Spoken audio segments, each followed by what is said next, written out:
Chapter 2025. Following the old man, Chun Zhao was brought into a cave. The cave was filled with a strong, pungent smell. There were some simple living facilities, but most of them were magic materials and equipment. Coupled with a dim light source, it made the place look very gloomy and scary. Go over there and lie on that bed. Chun Zhao looked at the bed the old man was pointing at. There were still bloodstains on it. It was obvious that in this gloomy cave, on this bed, something terrible had happened. The environment here was already very uncomfortable for Chun Zhao. Just the filth of the bed was enough to make Chun Zhao refuse to lie on it. "Can I refuse?" Chun Zhao asked. "If I tell you to lie on it, then lie on it. Don't talk. I don't want a reward."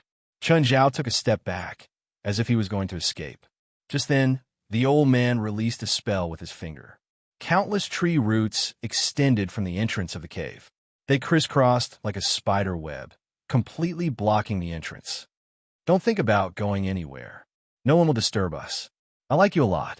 I'm not interested in men, especially someone as old as you." Chun Zhao looked at the old man in disdain. "Cooperate. That way, you'll suffer less. I like to be in control, so I hope you can cooperate." Chun Zhao didn't pretend anymore. The old man had already blocked his own way. What else did he have to worry about? A smile appeared on Chun Zhao's face. "How dare you?" The old man raised his skinny arm. Like an old tree root, his arm instantly wrapped around Chun Zhao. The root wrapped around Chun Zhao. He could feel it trying to dig into his skin. Chun Zhao grabbed a section of the root and released a strong electric current. Crack! The root exploded and the old man took 2 steps back. The old man stared at Chun Zhao in shock. "Old man, let me ask you something. I hope that our conversation can continue peacefully. Don't you think so?" Suddenly, Chun Zhao kicked the old man and sent him flying. "I said don't try to sneak up on me when we're peaceful." The old man clutched his chest and slowly stood up. His powerful life force also came into play. The place Chun Zhao had kicked was rapidly healing. Countless spikes suddenly pierced out of the old man's body and stabbed toward Chun Zhao. Most of the time, fancy magic was far inferior to a straightforward attack. Chun Zhao didn't care about the thorn in the old man at all. Even if he turned into a porcupine, Chun Zhao would still punch back. The spikes on the old man's body did not have any effect. Chun Zhao punched him into the cave wall. The old man saw that things weren't looking good. This guy was more difficult to deal with than he had imagined. The old man immediately wanted to escape, but Chun Zhao had already grabbed the old man's mouth. "Don't run or ask for help. I'll definitely break your jaw before you make a sound." Chun Zhao smiled. What do you want? I can give you everything you want. I'm curious what you can give me now." "Power.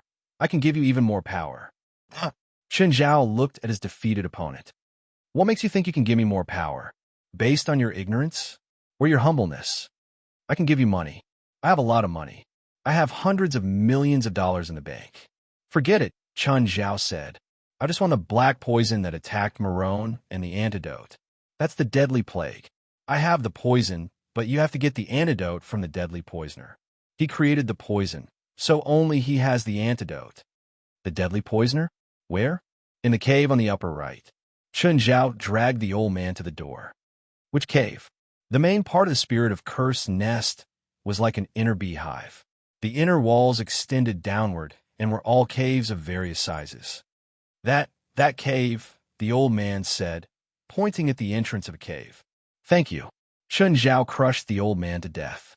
In order to prevent the old man's powerful life force from prolonging his life, Chun Zhao twisted off his head and destroyed his body. There are no guards in the nest. Everyone here was a cultist. They believed in the spirit of Cursed and saw it as a god.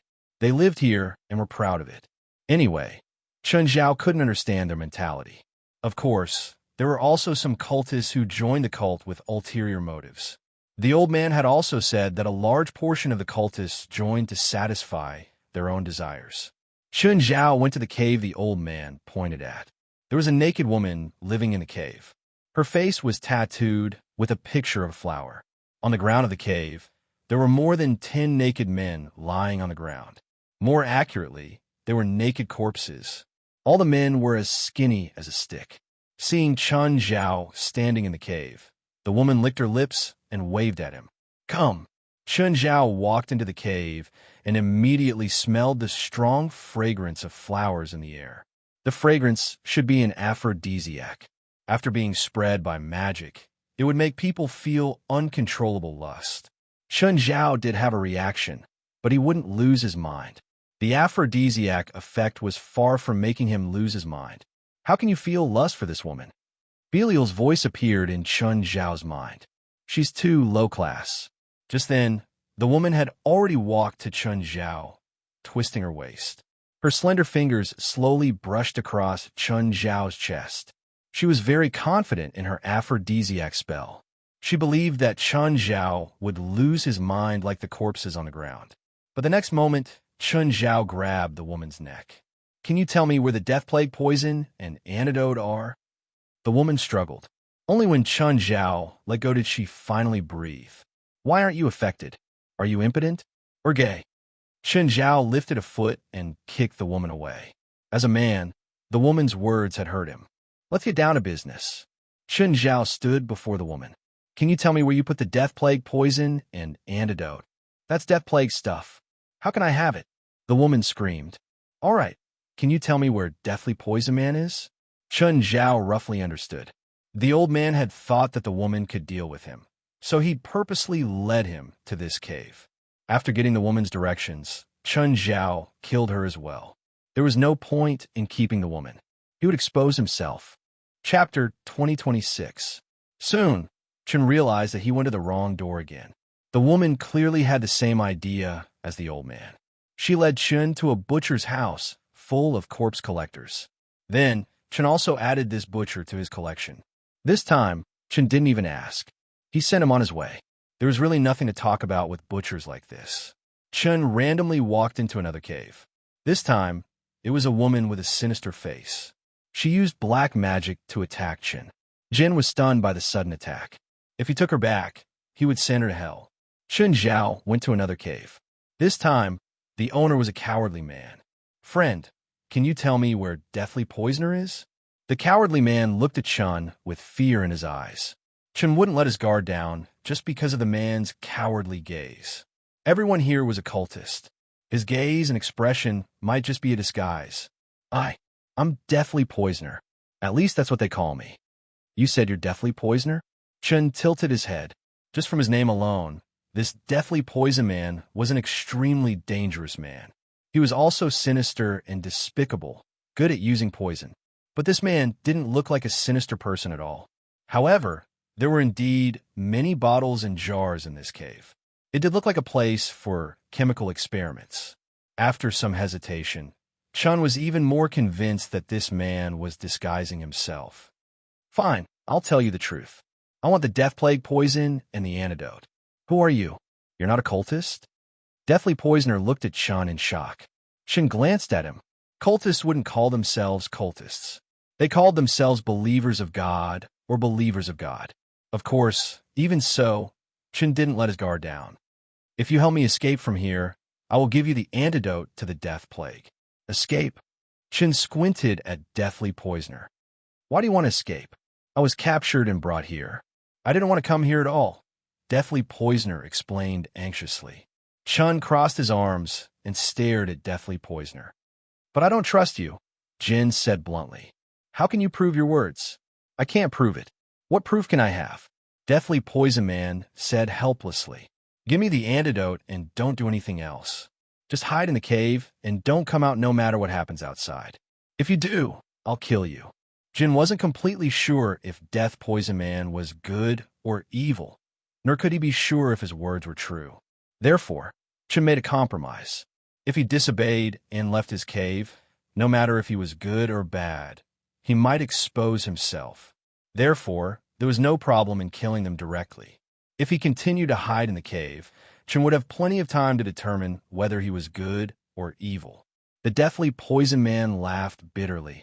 I can't get out at all. If I were to leave the cave and be seen by those cultists, they would attack me and even kill me. These are the poison and antidote for the plague. The Deathly Poison Man handed 2 bottles to Jin.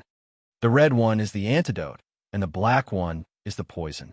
Of course, Jin would not believe deathly poisonman's words. Jin caught another cultist from next door to test the poison. It was indeed a symptom of the plague. After using the antidote, Jin was sure that the antidote worked. Jin was not in a hurry to act. Instead, he wandered around the nest. He had to admit that there were all kinds of cultists here. Moreover, many of them were quite strong. They even had their own awareness. They knew what they were doing. Actually, there were many cultists like Jin who wandered around. There were even some evil cultists who walked around with the sole purpose of killing.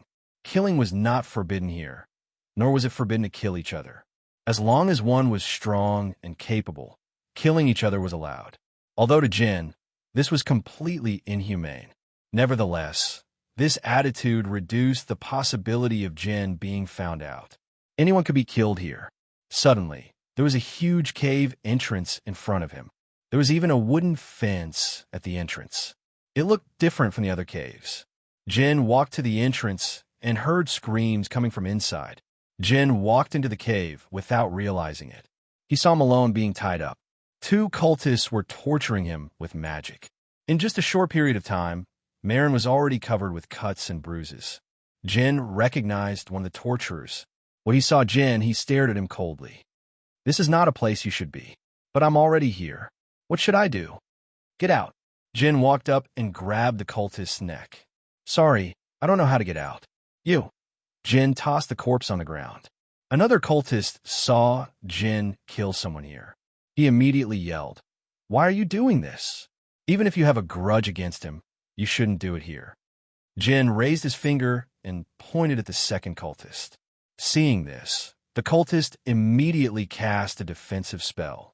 An electric snake shot out from Jin's fingertip and pierced through the cultist's head. Rubbing his chin, Jin smiled at Malone. Malone raised his head weakly and looked at Jin.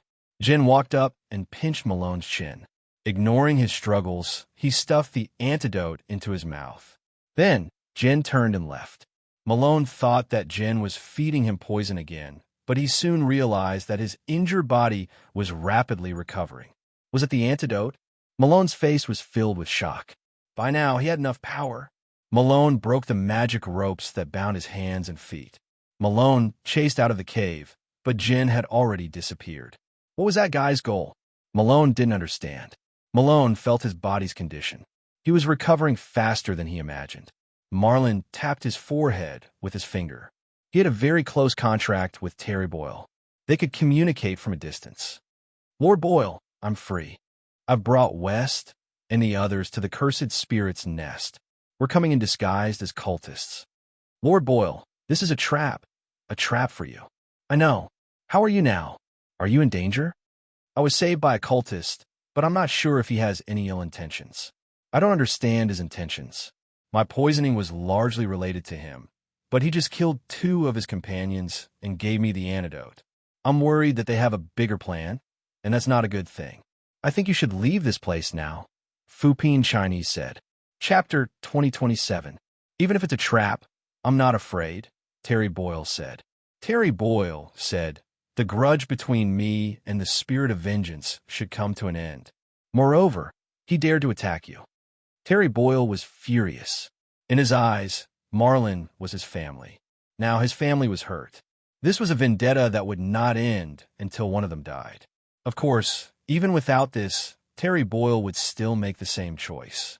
At this moment, the cultists noticed Terry Boyle and the others. This was understandable. After all, this was a deliberate trap for Terry Boyle. Therefore, the spirit of cursed and the cultists had been waiting for Terry. A large number of cultists launched a suicide attack on Terry and the supernatural organization. "Go ahead and fight," Terry Boyle said.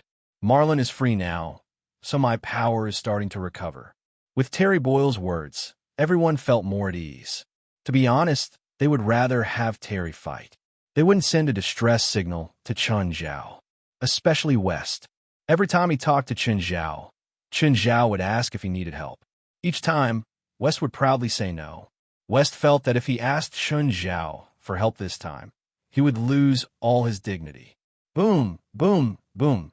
Chun Zhao looked up and heard a familiar voice. It was hard not to notice Jalen Ash's exaggerated entrance. Jalanash plunged into the lair of the cursed spirits. She didn't care where her teammates were. She just wanted to kill to her heart's content.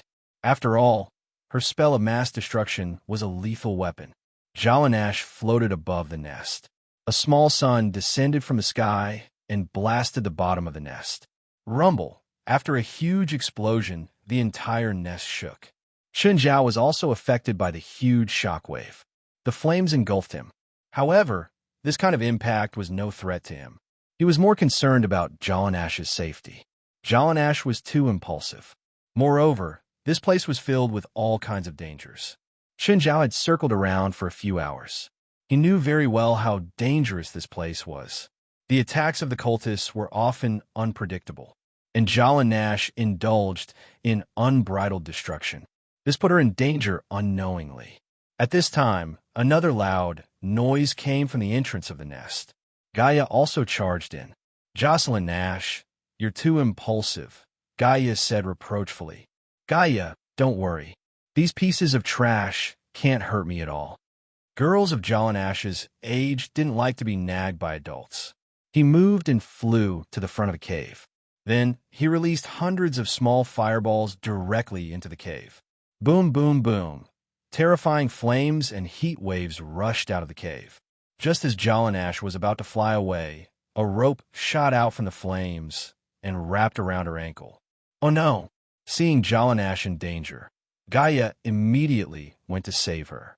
But at that moment, a few cultists held Gaia back, preventing her from saving Jalanash immediately.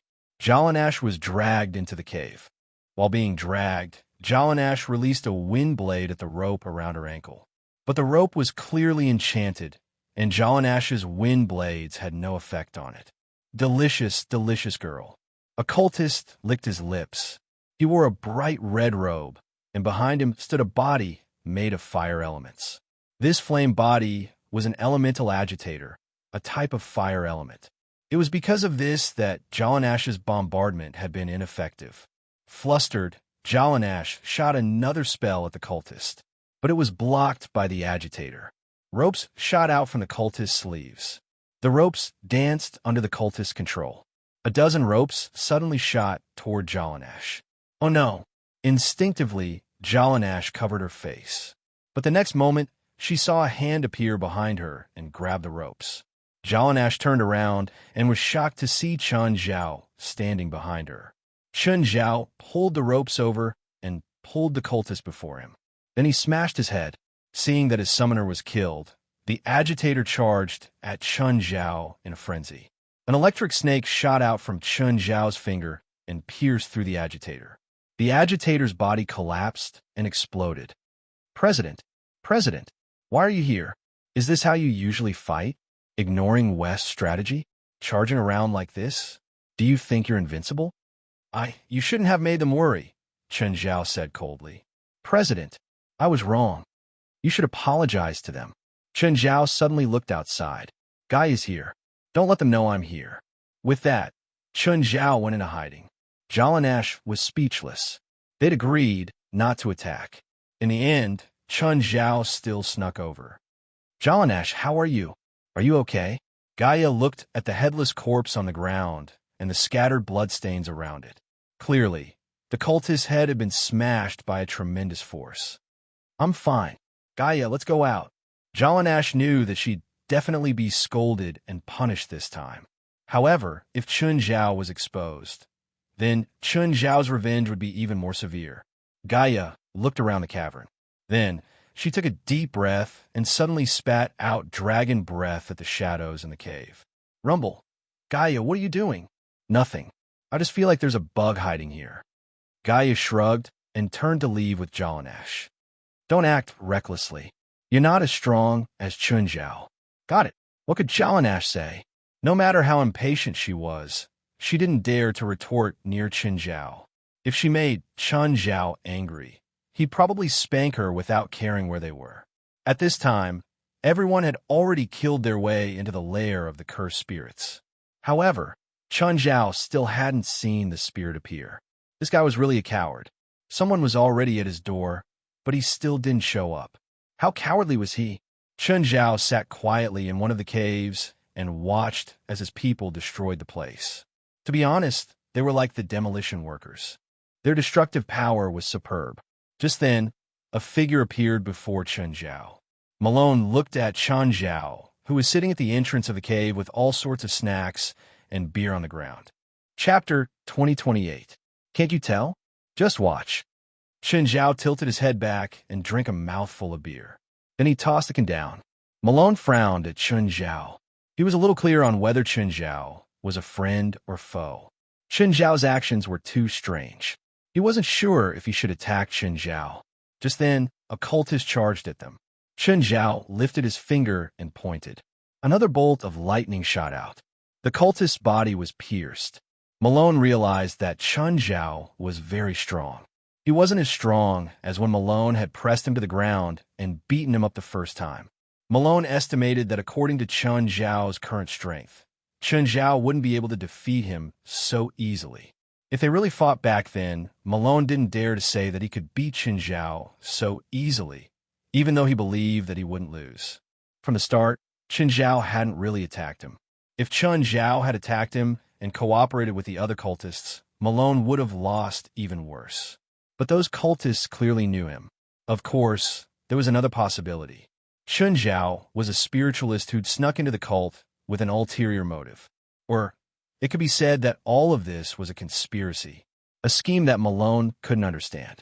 What exactly do you want? Malone asked. None of your business. If you don't want to tell me, I can only use violence, Malone said coldly. Chen Zhao burped. Are you going to use violence on a drunk person? I see that you're still very sober. Don't worry, I won't go too far. Malone suddenly charged at Chen Zhao. Bang! Malone suddenly felt that he'd lost control of his body. His body flew backward and embedded itself into the wall. Wah! Malone vomited large mouthfuls of blood. If it wasn't for Terry Boyle's strength, he would have died. Malone, I can feel that you're heavily injured again. What's wrong? Did you encounter a strong enemy? Terry Boyle asked anxiously. I'm fine. Malone spat out some blood and wiped the blood from his mouth. This time, Malone finally looked at Chen Zhao seriously. In the past, Malone had always looked down on Chen Zhao. Even though Chen Zhao's repeated actions were still suspicious, Chen Zhao didn't care. Malone had always treated it as a matter of course. But Chen Zhao's casual counterattack made him realize how terrifying Chen Zhao was. After all, Chen Zhao had used a physical attack to counterattack just now. And physical attacks happened to be Malone's forte. You've angered me, do you know that? Malone said in a low voice. Chen Zhao was still half paralyzed at the entrance of the cave, one foot crossed over the other. With one hand supporting his head, he still had that condescending attitude. If you don't like me, you could try to kill me. Don't regret it, Marlin reminded. I won't regret it, Chen Zhao said casually. You can't beat me. Take this. Pong. It was both the process and the result of the connection. The only difference was that Malone's injuries were more severe this time. Malone continued to vomit blood, as though he was about to vomit his lungs out. What did I say? You can't beat me. Terry Boyle sensed that Malone was heavily injured again, so he asked about Malone's situation again. Lord Boyle, please leave. There's a very powerful cultist here. I can't even take one blow from him. If he joins forces with the spirit of cursing, you'll be in danger. I won't leave you behind. Plus, the situation you're worried about doesn't exist. I'm a nature guardian. No one on this grassland can defeat me. Malone was worried about Terry Boyle's attitude. Terry Boyle's fearless attitude might put him in danger. Just then, the ground started shaking violently. Then, a huge object charged into the cave from outside. It was the nature guardian, Terry Boyle.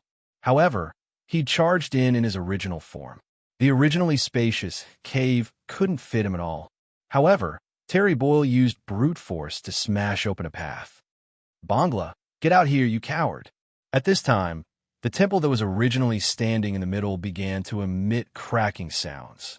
It was the sound of skulls hitting each other. The sound of a million skulls hitting each other made one's scalp go numb. This was definitely not a good sign. Something seemed to be hiding in the temple. Chen Zhao sensed that there was something in the temple, an evil and ominous aura. But he soon realized that he was wrong. That thing wasn't in the temple. The temple was that thing.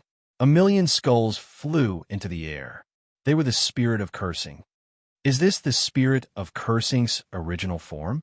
No wonder he couldn't find the spirit of cursing. It had been right under his nose all along. Millions of skulls flew into the air at the same time. It was a shocking scene. Terry Boyle, our final battle is finally here. Today, I will definitely win.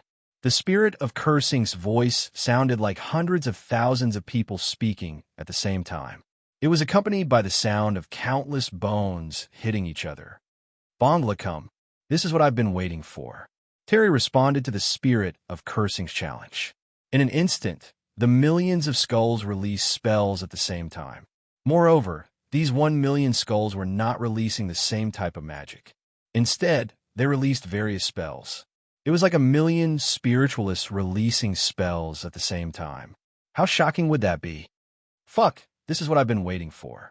Gorgeous spells, Chun Zhao muttered to himself. It was too shocking and gorgeous. It was so gorgeous that it left one speechless and shocked. The spells released by the 1 million skulls were all below the intermediate level. But when there was a qualitative change, there would be a quantitative change.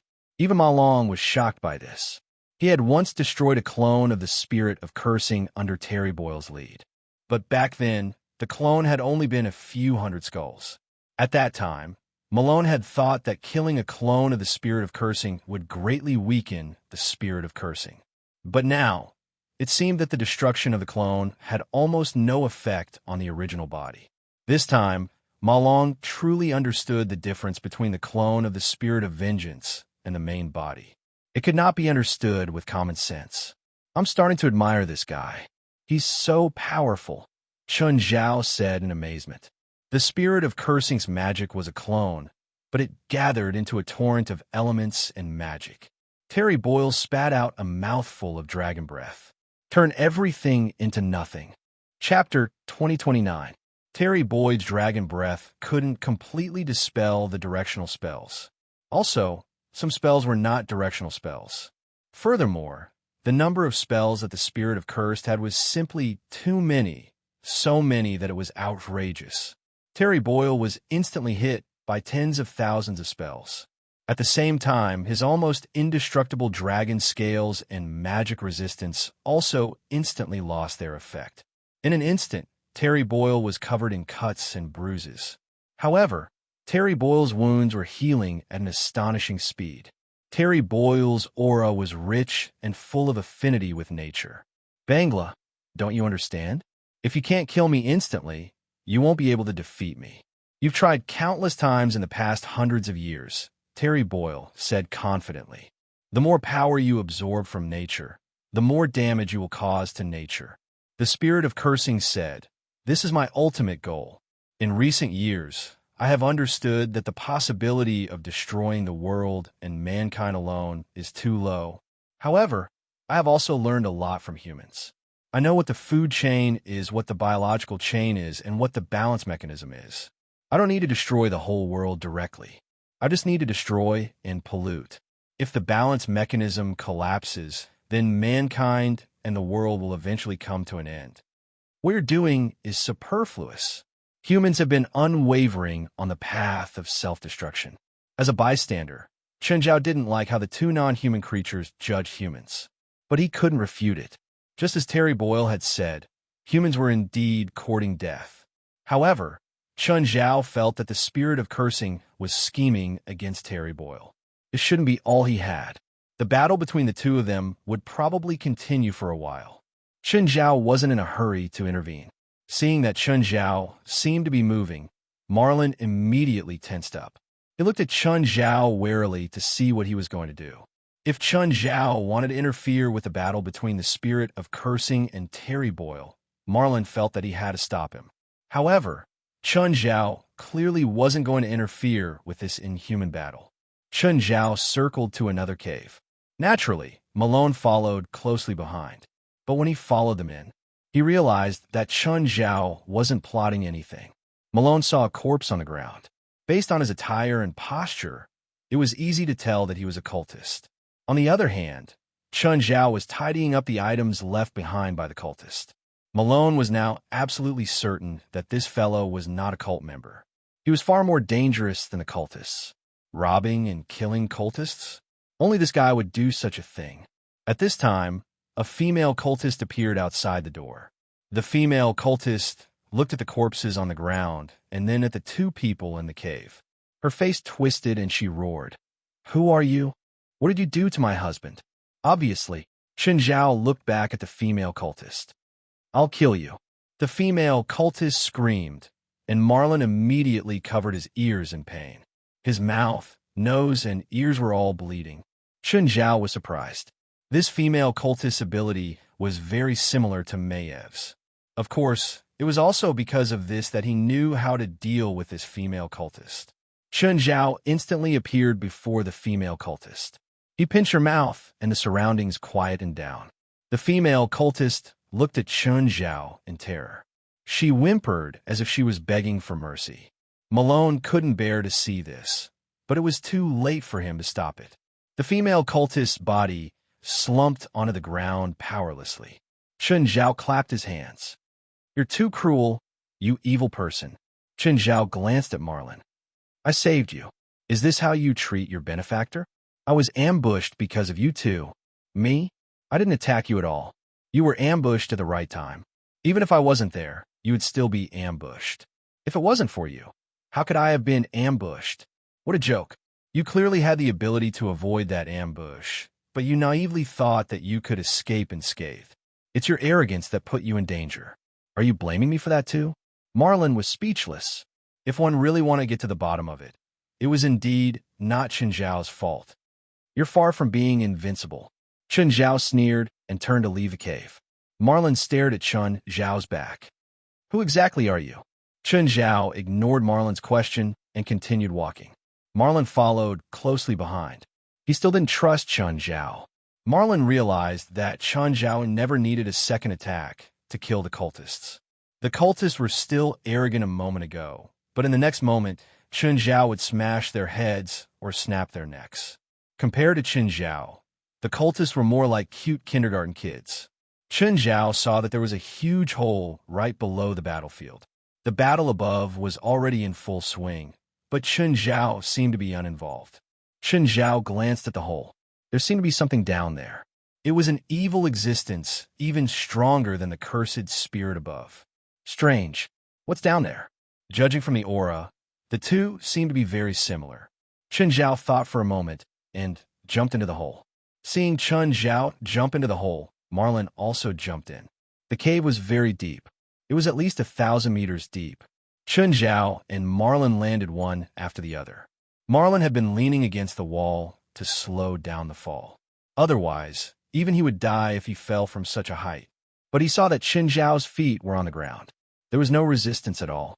The ground cracked from Chen Zhao's fall. Marlon couldn't imagine how hard Chen Zhao's legs were. Even if Chen Zhao's legs were made of iron, they would probably be smashed into scrap metal after jumping from such a height. Marlon saw that it was a hemispherical room. The ceiling was circular and the ground was very flat. The room was covered in all sorts of strange patterns. In the corner of the room, there was a stone chair. A gray-skinned demon sat on it. The demon held a black sword in his hand. He was lying on the stone chair in the posture of Guyu. Seeing Chen Zhao and Marlon enter the room, the demon propped himself up with the sword. "Let me guess. Are you guys lost? Or are you here to kill demons?" The demon tilted his head and looked at Chen Zhao and Marlon. Chen Zhao shrugged. "To satisfy my curiosity, your aura is very similar to that thing up there. I think you created that cursed spirit." "Cursed spirit? You mean Bangla?" The demon looked at Chen Zhao. "Do you want to replace him? I can give you the same power, but you have to do one thing." Chapter 2030. "What is it?" Chen Zhao asked. Malone frowned. "A demon?" He couldn't help but be alarmed. Such an evil existence was very good at bewitching people. Chen Zhao was so lustful. It was too easy for him to be bewitched. "You two kill each other," the demon said, looking at Chen Zhao and Malone. "I'll give you the power you want if you can kill the other." Chen Zhao glanced at Malone. Instantly, alarm bells went off in Malone's mind.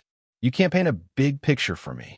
You only said that you would give me the power I want, but you didn't ask me how much power I want. You should at least show me your power. It would be best if it could shock me. Don't you think so? The demon grinned. You're right. Then show me how strong you are. The demon opened his arms.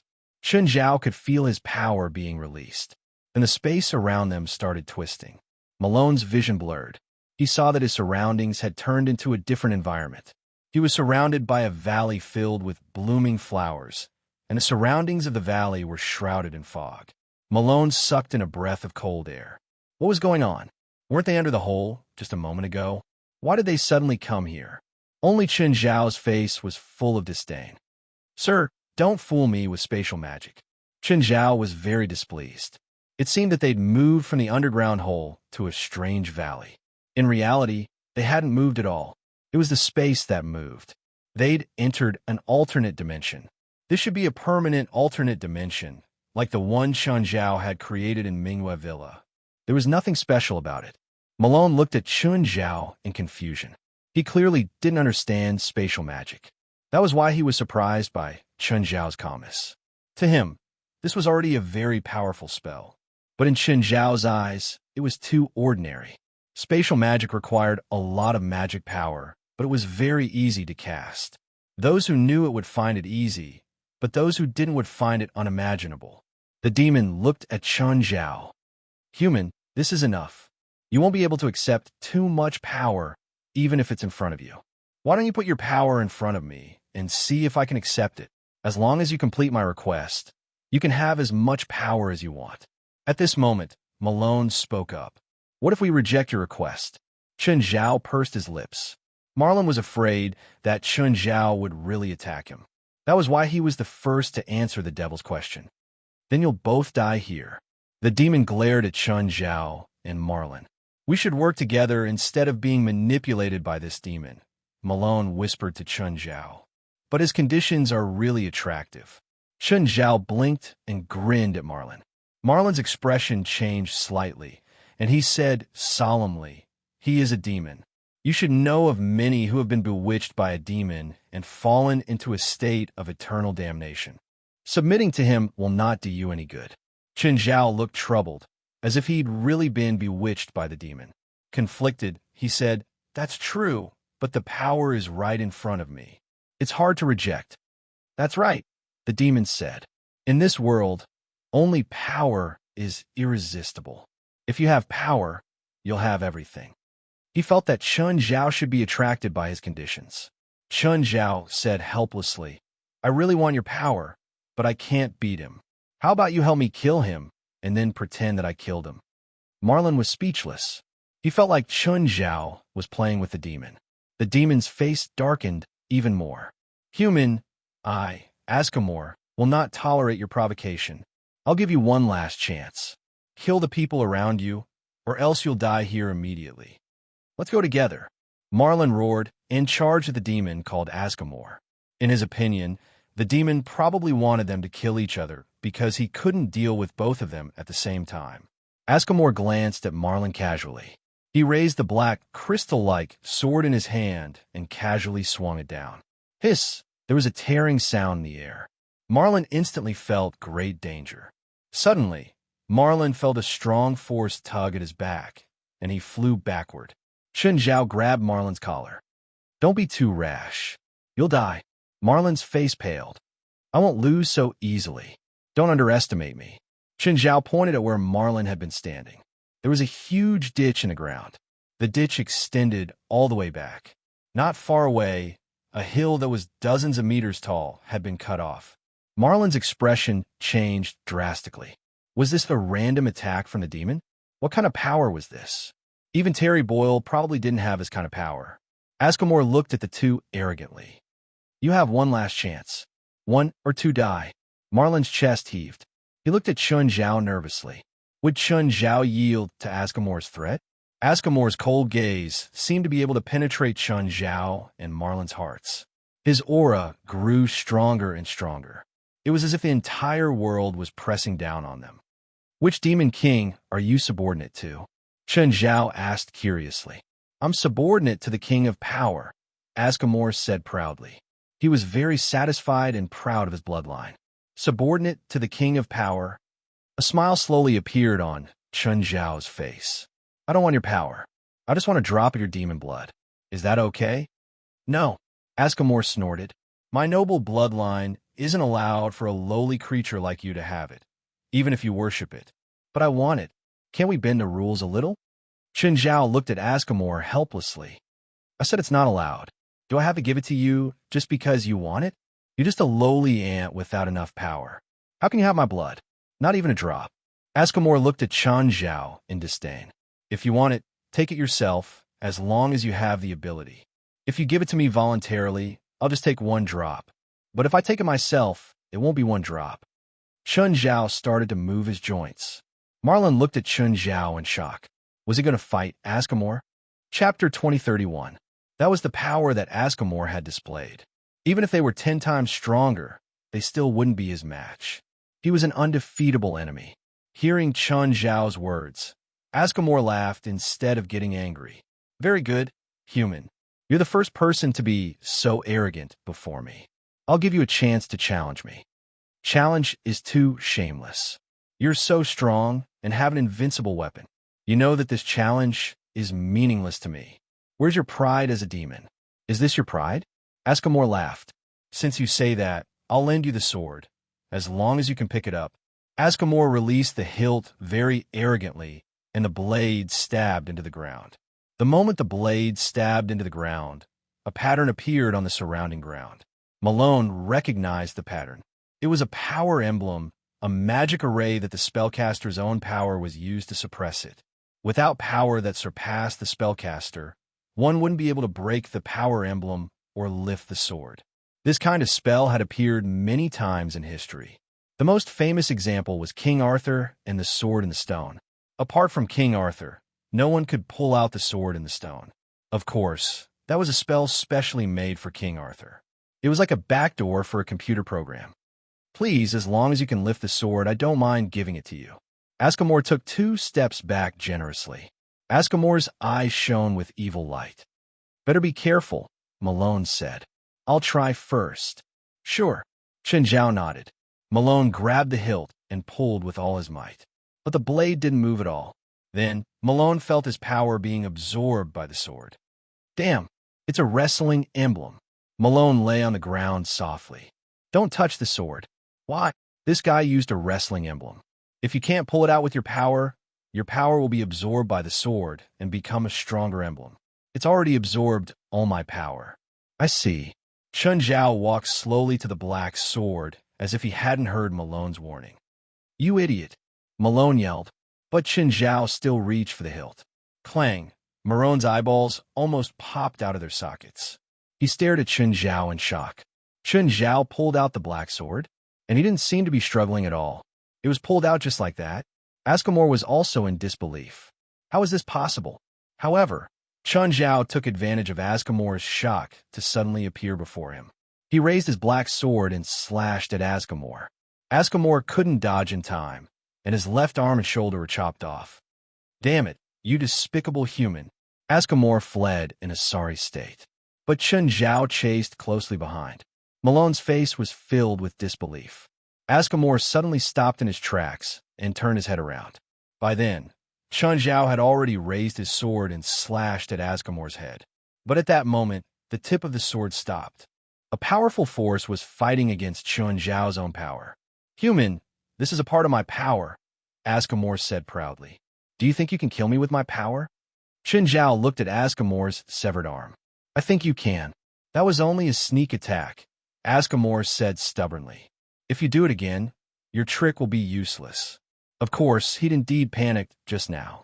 If not for that moment of distraction, Chun Zhao's black sword wouldn't have been able to hurt Askamor at all. Askamor's severed arm recovered in the blink of an eye and grew back. Come back, Askamor yelled. Chun Zhao felt the black sword struggle wildly in his hand, as if it was about to break free from his grasp. Come back. Askamor raised his voice. The black sword struggled even more fiercely. Come back. Chun Zhao gripped the black sword tightly. Malone looked at Chun Zhao nervously. Hang in there. You can't let the black sword return to him. Of course, Chun Zhao wouldn't let go. But the black sword's struggle became more and more intense, and its resistance grew stronger. Chun Zhao suddenly grabbed the black sword's blade. Malone and Askamor both widened their eyes at Chun Zhao's crazy action. Crack! The black sword was broken in half in Chun Zhao's hand. Chun Zhao grinned. Since I can't have it, I'll just destroy it. Askamor's heart was alarmed. You despicable guy. You clearly have great power, but you lied to me. Don't you have any dignity or honor as a strong person? Killing you will be my greatest honor. Chun Zhao smiled at Askamor. The broken sword was still in Chun Zhao's hand, and he was increasing his strength. He was crushing the sword. Malone's face was filled with shock. How much strength did he need to crush a demonic sword? It was almost impossible, right? Even Askamor was frightened by this scene. He was the subordinate of the King of Power, but he'd actually been scared by a human strength. Chun Zhao casually tossed the remaining part of the black sword aside. Askamor's breathing quickened. Do you think you've already won? Yes, I do, Chun Zhao answered honestly. I can't find a reason why I didn't win. I'm the subordinate of the King of Power. Using swords isn't my specialty. Askamor's body started growing bigger and bigger. His muscles, his posture, his body, they were all growing larger. Chun Zhao looked at the transforming Askamor. Your transformation is too slow. If you're attacked now, will the transformation be interrupted? Chun Zhao looked at Askamor with a smile. Malone looked at Chun Zhao. This guy was really shameless. But Malone had to admit that Chun Zhao's words had tempted him. But Malone couldn't do anything now. All his strength had been absorbed by the wrestling emblem. He could only lie on the ground and watch the show. There was nothing else he could do. But Chun Zhao had no intention of doing anything. He just stood before Askamor and let him transform. Finally, Askamor's transformation was complete. He was like a muscular monster, exuding an insufferably terrifying power from head to toe. Human, you didn't stop my transformation. This will be the biggest mistake of your life. Askamor's body had grown from 2 meters to 6 meters, and his arms were as thick as siege hammers. Chun Zhao looked up at Askamor silently. Unfortunately, I'm also good at strength. Chapter 2032. Askamor's huge arm was already swinging toward Chun Zhao. Malone's pupils constricted. He saw an unbelievable scene. Askamor's arm was twisting in an unbelievable way. The twisting wasn't of Askamor's will. Chun Zhao had forcefully twisted it. Askamor's huge body was kicked away by Chun Zhao. At the same time, his arm was left behind. Chun Zhao grabbed Askamor's right arm and squeezed out the demon's blood like a rag. I said that if I do it myself, it won't be as simple as a drop of blood. I'm going to kill you. Askamor roared furiously. At this moment, his strength increased once again. Chun Zhao realized that Askamor's strength had multiplied again. At the same time, his speed had multiplied as well. Bang! Chun Zhao didn't notice and was hit by Askamor's punch. Malone's heart skipped a beat as he watched. With Askamor's terrifying physique, one punch from him would probably turn him into a bloody mess. Chun Zhao fell a few meters away and stood up again. Your strength is special. Askamor grinned at Chun Zhao. I have a high-level bloodline. I'm the descendant of the King of Power for the first 10 generations. The more serious my injuries are, the more my strength will increase. Azicamus smashed the ground with one arm, and the ground was filled with dust. The area within a radius of tens of meters was cracked by him. Malone's scalp went numb. Could a human really defeat this demon? The more serious his injuries, the more his strength would increase. Chun Zhao patted the dust off his body. Then you should have more serious injuries. Chun Zhao looked at Askamor calmly. Askamor charged at Chun Zhao again, like a train charging at him. Chun Zhao stepped forward and punched from dozens of meters away. Askamor's body was sent flying again. In the end, he smashed into the mountain wall behind him. Half of the wall collapsed, and rubble fell down. Malone felt like he was suffocating. Chun Zhao and Askamor's battle had opened up a whole new world for him. Both Chun Zhao and Askamor were so powerful that they were suffocating. Askamor pushed away the boulder on his body and vomited a few mouthfuls of blood. Human, you still haven't learned your lesson. I've said it before, the more you injure me, the stronger I will become. Giant's hammer. Askamor smashed into the ground, creating a shockwave that surged toward Chun Zhao. Chun Zhao dodged Askamor's attack. However, Askamor seemed to have seen through Chun Zhao's movements. He was already waiting for him at the place where Chun Zhao dodged. Chun Zhao was hit head-on by Askamor's punch. His feet slid back more than 10 meters. He exerted strength in his legs again and suddenly appeared before Askamor, punching again. Askamor slid back a dozen meters as well. Both sides were fighting in an extremely simple manner. It was like a pair of boxers in the ring, beating each other up. You punch, I punch. And Askamor was just as he said. As Chun Zhao attacked and his injuries worsened, his power grew stronger and stronger. The entire space was shaking and the earth was cracking. This was an alternate space, so it was obviously not as stable as a normal space. As the two forces grew stronger, the entire alternate space was on the verge of collapse.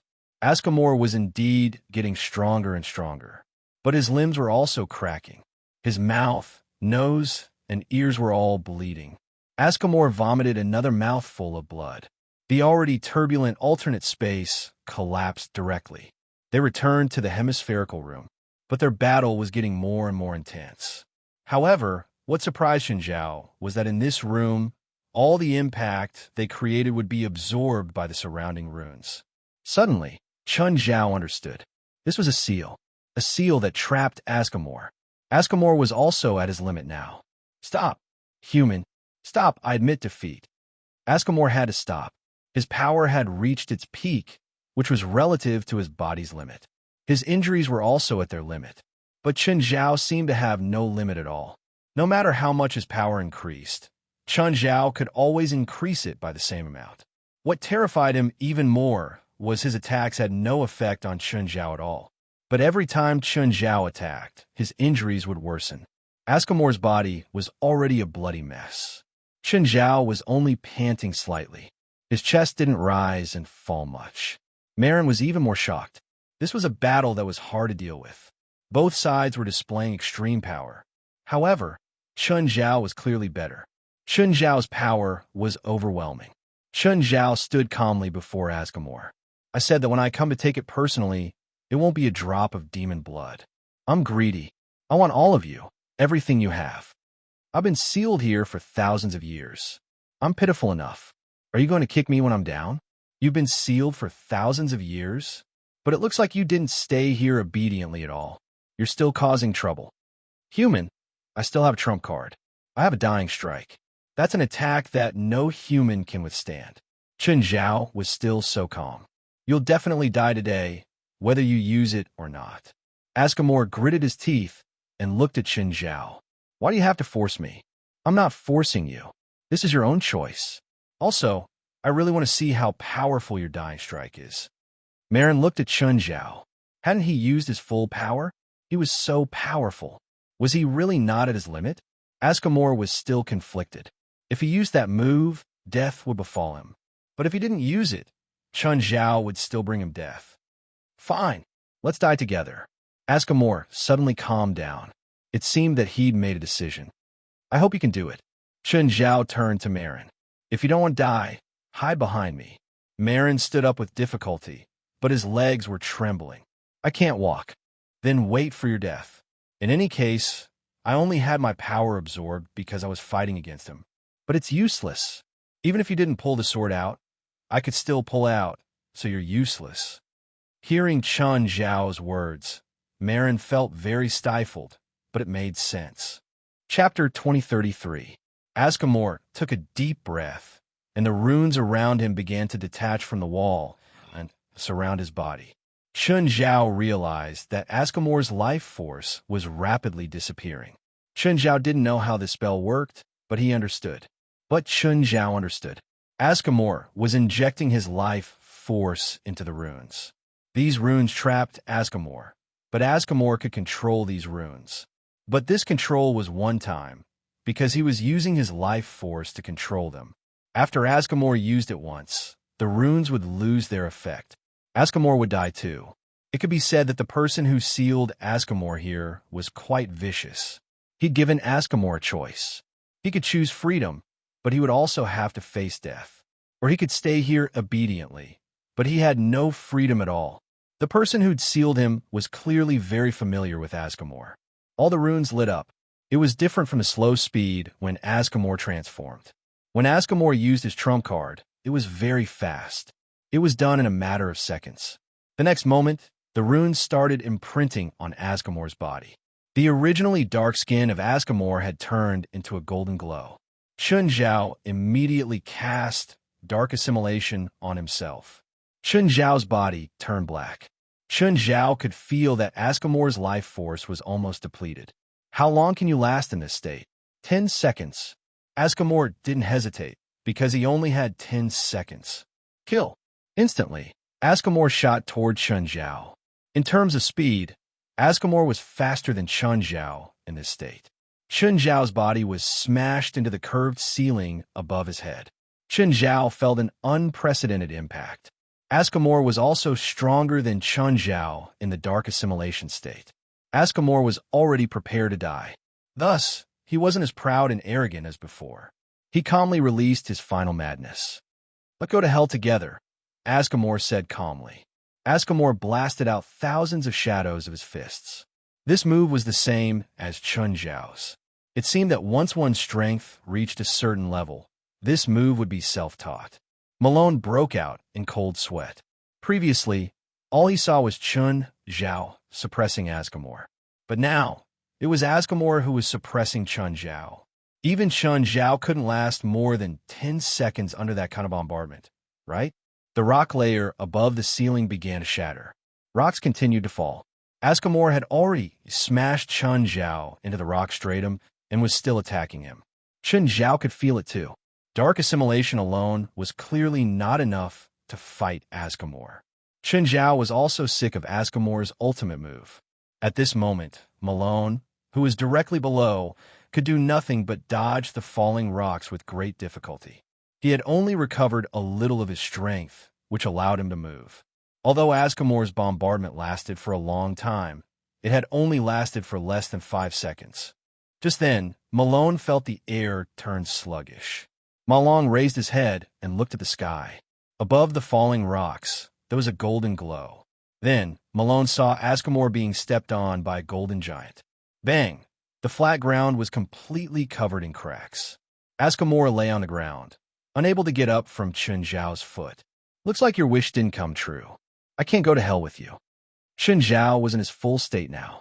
The overwhelming power made Asgamor feel a deep sense of despair. Chun Zhao in his normal state and Chun Zhao in his full state were two completely different things. Asgamor's limbs were spread open, and he lay on the ground with his back spread out. He didn't have any more power to continue fighting Chun Zhao. After 10 seconds, his state started to decline greatly. "I lost." Asgamor was unprecedentedly calm. "In that case, I'll send you to see your boss." Actually, if a demon died, their soul would still return to hell. But after losing their bodies, only their souls were left. They were more miserable than humans. After all, for most demons, there was nothing better than a demon's soul without the protection of a physical body.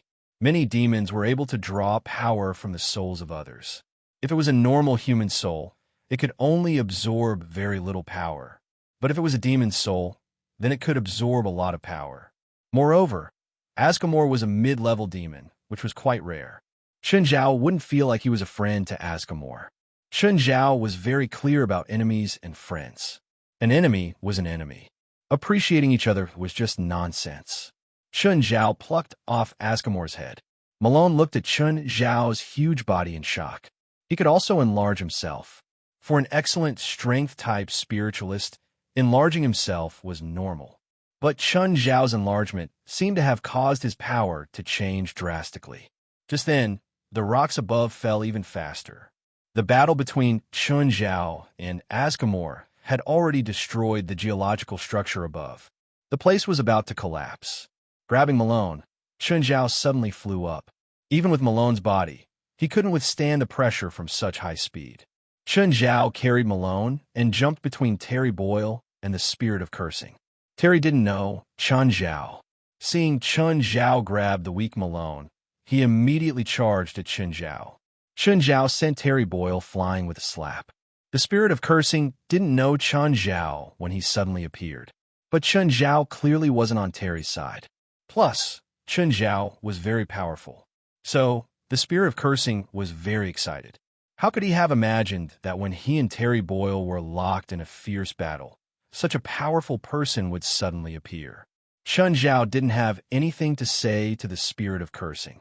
His goal this time was the spirit of cursing. Sir, Chen Zhao looked at the spirit of cursing. Can I ask you to die? What? The spirit of cursing couldn't react.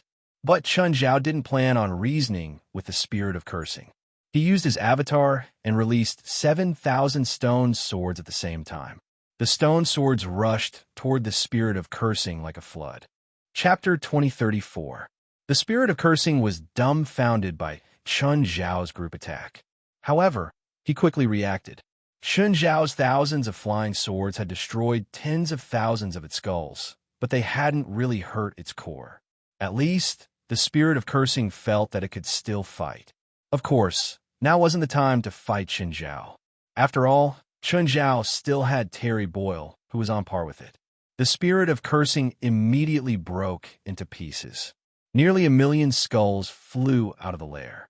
However, one of Chen Zhao's clones was blocking the entrance of the lair, not giving the spirit of cursing a chance to escape at all. Seeing one of the skulls flying over, the clone fired a holy light cannon at it. All the skulls within 100 meters would be vaporized. West and the others were completely speechless.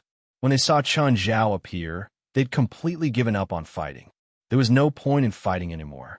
Even mentality of the association members had changed. Even he himself felt the same way. Everyone thought that there was no point in fighting anymore. Chen Zhao was like a stabilizing force. Seeing that the entrance was blocked, the spirit of cursing panicked. Even a clone wasn't something it could break through. In fact, even a clone of Chen Zhao's was close in strength to the main body. Who are you? Why are you interfering with my feud with Terry Boyle? The spirit of cursing roared furiously. It's none of your business. The spirit of cursing was furious. You're going to kill me, and you're saying it's none of my business? In fact, Chen Zhao had 100 or even 1,000 reasons to kill it. Did Chen Zhao need a reason to kill an unnatural creature that wanted to destroy the world and all humans?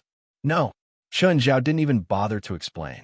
Whether it was for business or personal reasons, Chen Zhao had a reason to kill it. By then, Chen Zhao's main body had already stopped fighting. He came to West and the others. He casually threw Marlin on the ground. Guild leader, why are you here? Chen Zhao took out Askamore's head. If I didn't come, you would have died here. I heard that there's a demon even scarier than the spirit of cursed in the depths of this nest. The spirit of cursed true goal is to release that demon. The magic that you release in battle will become the power to unlock the seal. Askamore had already been killed by Chen Zhao anyway. No one would explain anything. The members of the supernatural organization looked at each other in shock. Didn't you ask around before carrying out such an important operation? Chen Zhao refused to admit that he'd interfered with West's plan. Instead, he pushed the blame to West and the others.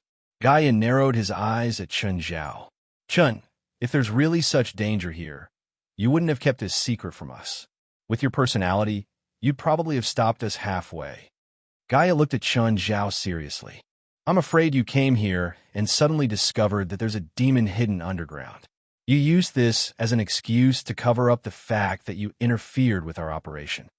Gaia, we're close, but you can't slander me like this. Now, everyone looked at Chen Zhao suspiciously. One had to admit that Gaia's suspicions hit the nail on the head. I'm just being reasonable. Can't I be suspicious? Your suspicions are baseless. Damn, that spirit of cursed is stronger than I thought. Looks like we can't talk anymore. I'll go finish him off first. The spirit of cursed was stronger than they'd imagined. Everyone looked at the spirit of cursed that had been beaten into pieces by Chen Zhao's clone. Did the spirit of cursed have any spectacular performances? It seemed like Chen Zhao was bullying the spirit of cursed one-sidedly. Moreover, Chen Zhao's main body was still talking to them. This was stronger than they'd imagined. One had to admit that Chun Zhao's way of changing the topic was rather refreshing. "What's going on?" "West, who's that?" Terry Boyle rushed over at this time. "That's our boss." Pointing at Chun Zhao, West said, "As for the specifics, it's best to ask Marlin. We're not sure either." Terry Boyle looked at Marlin. Marlin thought for a while and said, "It's like this. You're saying that there's a demon under this nest, and the spirit of cursed was created by this demon, and it was killed by that person?" "Yes, that man's temper isn't very good." Because West and the others were present, Marlin was very tactful with his words. "What do you mean by temper?" "He's just a bad person," West said, "and he's filled with all sorts of bad interests. Indecent, cruel." Marlin was speechless. They were indeed saying what Marlin was thinking. However, he couldn't say that. After all, they were on Chun Zhao's side. Chun Zhao's abilities had been proven time and time again. "Is that your president?" "He's indeed very strong." Terry Boyle had only been slapped once by Chun Zhao, but it was a heavy slap. Then, he looked at the spirit of cursed, who could only fight back and forth with him. Before Chun Zhao, he was as pitiful as a child. When Chun Zhao shattered the last skull, the spirit of cursed true form was finally revealed. It was an enormous spiritual body. It wasn't weak, but that was only when compared to ordinary spiritual bodies. If it was any one of the people present, they would be able to deal with it easily. Right now, the spirit of cursed was like a girl who'd been stripped naked. He was facing a pack of tigers and wolves. Chun Zhao put away his avatar and used dark lava to wrap around the spirit of cursed body. Then, he used a soul container to stuff the spirit of cursed body into it. "President, is that why you're here?" West asked, looking at Chun Zhao. "I'm here to protect you guys. It's just a convenience. Just treat it as a reward. I'm leaving. Have fun on the African plains." With that, Chun Zhao prepared to leave. "Mr. Chun, please wait," Terry Boyle called out. "What? You want to get beaten up?" "Mr. Chun, don't tell me you've forgotten what we talked about last time. We had a good time. But the first time we met, you attacked me. You said it's our first time meeting. We don't even know each other." Chapter 2035. Chun Zhao didn't have any bad feelings toward Terry. In Chun Zhao's opinion, everything Terry Boyle had done was within his scope of responsibility. "Mr. Chun, how about we talk?"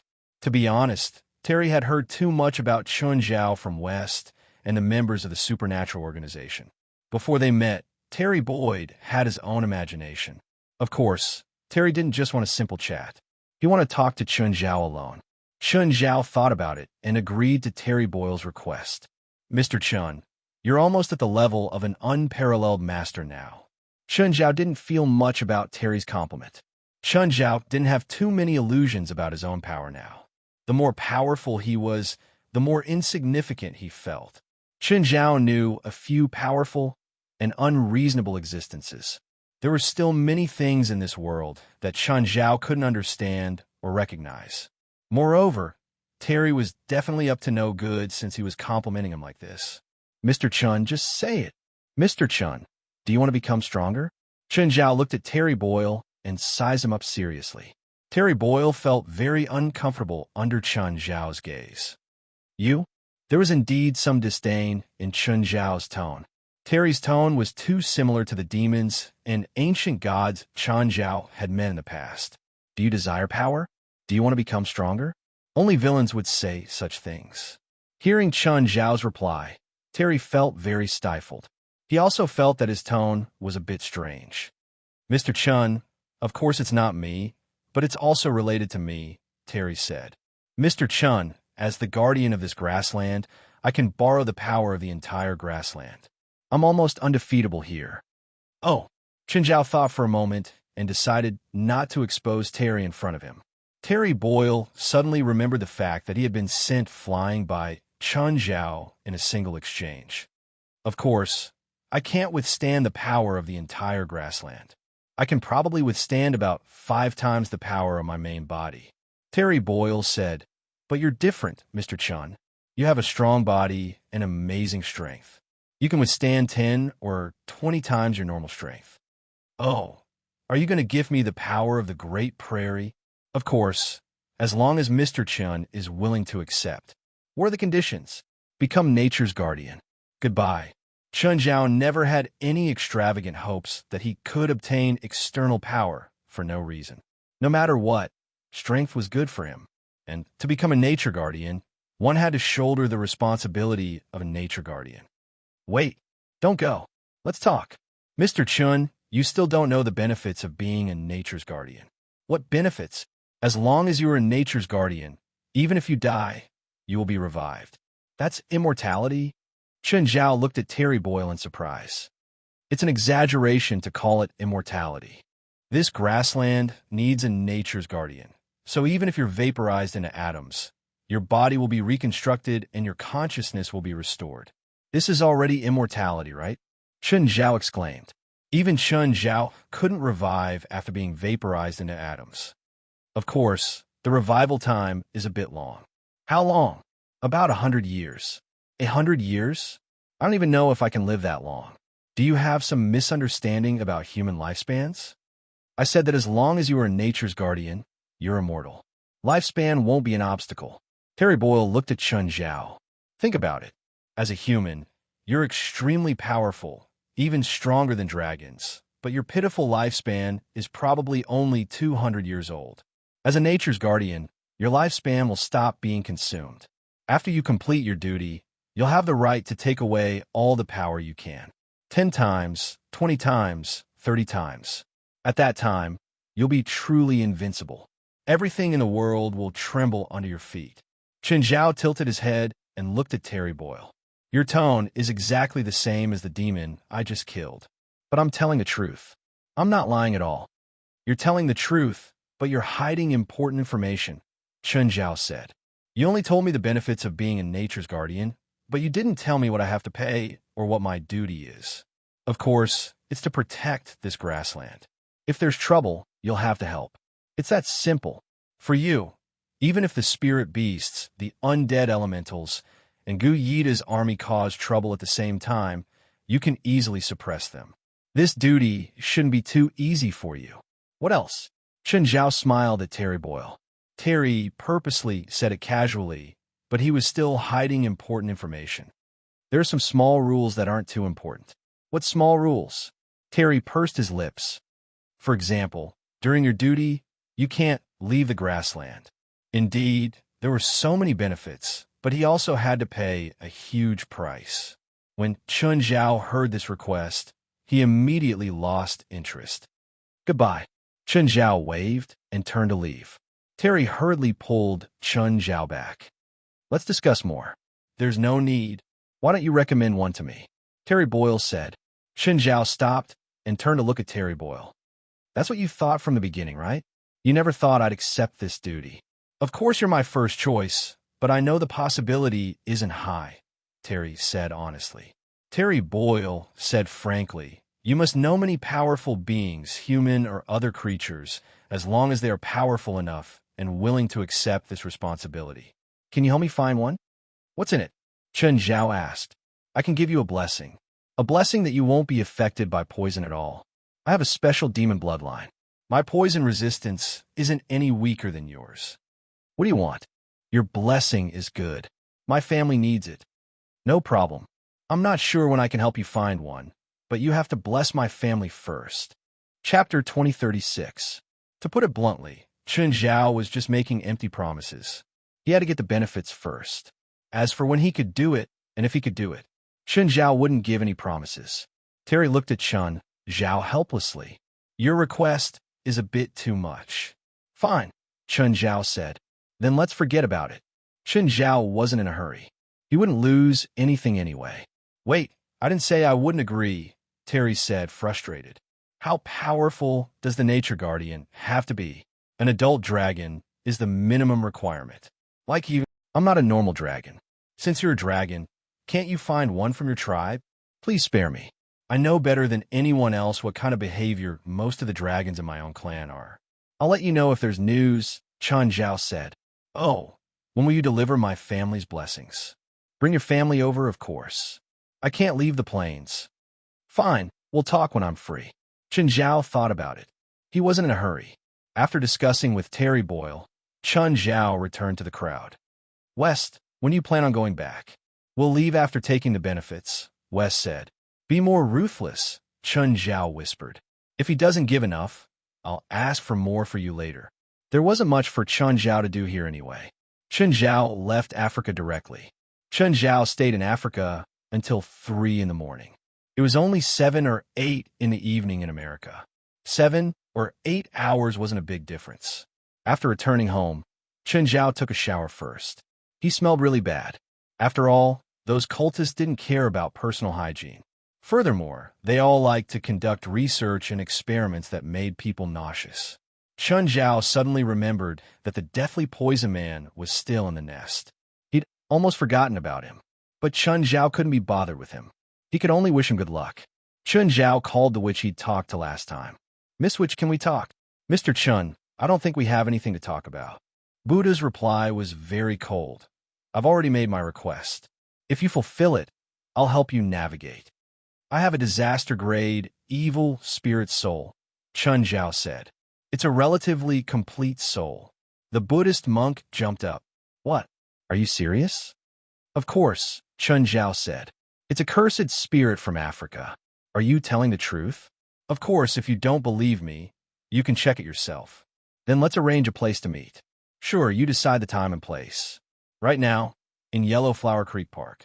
Chun Zhao narrowed his eyes. It seemed that the witch was very eager. Sure. Chun Zhao hung up and went to Yellow Flower Creek Park.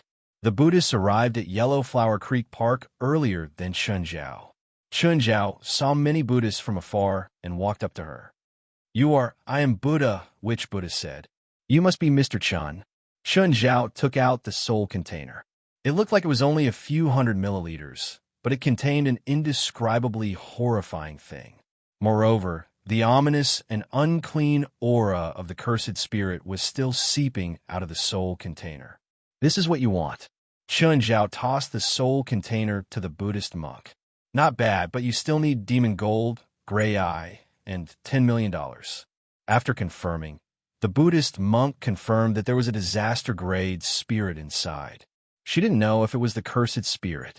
However, to her, it was fine as long as it was a disaster-grade spirit. As for its origin, she didn't care. I don't think I need to pay more, Chun Zhao said. The Buddhist monk looked at Chun Zhao. What do you mean? My meaning is clear. Either you take the soul container and we come to an agreement, or you cancel the deal and return the soul container to me. Chun Zhao smiled at her. The Buddhist monk clearly wasn't willing to hand over the soul container. It was too important to her. This was the reason why Chun Zhao had given the soul container to so many Buddhists. The way she thought about it was different when she got it and when she didn't. The Buddhist monk knew how difficult it was to obtain a disaster-grade spirit. It might even be an impossible mission. If she could get a disaster-grade spirit, it would greatly reduce the difficulty of her and her sister's plan. The Buddhist monk's eyes flickered. She was considering if she should use violence to take the soul container. You can't beat me. Chun Zhao seemed to have seen through the Buddhist thoughts. A glint flashed across the Buddhist monk's eyes. How do you know if you don't try? Of course I don't mind, Chun Zhao said indifferently. But you better think about the consequences. If you can't beat me, you won't get anything. I'll also use crueler methods to force you to work for me. The Buddhist monk tightened her grip on the soul container. If you dare to force me, I'll break the container. The Buddhist monk didn't know how Chun Zhao had gotten this disaster-grade spirit, but she felt that it definitely wasn't easy for Chun Zhao either. He definitely couldn't succeed alone. So, if she used the soul container to threaten the other, she might succeed. Give me back what's mine, and I'll pretend this never happened, Chun Zhao said calmly. Impossible. I said that if you don't meet my requirements, don't think I'll be your navigator. In that case, the deal is over. I don't need you to be the navigator. I believe I can find a replacement. The Buddhist monk was furious that Chun Zhao went back on his words. In reality, Chun Zhao had never promised her anything, but this calamity-level spirit body was too important to her and her plan. She definitely wouldn't give up on it, but she didn't have many choices. It was very unlikely that she could successfully take the soul container away. First of all, she couldn't accept the man's ridiculous request. But if she fought with Chun Zhao, she didn't think she had any chance of winning either. Her battle talent was too weak. Now, She regretted not bringing her sister along. If a Sinduo was here, they might be able to obtain this disaster-grade spirit without paying any price. Chapter 2037. The Buddhist looked at Chun Zhao warily. Chun Zhao kept his hands in his pockets. They really weren't worth Chun Zhao's effort. No matter how you looked at it, they couldn't even meet Chun Zhao's standards as an enemy. Plus, she wasn't completely irreplaceable. If the Buddhist request matched her price, Chun Zhao wouldn't mind working with her. But to Chun Zhao, the Buddhist demands were too much. There weren't many requests in the world that couldn't stop Chun Zhao. The Buddhist requests had already exceeded his expectations. Chun Zhao didn't think that her price was worth it. He felt that a disaster-level spirit was a suitable price. The Buddhist rolled her eyes and said, "I can't decide this alone. I want to discuss it with my sister and then give you an answer. Leave the thing behind, and we can discuss it however you want," Chun Zhao said calmly. The Buddhist clearly didn't want to leave the soul container behind. Chun Zhao shook his head. So troublesome. Chun Zhao walked toward the Buddhist. The Buddhist immediately yelled, "Don't come over. If you do, I'll smash the soul container." The spirit of vengeance is in a weakened state. To me, you've only destroyed a soul container. I'll just replace it with another one. But you'll definitely die here. Since you've rejected the deal, it means nothing to me whether you die or not. The Buddhist's expression grew even worse. She didn't know if Chun Zhao could really suppress the spirit of the cursed by himself. But if she really smashed the soul container, she would definitely die. The spirit of the cursed would kill her without Chun Zhao even having to do anything. Suddenly, Chun Zhao's figure flashed, and he disappeared from the spot. "Oh no!" The Buddhist cursed inwardly. She didn't know what to think, but she just smashed the soul container onto the ground. Just then, Chun Zhao had already grabbed Buddha's wrist and snatched the soul container. With a backhand slap, he sent the Buddhist cultivator flying. "Our deal is over. Goodbye." Chun Zhao didn't want to work with the Buddhist anymore. This was a woman who didn't know her limits and wanted a yard after being given an inch. This kind of woman was definitely not a good partner to work with. In comparison, Chun Zhao was more willing to work with someone like Guret. Although Guret was a pirate, he knew his limits. Chun Zhao and Guret had a great time working together. Both sides had gained quite a lot. Chun Zhao's initial capital accumulation was even shared with Guret's. The Buddhist stood up with great difficulty. Chun Zhao's blow was neither light nor heavy, but it hurt a lot. Although she was indignant, there was nothing she could do. When he got home, he saw Isendor in the living room. "There are many Buddhists. What's wrong with you? Who did it?" Isendor stood up immediately.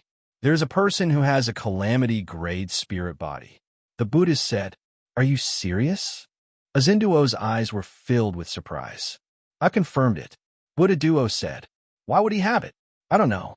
Originally, I wanted to get that calamity-grade spirit body and then leave this place, but that person is very cautious. Maybe you noticed my goal. Your injury was caused by him." "That's right, he did it." "Perfect," Isendor said with a gloomy face. "He's very strong," the Buddhist said. "So what? If we work together, no one can beat us," Isenduo said. The Buddhist thought about it and realized that it was true. She wasn't good at fighting, but her other ability was invincible. "Where does he live? Let's go find him now." "I don't know, but someone knows," the Buddhist said. "Who?" "That dark elf, Lila Gavich. I heard that the white elves have been looking for him.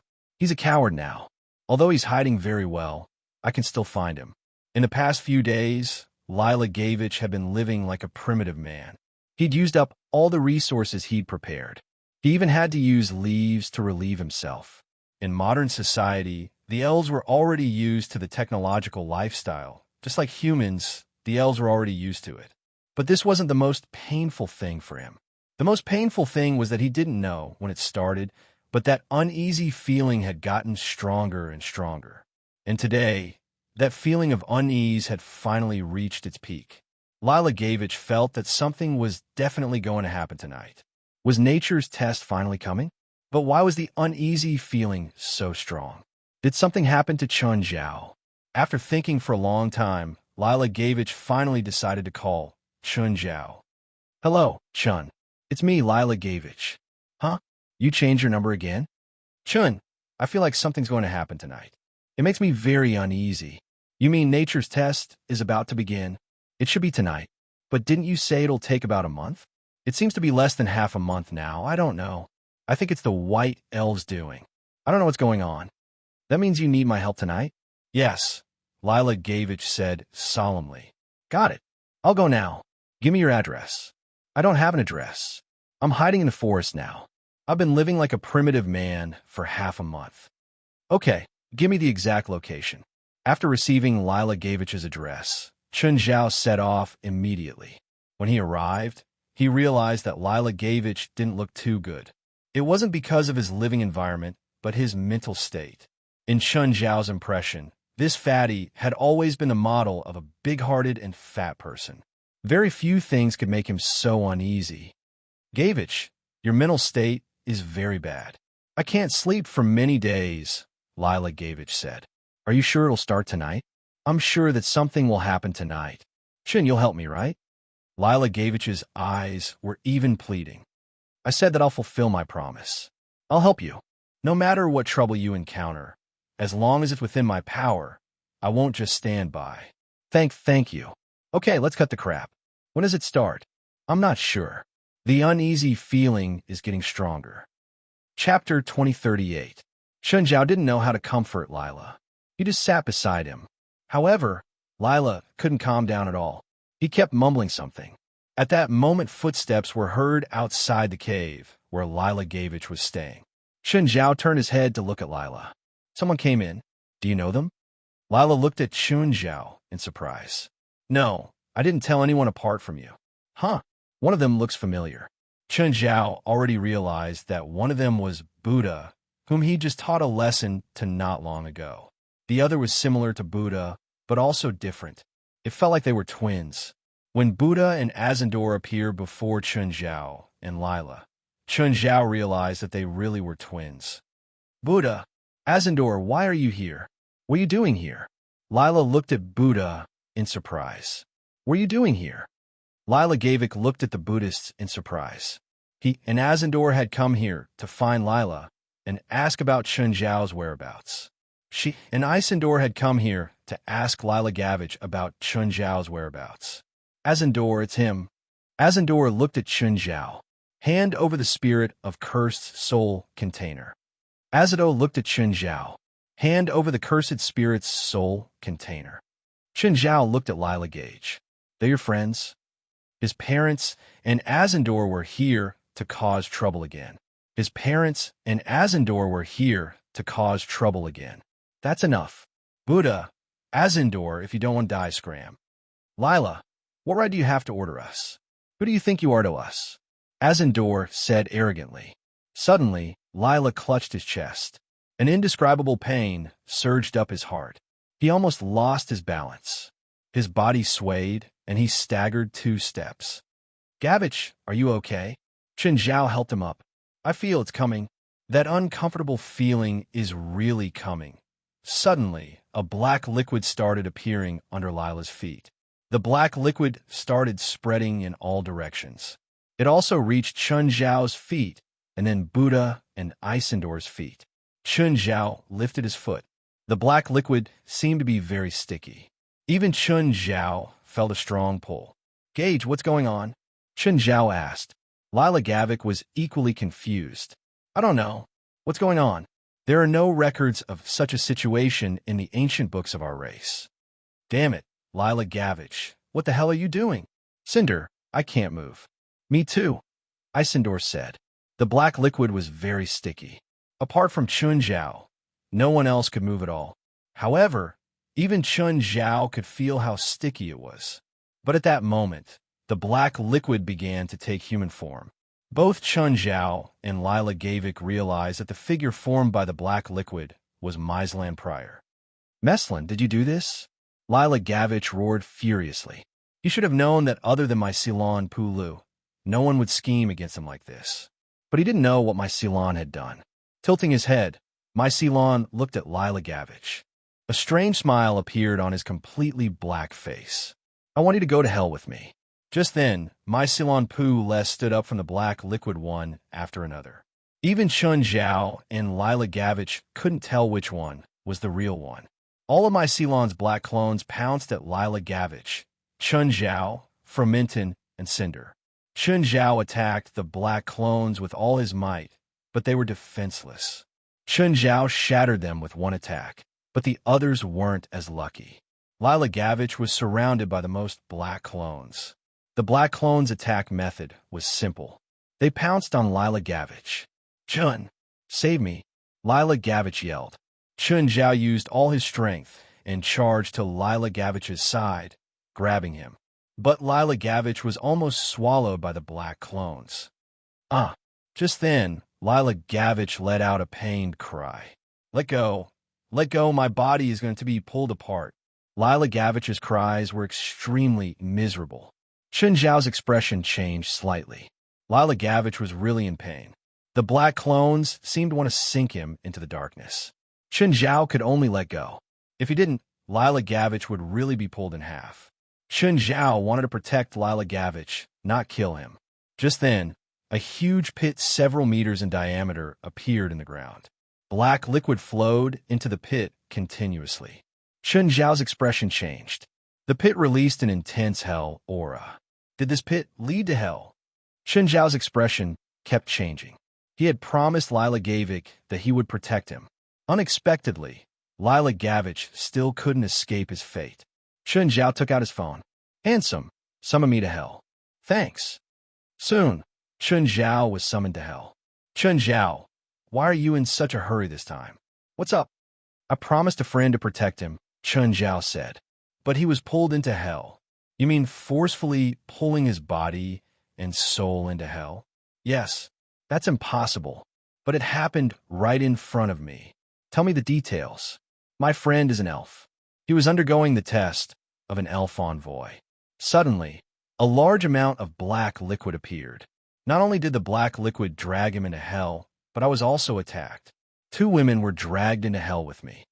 The handsome guy immediately understood. He wasn't pulled into hell. He was sent there by the laws. "What do you mean? I don't understand." "His test is hell's test." "Hell's test?" "Yes, he'll be punished by hell." "Can you help me find him?" "I can help you find him, but I can't do anything.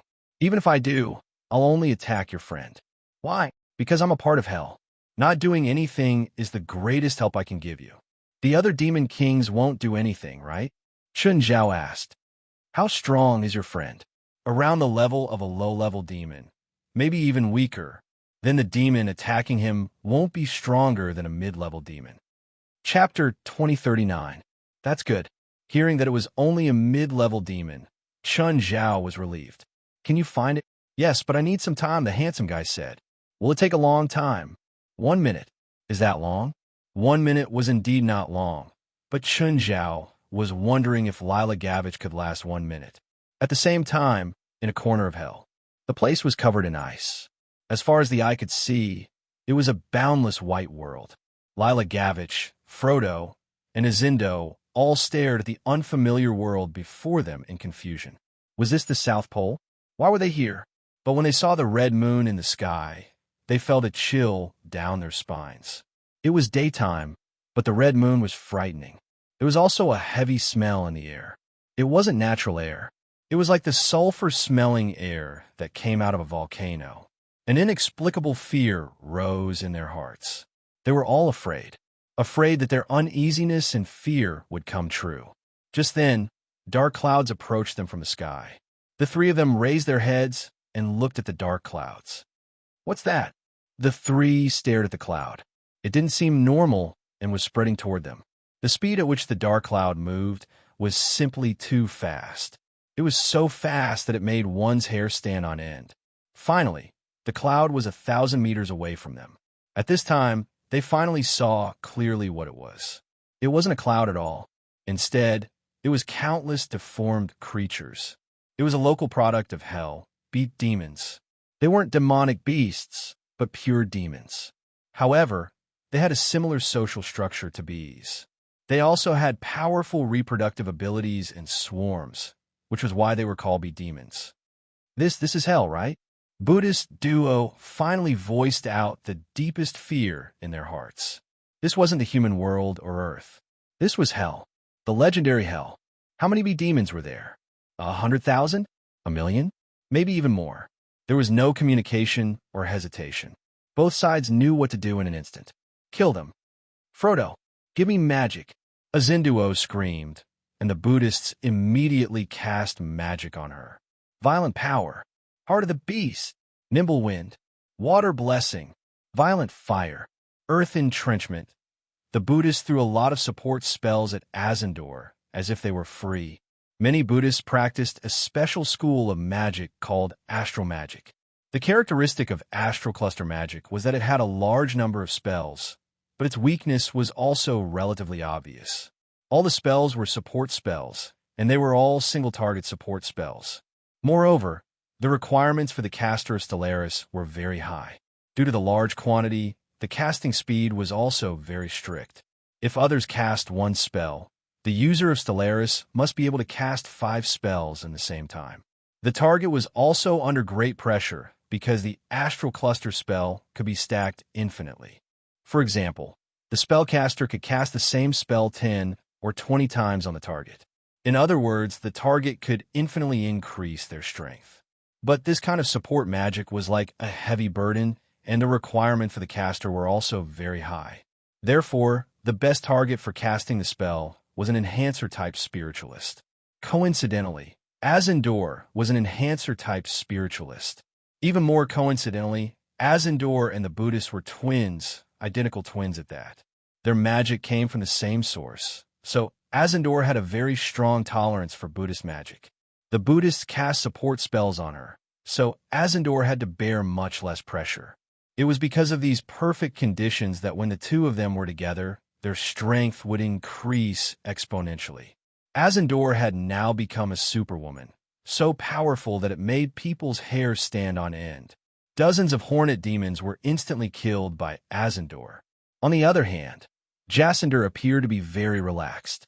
However, dozens of hornet demons were like a drop in the ocean to the entire army. There were too many. There were just too many hornet demons. Azindor had already endured the effects of dozens of astral cluster spells. This gave her strength and speed an overall increase. Not only that, she was as agile as the wind, as violent as fire, as defensive as the earth, and as gentle as water. Azindor killed hundreds of hornet demons. Suddenly, a huge devil appeared in the midst of the hornet demon army. This devil was at least 8 to 9 meters tall. It looked like a normal hornet demon, but it was much stronger. This was the drone of the hornet demons. Their main duty was to mate. Of course, there were also the guards of the queen hornet. Azindor was caught off guard and was punched by the drone, causing her to fall onto the ice. The attack was so powerful that even Azindor couldn't help but spit out a mouthful of blood. Azindor jumped up again and dealt a heavy blow to the drone. Azindor's fist pierced through the drone's chest, and at the same time, took off its head. Azindor held the drone's head and roared loudly. She wanted to scare off the endless hornet swarm. Just then, countless drones appeared in the hornet swarm. Even though the number of drones was far less than the normal hornet soldiers, the hornet swarm was too big. Therefore, the number of drones was still very shocking. Azindor's actions didn't scare off the hornet demon army. Instead, it enraged the drones. From their point of view, Azindor's actions were provoking them. Azindor's expression was unnatural. Fodor and Lila Gavich's faces were even paler. It's over. It's all over. Although Isinduo was confident in herself, she was not arrogant enough to think that she could repel all these demons by herself. At this moment, an even more despairing scene unfolded before them. In front of the ice field, another black mass appeared. If the previous ones were a swarm of bees, this one was a swarm of ants. Compared to Feng Yun, the swarm of ants was much larger. It was a despairing number. But what was more despairing was the fact that there were also different kinds of devils appearing on their left, right, and rear. The number of each type of devil was despairing. The three's expression changed from shock to fear, then from fear to despair. And within this terrifying army, there were even more terrifying existences. Isinduo could sense that some of the demons were individually strong enough to kill her. Chapter 2040. The handsome guy brought Chun Zhao to the sky above the tundra. Even though Chun Zhao was tens of thousands of meters in the air, he still couldn't see the end of the tundra. Nevertheless, Chun Zhao could still see the mass of people below. Could this be my friend's test? He attracted all the low-level and mid-level demons in the tundra, the handsome guy said. Any one of these demons could probably kill him. It has nothing to do with numbers. If there's not a single qualified demon at the place he appears, he passes. But if he appears in this area, all the qualified demons will respond. My friend isn't dead, is he? No, he's still alive, the handsome guy said. At the same time, he glanced at Chun Zhao. Do you need me to send you? No, I can do it myself. It's fine. Let me send you. With that, the handsome guy didn't even give Chun Zhao a chance to refuse. With a light tap of his finger, Chun Zhao felt an enormous force push him down. Chun Zhao lost control of his body and fell down like a meteor. This speed was much faster than free fall or his own dive. Moreover, falling at this speed wouldn't hurt Chun Zhao more. It was like punching a wall. If it was a medium speed, the fist would hurt the most. But if it was a slow or fast speed, it wouldn't hurt at all. The handsome guy said he couldn't do anything. However, he still helped Chun Zhao in whatever way he could. At the moment, Lila Gavich, Frodo, and Icindel were all in despair. It was simply impossible for them to defeat this overwhelming army of demons. Just then, they saw a golden light fall from the sky. What's that? It can't be anything good, Frodo said. So what if it's bad? It doesn't make any difference to us, Lila Gavich said dejectedly. That thing seems to be falling toward us. Looking closely, Lila Gavich couldn't help but shudder. That thing was really falling toward them. Was it a meteor? But were there golden meteors? Or were all the meteors in hell golden? The falling speed of the meteor was simply too fast. They didn't even have time to react. The meteor was about to hit them. Suddenly, the angle of the meteor's descent changed, and it suddenly plunged downward. Rumble! The golden meteor smashed into the demon army. A golden shockwave swept out in all directions. Almost all the demons within a kilometer radius were vaporized. Lila Gavich, Formidor, and Azendel looked at the scene before them in disbelief. The demons were vaporized right in front of them. If that golden meteor had moved forward a little more, then they would be vaporized just like these devils. Smoke filled the empty area of impact. Nothing could be seen, only the wreckage on the ground. However, most of the body parts of these remains had already been vaporized by the impact. At this moment, the three of them saw a figure walking out from the smoke. Lila Gavich's pupils dilated when he saw the figure. As the figure drew closer, Lila Gavich's breathing quickened. Chun! Lila Gage finally saw who it was. Chun Zhao. Why is it Chun Zhao? Why was Chun Zhao here? Disbelief was written all over Lila's face. Formidor and Azendel all had different expressions. They were also surprised that Chun Zhao was here. Gavich, I told you that I'll protect you.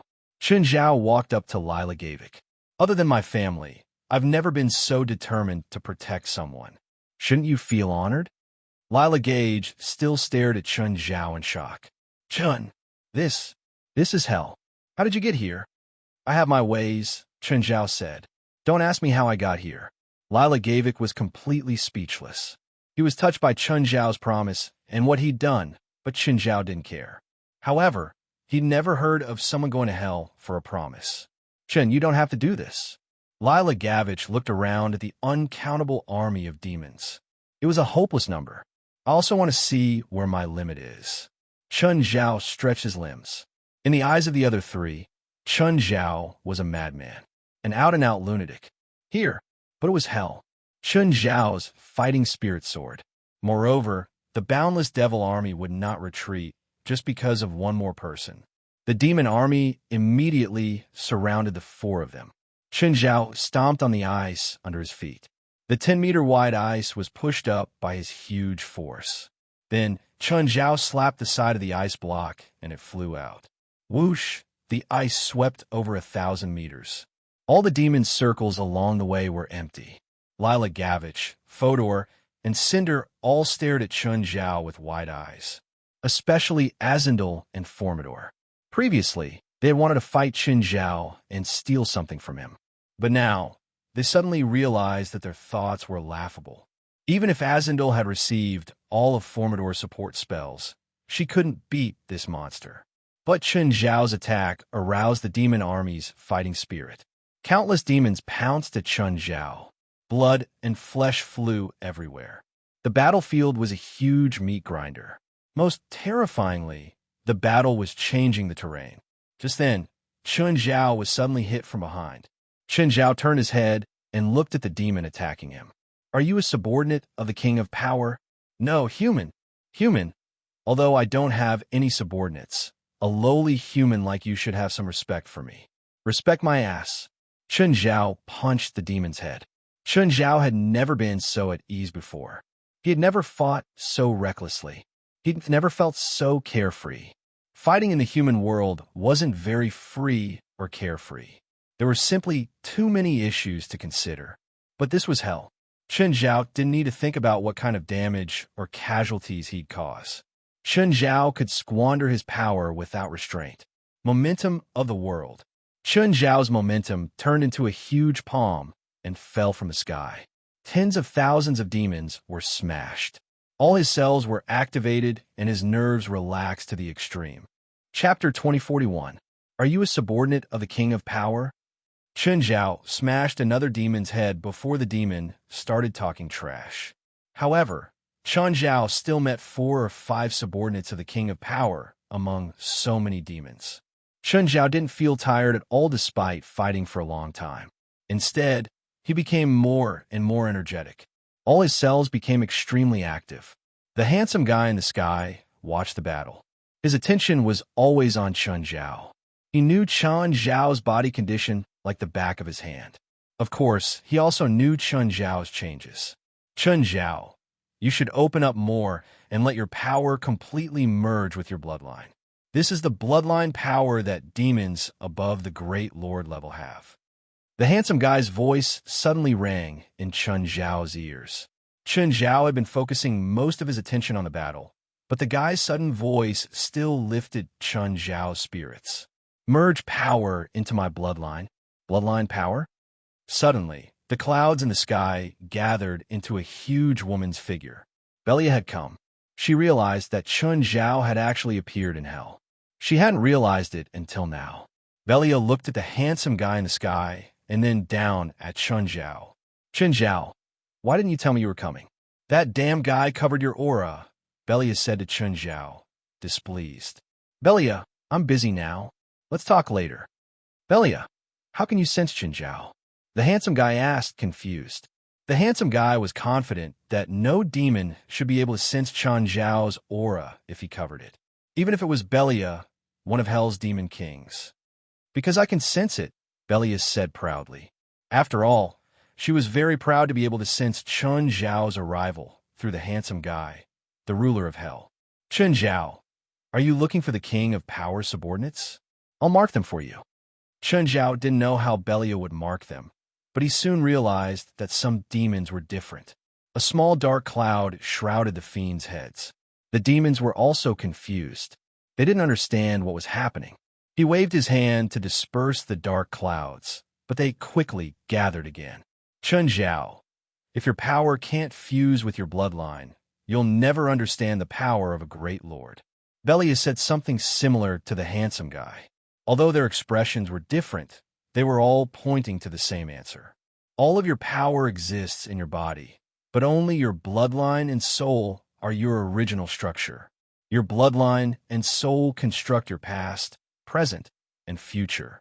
So if you want your power to last forever, you need to integrate it into your bloodline and soul. However, you don't walk the path of the soul system, so you only need to integrate your power into your bloodline. Qin Zhao frowned. He was attacked by another demon. Although the demon's attack did not harm him at all, but Qin Zhao still felt irritated. The 2 demon kings of Hell guided Qin Zhao, but they only told him the path he was going to take, but they didn't tell him how to get there. Fuse with the bloodline? How is it supposed to fuse with the bloodline? "Qin Zhao, you're dumber than I thought." "I agree with that. We've already explained it so clearly. Why don't you understand?" Qin Zhao felt stifled. Was he stupid? It was like an extremely complicated mathematical formula. They gave him the answer, but not the process of solving it. Then Chun Zhao had to calculate the process himself. But this was cultivation. Sometimes you just needed a flash of inspiration. Clearly, Chun Zhao hadn't had it yet. Chun Zhao had squeezed out another subordinate of the King of Power. 23. It was still a long way. Luckily, there were too many demons here. The number of subordinates of the King of Power was very low in the entire demon army. It was even 1 in 100,000. But even with such a large number, there were still 100 or 200 demons who were subordinates of the King of Power. You've collected the blood of so many subordinates of the King of Power. You can feel the power contained in the blood. Chun Zhao looked at the bloodstain on his hand. It was the blood of a subordinate he'd just killed. Feel the power contained in it? You used the blood of 100 subordinates of the King of Power to obtain more power, but do you think that all of them combined can be stronger than you? Even if there were 1,000 or 10,000 of them, they wouldn't be stronger than you. What you want is the rule of power in the bloodline. The rule was something that Chun Zhao couldn't reach. It was something that only demon kings could have. Of course, the handsome guy and Belial didn't want Chun Zhao to feel the rule. They knew that Chun Zhao couldn't even reach the level of a great lord. He couldn't even understand the rule. But they still underestimated Chun Zhao's thinking. Chun Zhao's consciousness suddenly entered a strange space. This space wasn't big, and there was only a stone mountain. In front of the stone mountain, there was a figure constantly punching the stone mountain. Chun Zhao's consciousness walked closer. He realized that the figure was himself. Was this him? Or rather, an incarnation of his consciousness. Hey, that person. Chun Zhao's incarnation didn't seem to hear Chun Zhao's voice and kept punching the mountain. Was this a metaphor? Chun Zhao's consciousness returned to his body. It was just a momentary thought. Chun Zhao didn't understand what it meant either. Do you have a more scientific explanation? Chun Zhao asked. It was too general to infuse power into the bloodline with just this explanation. It was like looking at flowers in a fog or a blind man touching an elephant. Even if he told you the shape of the flower, you still wouldn't be able to see everything clearly. It was too difficult to imagine it with his own thoughts. Oh, Chun Zhao, do you remember the sports car you gave me? The handsome guy suddenly asked. Yeah, what does that have to do with the sports car? The sports car needs fuel to run. You can think of your body as the sports car. The fuel is your power. In fact, the sports car is just a pile of scrap metal without fuel. The fuel is the source of all your power. In other words, even without the sports car, your power still exists. It's still a bit blurry. Chun Zhao felt that the handsome guy's explanation made him even more confused. Chun Zhao, why did you give him a sports car, but not me? Shouldn't we be closer? Chapter 2042. Usually it was in a chat group. Belial was the most hateful person. Belia immediately diverted the topic. A moment ago, they were talking about a normal topic. Then, Belia's words immediately turned into an unreasonable scene. However, Chun Zhao was still thinking about what the handsome guy had said earlier. What the handsome guy wanted to say was that he didn't need a sports car. He could use fuel to release the energy contained in it. However, the energy produced by the fuel through the car was a combination of mechanics, dynamics, and physics. In the end, the energy was released and turned into kinetic energy. It was the same for Chun Zhao's own strength. His body was like a highly precise instrument. Through this transfer and release, his own strength would become Chun Zhao's combat power. If he didn't use his body, how could he obtain and release strength? Think about it first. How did your vitality increase the upper limit of your lifespan? Chun Zhao was stunned. Vitality? Your bloodline determines your lifespan. Your vitality increases your lifespan by fusing with your bloodline. It's the same for your strength. Chun Zhao was instantly enlightened. The handsome guy had gone around in circles. Actually, he only needed to say one sentence, and Chun Zhao would immediately understand and understand. Handsome, Belial, there's something wrong with your expressions, Chun Zhao complained. It's not that there's something wrong with my expression, the handsome guy said. It's just that your comprehension is too low. I agree with his point of view. This is the first time in tens of thousands of years that I admit that what he said makes sense, Belial said. From what I know, there's always been a problem with humans' comprehension.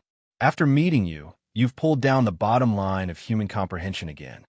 Chun Zhao ignored their rebuttal. He started absorbing his own strength like how he absorbed vitality. Actually, this process was also called returning to truth in China. This truth represented the true self, and self. Originally, all the strength Chun Zhao cultivated came from the outside. Now he was turning from the outside to the inside. Chun Zhao was actually just lacking a layer of paper. When this layer was pierced through, Chun Zhao's realm was completed in an instant. Boom! Chun Zhao sent the demons around him flying. In the eyes of Lila Gavich, Flaminda, and Isindor, it was as if they saw countless demons being sent flying without any warning. Chun Zhao felt the unbelievable pulse in his body. He felt the surging power. He had never felt this before. At this moment, Chun Zhao finally felt that the power belonged to him. This power even surpassed life and death. Even in death, this power would be passed down through his bloodline. Among the demons of hell, only demons above the Lord level would have subordinates. This was an intermediate level, a great demon lord. They could choose to continue to be a subordinate of a great demon king or establish a unique bloodline inheritance. In some sense, Chun Zhao could have subordinates too. This wasn't just through bloodlines. However, Chun Zhao couldn't pass down through bloodlines. At the same time, far away in Obsidian Castle, Beelzebub Zophi also sensed a familiar power. Of course, Chun Zhao's power couldn't cross such a long distance. It was only because Beelzebub Zophi had once given him his essence blood, the blood of gluttony. Zoe, Zhao Bev Zoe God. Yang, Chun that Chun, Chikama, after ago, Kama, God I was, Chun the lifespan of humans is so short. Of course, their growth period is faster than ours. Chun Zhao looked at his changes. The most fundamental change was the increase in all aspects of his body. Chun Zhao's clones went from 8 to 16. In other words, when Chun Zhao used all returns to 1, he could increase his power by 16 times instead of 8.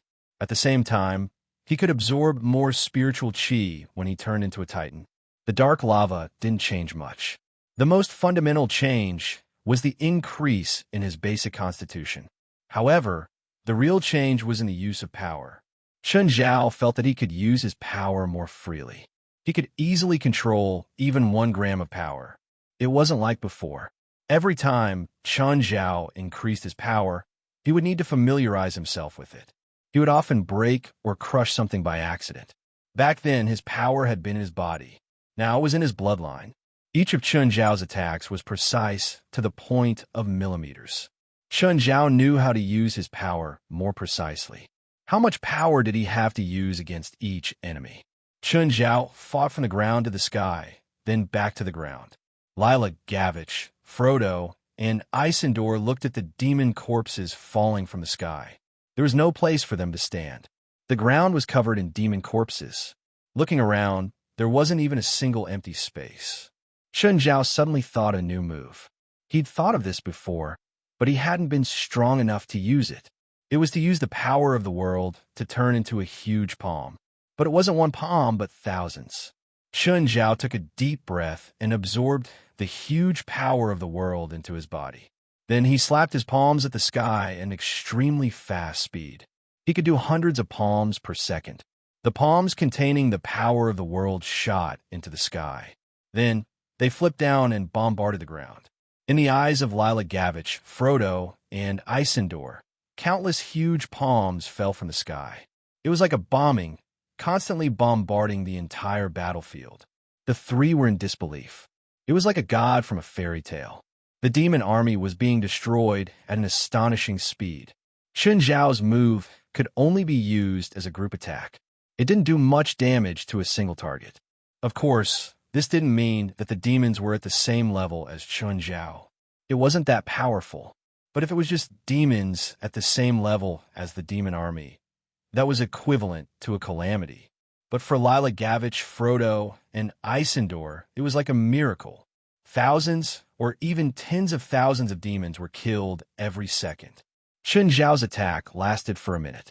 During this time, At least 1,000,000 demons were killed.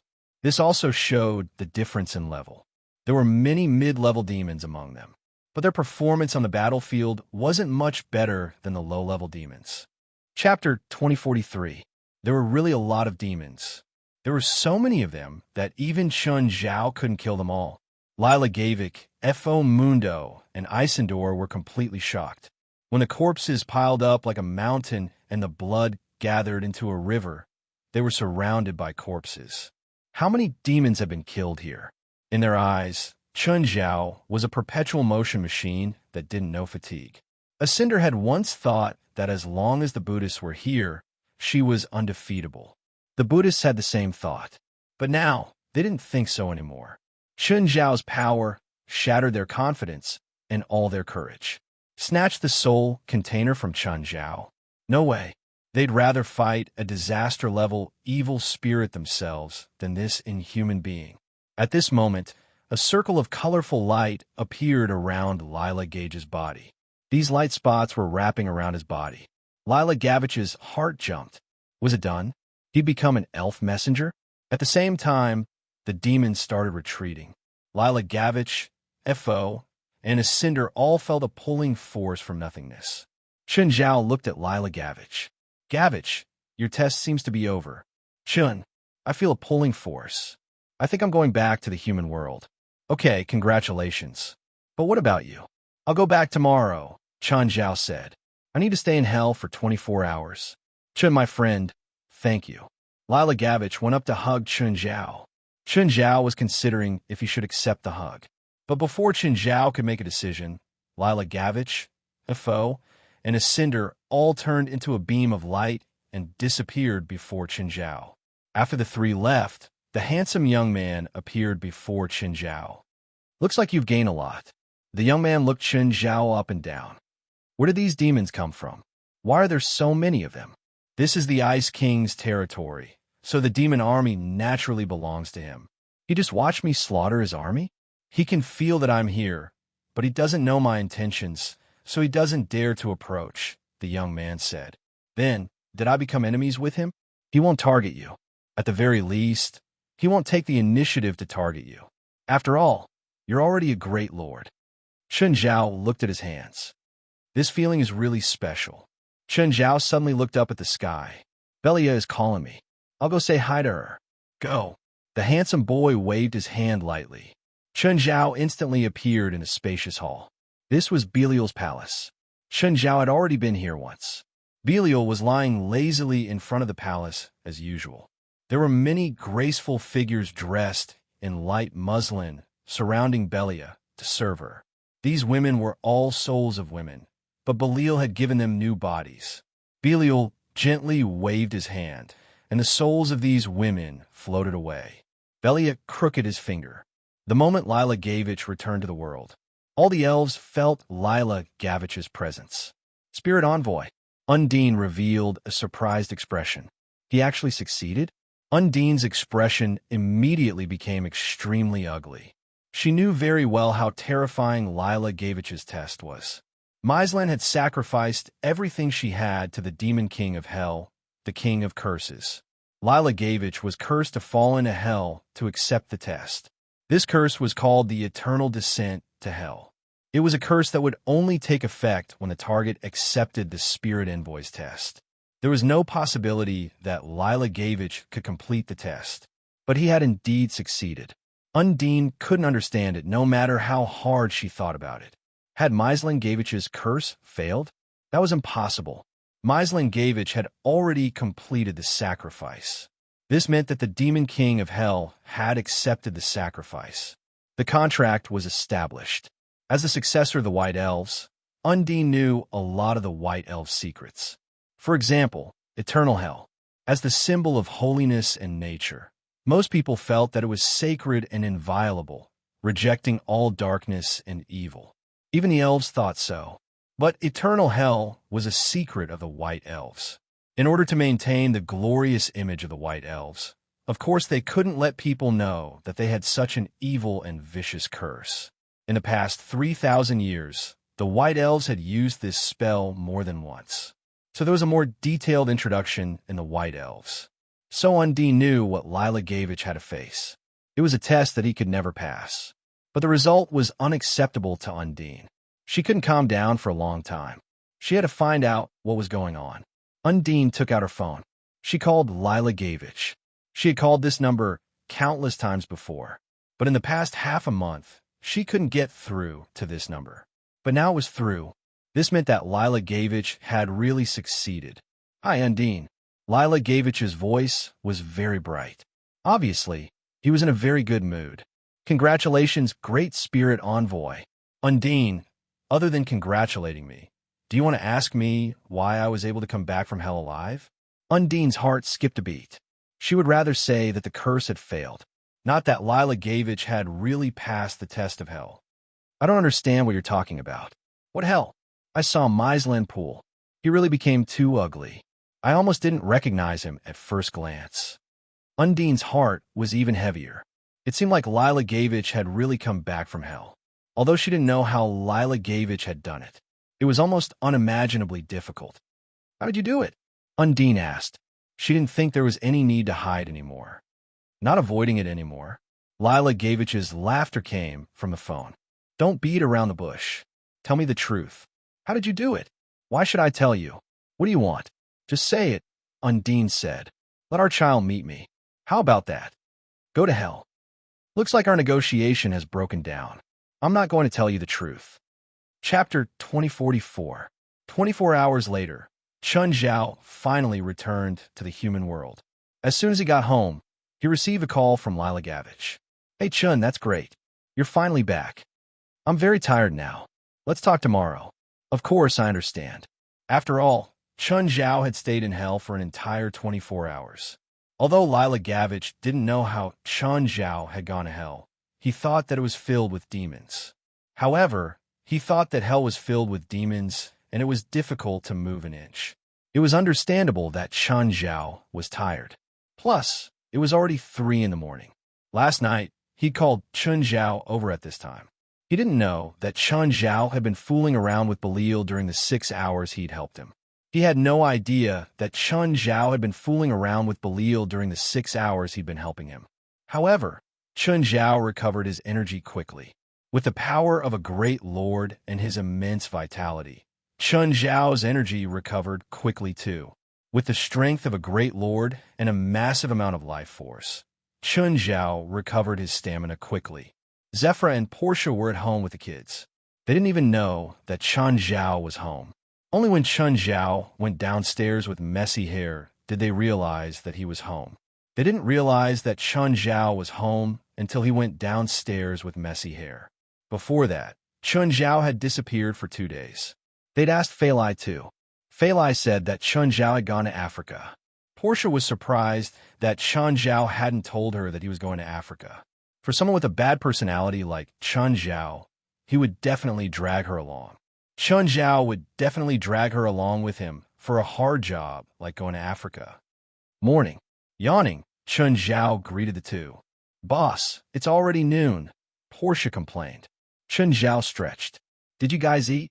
"Boss, the food is in the kitchen," Zephyr said. "Okay." While Chun Zhao was eating, Lila Gavich came. "Come, let's eat together." Lila Gavich didn't hold back. Seeing how Chun Zhao was enjoying the food, she also ate some with him. Lila Gavich had never been so full after eating. Other than the appetite, it was also because Chun Zhao's food was really good. "Do you want something to drink?" "I'll have a glass of red wine," Lila said. "Portia, pour us a glass of red wine." "Chun, this is to thank you." Lila Gavich took out a check. Portia came over with a glass of red wine. When she saw the check, she almost dropped the plate in her hand. $1 billion? Tilting his head, Chun Zhao looked at Lila Gavich. "I won't charge you this time. If we had an agreement beforehand, I wouldn't reject, but this isn't a deal. Plus, I've gained a lot from this trip too." Portia felt dizzy. Not even $1 billion. How generous was Chun Zhao? Or maybe he had so much money that he was unmoved by $1 billion. In any case, Portia felt that if $1 billion were placed in front of her, she would definitely do anything for it. After all, to her, and even to 9,999% of the people in this world, this was an unimaginable number. Even those billionaires would find it hard to remain calm in the face of $1 billion USD. Boss, you haven't given me a bonus in a long time, Portia said, feeling wronged. Get lost. What contribution did you make? Can I give you a bonus? Even if I didn't make any contributions, I did some hard work. Chen Zhao rolled his eyes. I asked you to take care of the kids for 2 days, and you complained to me every day. You're not embarrassed to ask me to give you a bonus? Lila Gavich thought for a moment and decided to keep the check. Chen Zhao's help this time made him not only respect Chen Zhao, but also respect him. Chen Zhao's actions made him feel that Chen Zhao was a friend that he could entrust everything to. After all, there weren't many people in this world who were willing to go to hell for a promise. And Chen Zhao happened to be one of them. If even this kind of friend wasn't trustworthy, Lila Gavich didn't know what kind of friend he could trust.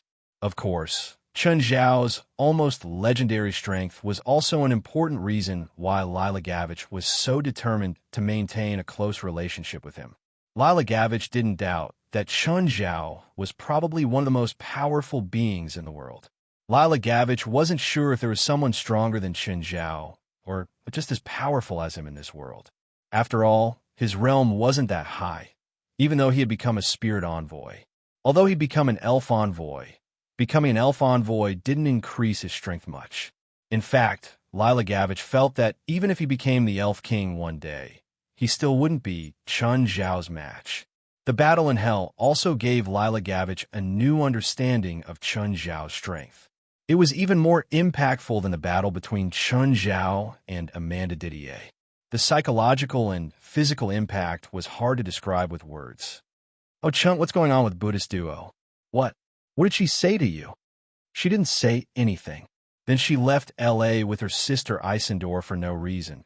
So I guess something must have happened between you and them, Lila Gavich said. Lila Gage said, but looks like they're scared.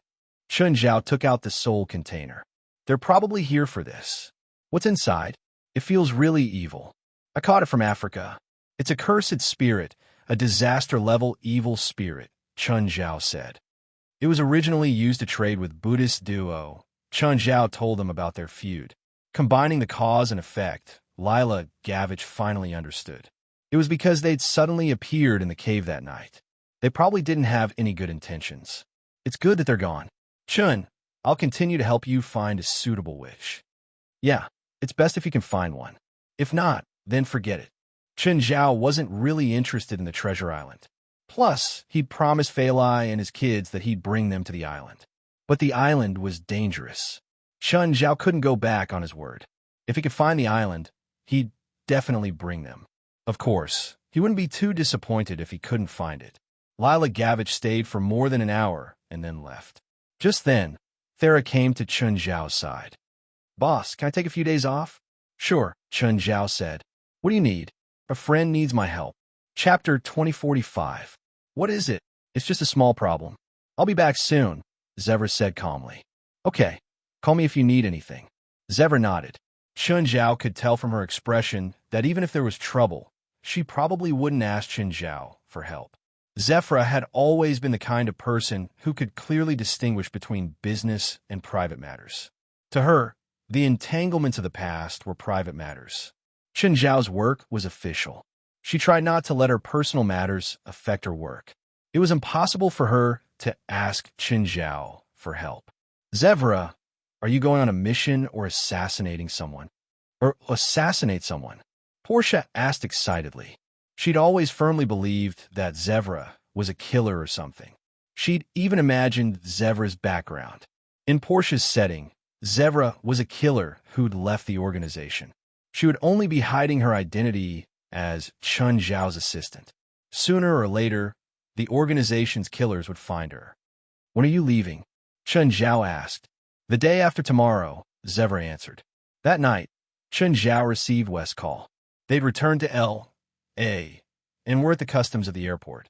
When Chen Zhao arrived, Nagasaka Reiko followed him. Hello, President. Nagasaka Reiko gave Chen Zhao a 90-degree bow. Chen Zhao didn't object to Nagasaka Reiko being a reserve member of the association. However, she had about every time they met or even talked to her. This made Chen Zhao very uncomfortable. In comparison, Dong Ye Tianxi didn't have this problem. Dong Ye Tianxi had already immigrated and his family had lived in L.A. for a long time. Therefore, Dong Ye Tianxi had basically lost most of his habits in Japan. It was also Dong Ye Tianxi who'd told Nagasaka Reiko to pick him up at the airport, since Nagasaka Reiko had become a reserve member of the association. Of course, he had to have a good relationship with the official members. Back then, Dong Ye Tianxi had been taken care of by Nagasaka Reiko's grandmother, Yoko Hikari. Now, of course, he had to take care of Nagasaka Reiko too. This was normal in both the East and the West. No one would blame Dong Ye Tianxi. Moreover, there was nothing wrong with Nagasaka Reiko coming to pick him up. You should change your habits in the future, Chun Zhao said gently. When in Rome, do as the Romans do.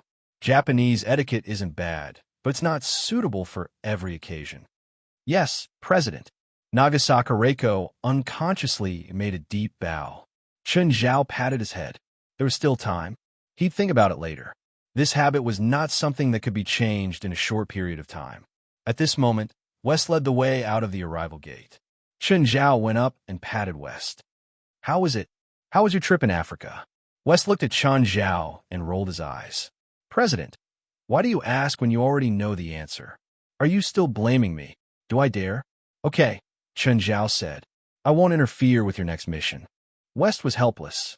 Chun Zhao couldn't be blamed for this. Chun Zhao did care about them, but he was a little too concerned. Of course, if Chun Zhao didn't care too much about them this time, they wouldn't have been able to escape. They would probably be in danger. So, even though they were at fault, they'd avoided the most dangerous enemy. Sir, let me help you with your luggage. Nagasaka Reiko took the luggage for the members of the association. Clearly, she had to try her best to show off. After returning to the headquarters, Klaus and Nellie Winlancey were already in the room. Nellie Winlancey had too many questions for Klaus to answer. Of course, Nellie Winlancey had lived here for a while and had basically accepted this place to a certain extent. Moreover, she had seen Maev use magic in front of her every day. People like Nellie Winlancey belonged to the outer circle of the spiritual world. For example, people who provided services for spiritualists or relatives of spiritualists who knew about the existence of spiritualists and the spiritual world were all outer circle members. West called Wenk Sieg immediately. He told her that the second mission had been completed. Soon, Wenk Sieg arrived.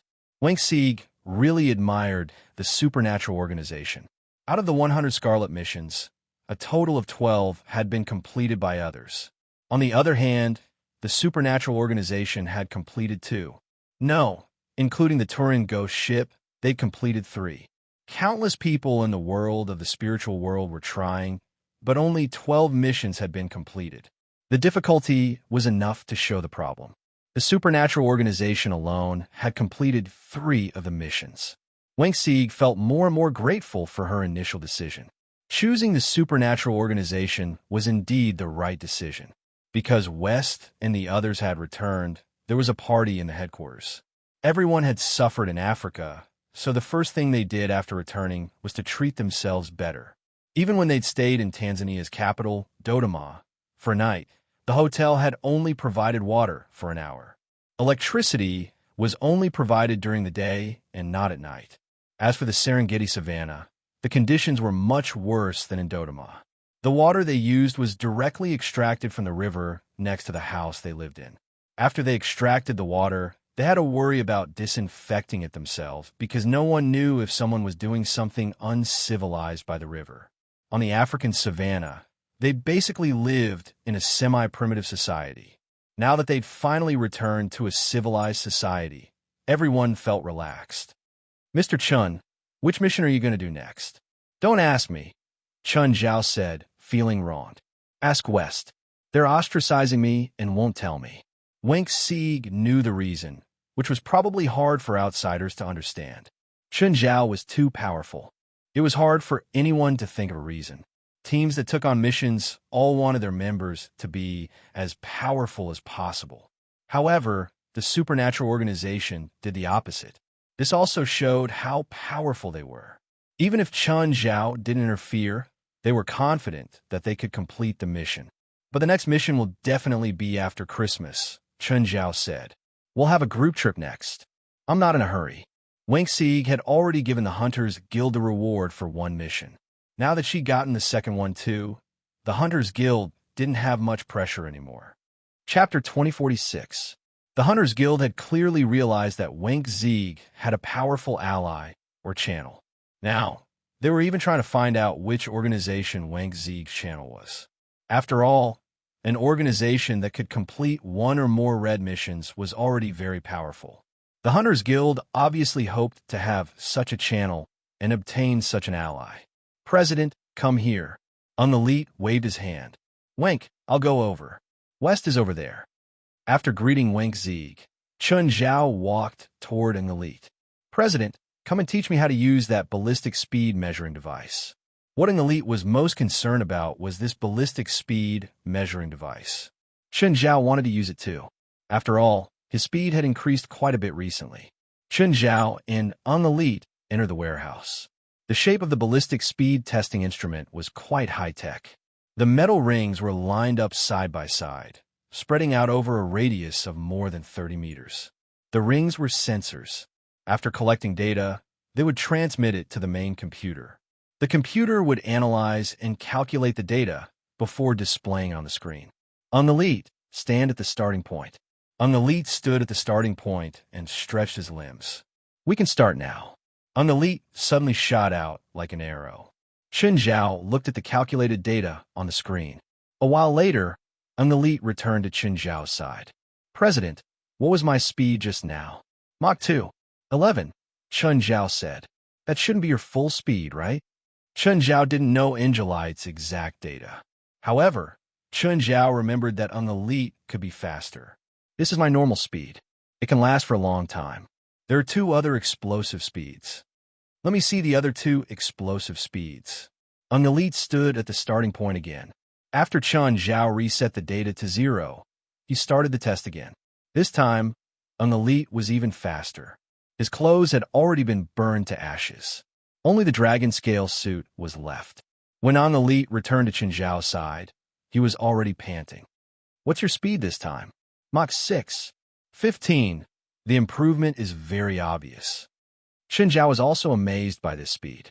Compared to Angelite's initial data, the difference was like heaven and earth. When Chun Zhao first joined the supernatural organization, their first enemy was family. At that time, Unelite couldn't even break through the speed of sound, and it would be very difficult for him to run back and forth.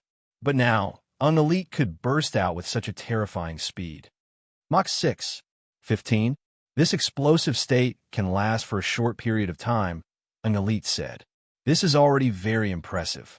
There's also an explosive state, which should be much faster than this, but the flaw is even more obvious.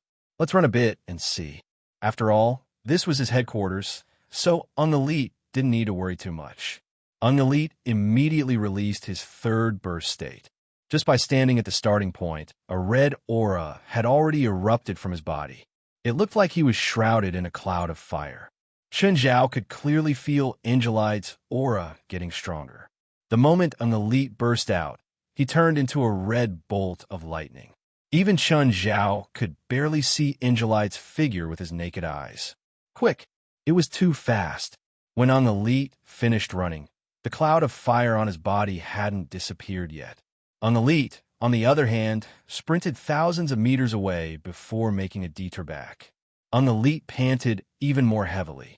It seemed that the cloud of fire was really a huge burden on him. President, what's the data just now? 13.28 Mach.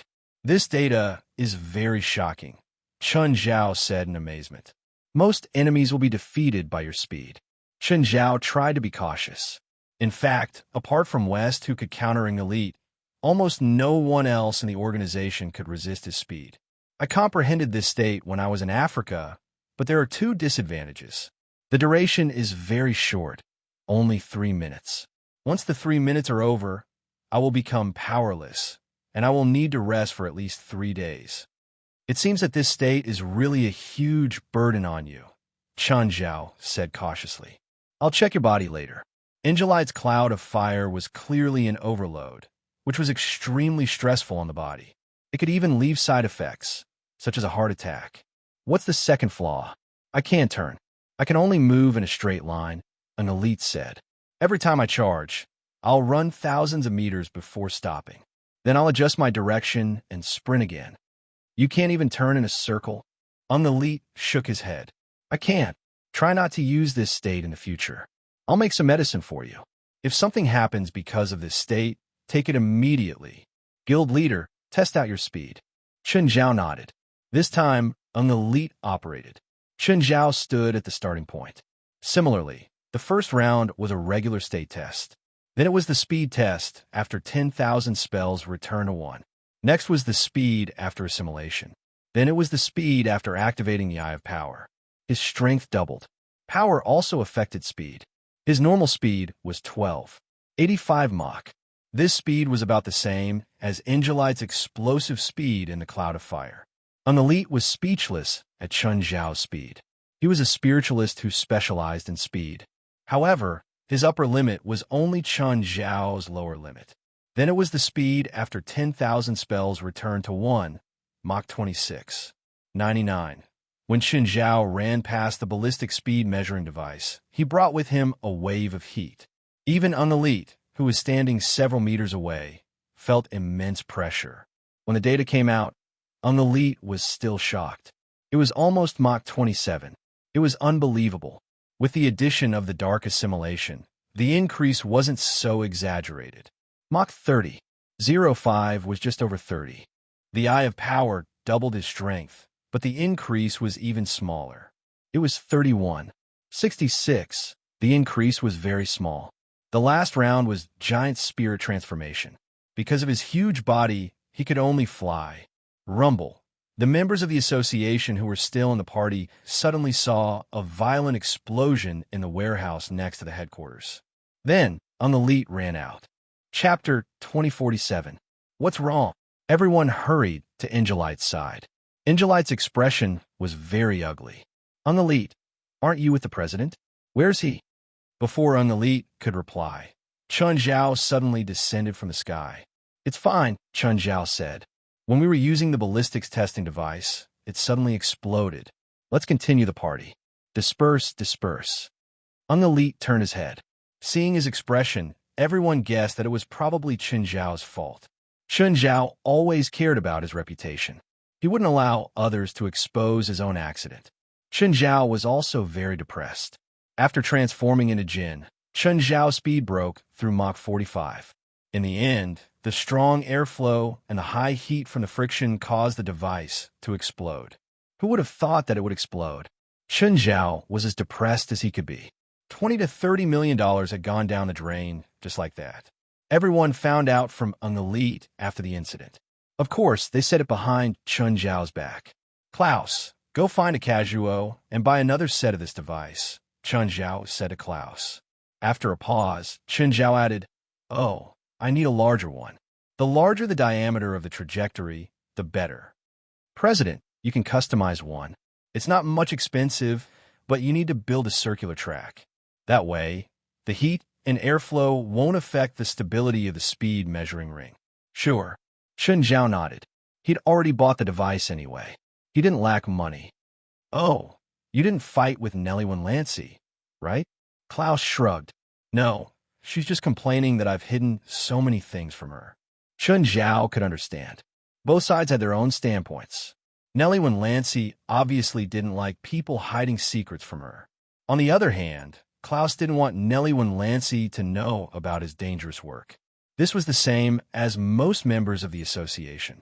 For example, an elite was a classic example. There was also a deuce. Chen Zhao still didn't know how many people he had at home, but he definitely had a family. Occasionally, he'd go out for a day or two. According to Chen Zhao and the association members' judgment, he probably had kids at home. It was easy for Chen Zhao and the association members to investigate a deuce. However, this was very disrespectful to a deuce. That was why no one investigated a deuce. If one day he was willing to tell everyone and was willing to introduce his family to everyone, they would also be happy. Even if she was never introduced to everyone, no one would resent her. The party was quite lively, but Chen Zhao saw Lit Grove drinking in a corner. "Hey, Grove, why are you so gloomy?" Chen Zhao went up and patted Lit Grove's shoulder. "Teacher, can I ask you for a favor? Tell me, what can I do for you? My dad might be in a bit of a debt crisis recently." "How much does he owe?" "No, I'm not borrowing money." Last time, Lit Grove had borrowed a lot of money from Chen Zhao. He hadn't returned it yet. How could Lit Grove have the face to keep borrowing money? Moreover, he didn't think that his father had the ability to pay back the money in his current state. "I was wondering if you could recommend any suitable roles for my father in Mr. Stevens' new movie." "Sure." Chen Zhao nodded. It was no trouble at all. Back then, Chen Zhao had used his relationship with Portia to recommend 2 roles for her. Of course, it turned out that Portia really wasn't good at acting, although she still enjoyed it. And Lit Grove's father was an A-list Hollywood star, although his status had dropped a lot. But his acting skills were definitely good. "But I can't guarantee that your father will definitely get the role." "Of course I know. Does your father really not need money? I can help him relieve some of his financial pressure," Chen Zhao said. "Teacher, my father is very depressed now. The bank doesn't trust him anymore and is urging him to repay the loan in advance.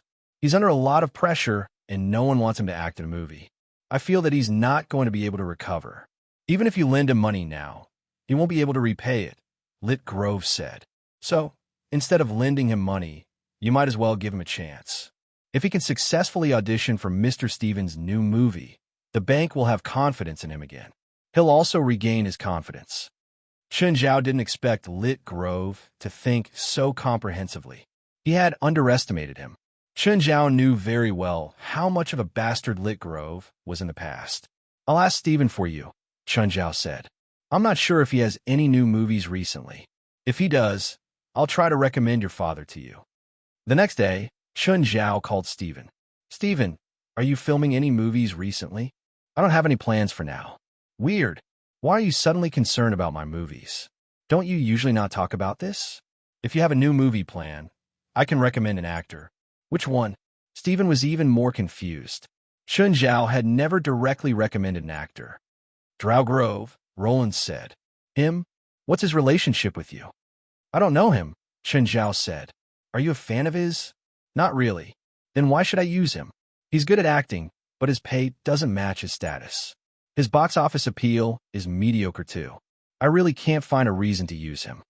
"I'm not forcing you to use him. I'm just saying that if you think he has a suitable role for you, give him a chance. With his status, he can only be the main character," Steven said. "Have you ever seen an A-list actor play a supporting role? Even if he's not the main character, he has to be the antagonist. He'll also have the most screen time. So it's impossible. Yes, if you can convince me, I will find a script that suits him. My studio receives more than 100 scripts every day, and there are quite a few good ones. So it doesn't depend on his status, price, or acting skills. It depends on why you want to help him." Steven's meaning was clear. He would only help because of Chen Zhao, not anyone else. "A lucky coin," Chen Zhao said. "Speaking of which, he's indeed a good actor. I didn't agree for that lucky coin." Chapter 2048. Steven didn't actually need to ask why Chen Zhao wanted to help Drow Grove. Chen Zhao had always only introduced and never recommended, at least for the main roles. In the past, he'd occasionally asked for roles for 1 or 2 people. Most of them were number 4 or 5 and only lasted for 1 or 2 minutes. This time, Chen Zhao had recommended the actor and was even willing to give him a lucky coin. Steven couldn't refuse. Drow Grove wasn't a good choice, but he wasn't a bad one either. Choosing a main character didn't just depend on whether the actor was suitable or not. There were also many other considerations. First, the image. If the actor was suitable in other aspects, but the role wasn't, the director might even be willing to change the role for the actor. Of course, there were actors who were willing to change themselves for the role. In Hollywood, there are a large number of professional actors. They can become as fat as the sky in a very short period of time. They can also become as thin as a bamboo pole in the blink of an eye. Steven didn't lack good scripts right now. Hollywood never lacked good scripts. The 6 major film companies received hundreds of thousands of scripts every year. Steven's studio had a team that reviewed the scripts every day. Of course, not every script would be filmed. No matter how good the script was, Stephen had to consider if it suited his style. Style wasn't the type. Stephen could film almost any type of movie, but some scripts had a strong personal style. No matter how good the script was, Stephen wouldn't film it. Some scripts that everyone thought were good but weren't suitable. Stephen's studio would contact the creator and buy the rights. From a few $100s to a few $1,000s to tens of thousands of dollars. Ordinary creators would only get this much. It was actually very easy for Stephen to find a script that suited Drowgrove's role. It was only a matter of whether he wanted to film it or not. There was no such thing as whether he could or not. Oh, I can move into my new house at Mirror Lake. I'll have a small party then. All the construction and renovations of Mirror Lake Manor were completed. The furniture and appliances were moved into the house in the next 2 days. Felwood Cisco was also in charge of this. Mirror Lake Manor also had a butler system installed. Chun Zhao and Fei Lai were already used to the convenience of the system. It wasn't a true AI system, but it greatly improved their quality of life. The function of the system wasn't just to control appliances. The functions of the butler system were not limited to controlling household appliances. These were all basic operations. The real strength of the butler system was its security. It can identify people and animals that are a threat to its owner. If there was any danger in the manor, it would even call its master urgently. Family members didn't need to bring keys when entering and exiting the house. They didn't even need to use their fingerprints. He directly used facial recognition and pupil recognition. Moreover, the pupil recognition did not require the user to look at the pupil recognition device. As long as they are on the camera, they can be identified directly. Where are you guys going over? I'll go with you. I'll choose a guest room too. That room will be mine from now on, Stephen said shamelessly. Sure. Chun Zhao didn't object. Even if Stephen came to stay, how long could he stay? Stephen is such a busy man. Keep him in a manor for 3 days, and he'll go crazy. Let's go now, Chun Zhao said. Fei Lai didn't go to work today either. Chun Zhao drove the family to Mirror Lake in the RV. In the past 2 days, the children had bought a lot of things to decorate their rooms. There were ornaments and toys. For example, Sindora's wish was to make a room full of dolls. Chun Zhao and Fei Lai had prepared a large number of dolls and dolls for her. For example, kilo-like figurines. Chun Zhao had also prepared a special cabinet for him. When they reached Mirror Lake, Felwood Cisco came out to welcome them. Mr. Chun, this is the last time I'll stand here to welcome you. If I come again, I'll need your permission. You're always welcome here. Chun Zhao chuckled. Then, he took out a big stack of red envelopes. Old rules. This is for every worker who's worked for my manor. Okay, I thank you on their behalf. Felwood Cisco had a few workers come out to help move the things Chun Zhao's family had brought in. They were all very willing to work for Chun Zhao.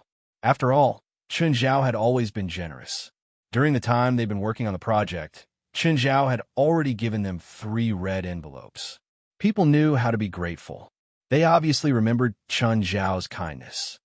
Felwood, this bottle of wine is for you. Chun Zhao handed a cardboard bottle of purple brew to Felwood Cisco. Thank you. I'll take it. Oh, I still have a small project. Find an architect to take a look with me when you're free. No problem. Felwood Cisco nodded. After working with Chun Zhao a few times, he was already very familiar with Chun Zhao. There was no need for more gratitude or pretentiousness. A while later, Stephen arrived. His 2 bodyguards, Fambus and Frank, were also there. It's so beautiful here, Stephen exclaimed as soon as he got out of the car. The last time they'd come, the water near the construction site was still a bit turbid and some corners hadn't been fixed yet. It was different this time. This time, Mirror Lake and the manor were in their most perfect state. The main body of the villa was in the shape of a crescent moon. The design was very novel. It gave off a mysterious and sci-fi feeling. The living room was connected to the inner and outer courtyards, facing Mirror Lake. The living room was decorated in a simple modern style. There were no extravagant chandeliers. There were also 2 indoor elevators in the building. In terms of decoration style, Chun Zhao and Fei Lai had always maintained the same aesthetic and taste. They basically didn't have any conflicts because of this. Both of them disliked classical European styles and were even more unwilling to design the manor in a Rococo style. Stephen, Chun Zhao, and Felwood Cisco sat in the living room. Falai, Portia, and Zephyra brought the children and helped them put the gifts they'd prepared into their rooms. Mirror Lake Manor was ready to move in, but it would still take them 2 or 3 days to move. After all, there were more people and more things. There were even more things to move. Of course, they didn't plan to move most of the things. Only a few daily necessities needed to be moved. Although they would be living in Mirror Lake Manor for the next 6 months, Chun Zhao and Falai planned to stay in Mingyue Villa. If necessary, they could return to Mingyue Villa anytime. Chun, let me stay in Mingyue Villa for a while. How about you let me stay in your new villa for a while? Don't even think about it. Stephen rejected immediately. Chapter 2049. See? You don't want to either. It's my new home. It's only been 7 months since Mingyue Villa was built. It's also my new home. You're already so rich. Why are you so stingy? You won't lose much either.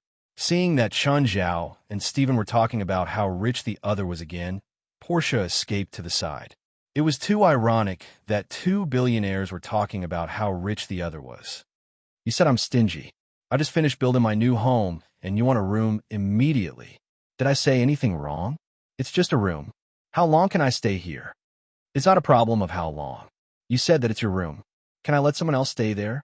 In the next 2 days, the house was basically in chaos.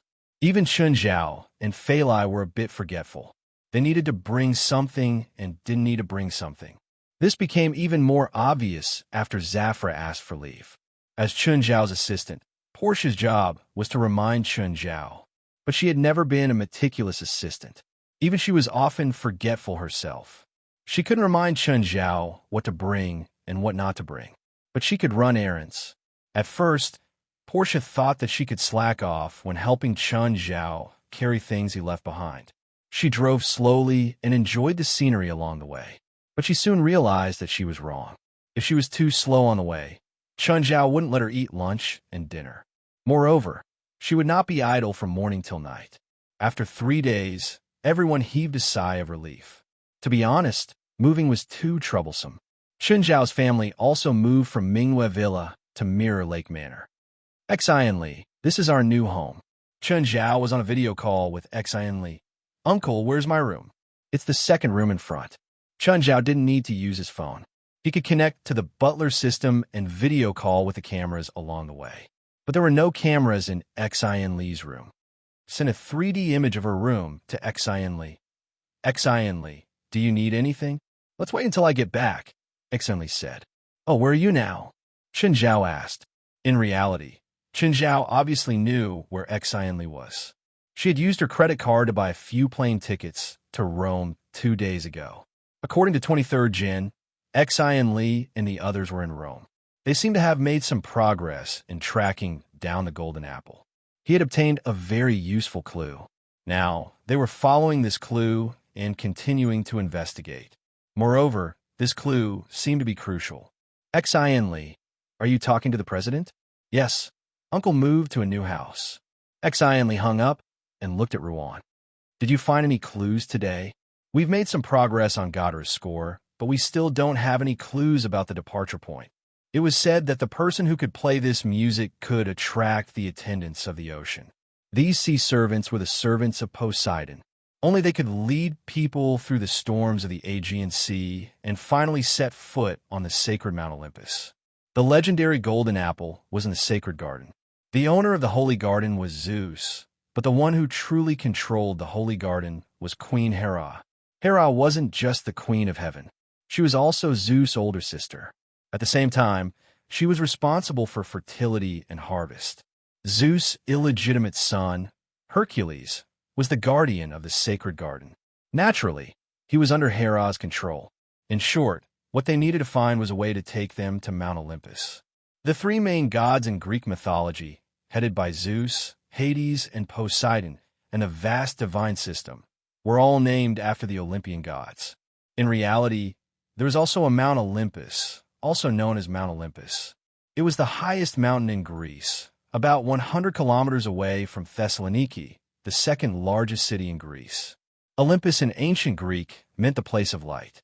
Where the light was, it pointed to an extraordinary path.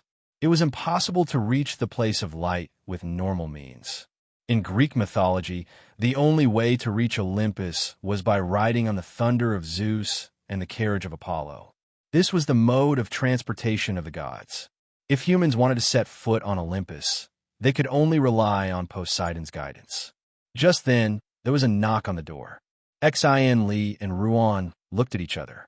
It wasn't Colin's or Reese's habit to knock on the door. The two of them would usually start quarreling as soon as they reached the door, and they wouldn't just knock once. Xin Li had also gradually transformed from a newbie to a skilled player. She could not say that she could face all the situations, but she still had the least bit of vigilance.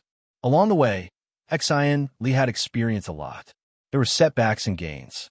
Ruan opened the door. There was a woman standing outside, a beautiful woman. She was tall, with wavy brown hair that went past her shoulders, and a pair of beautiful earrings dangled from her ears. "Beautiful lady, are you in the wrong room?" "No." The beautiful woman glanced at Ruan. "I heard that you're looking for Godderess's score. Is that true?" Ruan did not hide it. After all, he had put up a reward in the local supernatural world. It was already public, and there was no need to hide it. "Do you have any clues?" "What can you give me?" the beautiful woman asked. "It's still up to you to name the price," Ruan Faxben said. Xin Li already knew how to sew Ruan's mouth when he was bargaining with others. Because of her naivety, she had caused a lot of trouble for Ruan. So now, as long as Ruan Faxi was bargaining with outsiders, she would shut up. Even if she had questions, she would ask them later. Actually, Chun Zhao had asked Xin Li to come with Ruan and Risa. His goal was for Xin Li to learn from them. It was not to learn from their way of doing things, but to learn from their adaptability. "I want the golden apple," the beautiful woman said. "Huh, we are looking for Godderess's score. What does that have to do with the golden apple?" Ruan laughed. "We are all smart people. There's no need to be so secretive," the beautiful woman said. The beautiful woman said, "Since I know what your ultimate goal is, of course I'm 100% sure that Godderess's score was specially composed for the title messenger. You definitely wouldn't be looking for the score for the sake of the music." Chapter 2050. Fine. Even if you're right and we're really going to find the golden apple, why do you think a clue is enough to exchange for the golden apple? If you take the golden apple, won't our efforts be useless? Do you think we went through so much just to work for you? There are 3 golden apples. I only want one of them. Also, the beautiful woman took out a scroll. "This is Godderess's score. I'm the only one in the world who can play it. I'm also the only one who can play Godderess's score. Also, I have an armed force, so my request is reasonable." Ruan Fazabin stared at the beautiful woman before him. Legend has it that Godderess is the illegitimate daughter of Poseidon. She was born with extraordinary musical talent. Every day, she would practice the guqin by the sea. Then, she would gather many title messengers. One day, the title messengers wrote a musical score for Godderess, and all the title messengers swore that as long as they heard Godderess play the guqin, they would serve her unconditionally. Ruan Fazabin looked at the beautiful woman. "You're saying that you're the only one in the world who can play Godderess's score? That's not something you should care about. You just need to answer me. Do you accept the deal or not?" "We need to think about it." "Can we?" "Yes. As a sign of my sincerity, I'll leave the score here. If you think someone can play it, I have nothing to say." The woman was very calm, maybe even a little overconfident. Or perhaps she really felt that there was no one else in this world who could perform Godderess's music score except for her. After the woman left, Xin Li finally spoke. "Mr. Fazabin, are we going to work with this woman?" Ruan Fazabin waved the score in his hand. "If no one else in the world can play this score, we have no choice. Of course, if the score doesn't belong to that woman, why should we share the golden apple with her?" After moving, Chun Zhao and his family had a rare moment of leisure. Compared to Mingwe Villa, Mirror Lake Manor was much quieter. After all, Mingwe Villa was by the sea, so the sea breeze was always strong. When they were older, they would often make little Larissa sit on the ground. Little Larissa had basically reached the stage where she could run and jump. Because of the lack of constraints, little Larissa was a replica of little Gerlin. Of course, it wasn't that Chun Zhao didn't restrict little Larissa. It was just that it wasn't that harsh. As long as she didn't cross his bottom line, Chun Zhao wouldn't care. Some habits needed to be cultivated from a young age. Because of the geothermal heat, the temperature of Mirror Lake was maintained at around 12 degrees Celsius all year round. In the summer, the water temperature was considered cool. In the winter, the water temperature of 12 degrees Celsius would not make people feel very cold. December had just arrived, and the weather had already turned cold. Now, only little Gerlin would go into the water without any scruples. Gerlin didn't seem to be afraid of the cold. It had become her habit to go into the water every day. The condition of Mirror Lake was already considered very gentle to her. Little Larissa, who was her sister, was obviously weaker in water than Larissa. Little Larissa only knew how to swim, but she wasn't as good at it as Gerlin. Portia also preferred Mirror Lake Manor. The sunlight in Mingwe Villa was too strong, so she had to use sunscreen every day. It was completely different from Mirror Lake. Mirror Lake gave her the feeling that she was a quiet lady, elegant and noble, like a glass of sweet red wine. Mirror Lake Manor was also more convenient than Mingwe Villa. Portia also had fewer things to worry about. She even had time to go into the water. However, it was a bit inappropriate to go into the water at this time. Even though the water temperature was higher than the air temperature, water carried away heat more easily. This made it difficult for Portia to stay in the water for more than 10 minutes. She thought that since Gerlin could wave in the water, she could do it too. In the end, Gerlin slapped her hard in the face. Just then, a car arrived at the gate. "Master, there's a guest outside." According to the license plate scan, the owner is the head of Seagate Yacht Company's Los Angeles office, Mr. Ofer Lurby. He has business dealings with you. The roadblock was returned to the ground, and Ofer Lurby entered the manor successfully. He met all sorts of rich people and been to many manors, but he was still mesmerized by Mirror Lake Manor. It was different from the proud and breathtaking feeling of Mingwe Villa, which was hanging on a cliff. The Mirror Lake Manor was more pleasing to the eye, and it was more relaxing. "Hello, Mr. Ofer." Portia was responsible for bringing Ofer Lurby into the manor. "It's so beautiful here," Ofer Lurby said sincerely. "Rich people can live wherever they want," Portia said, twitching her lips. "I heard that when Mr. Chen bought this land, it was less than $1 million. Later, he expanded the land area and invested less than $10 million. Now, if a buyer comes here and sees this manor, he'll offer at least $300 million, Ofer Lurby said. Portia was tempted, but she knew very well that she didn't have the money to make such an investment. Even though she knew that it was a profitable business, she couldn't afford it at all. This was why the poor were getting poorer and the rich were getting richer. The rich had the right to choose what and how to earn money. The poor could only choose how to spend and what level of spending was within their range. Even if the poor knew how to earn money, they didn't have the capital.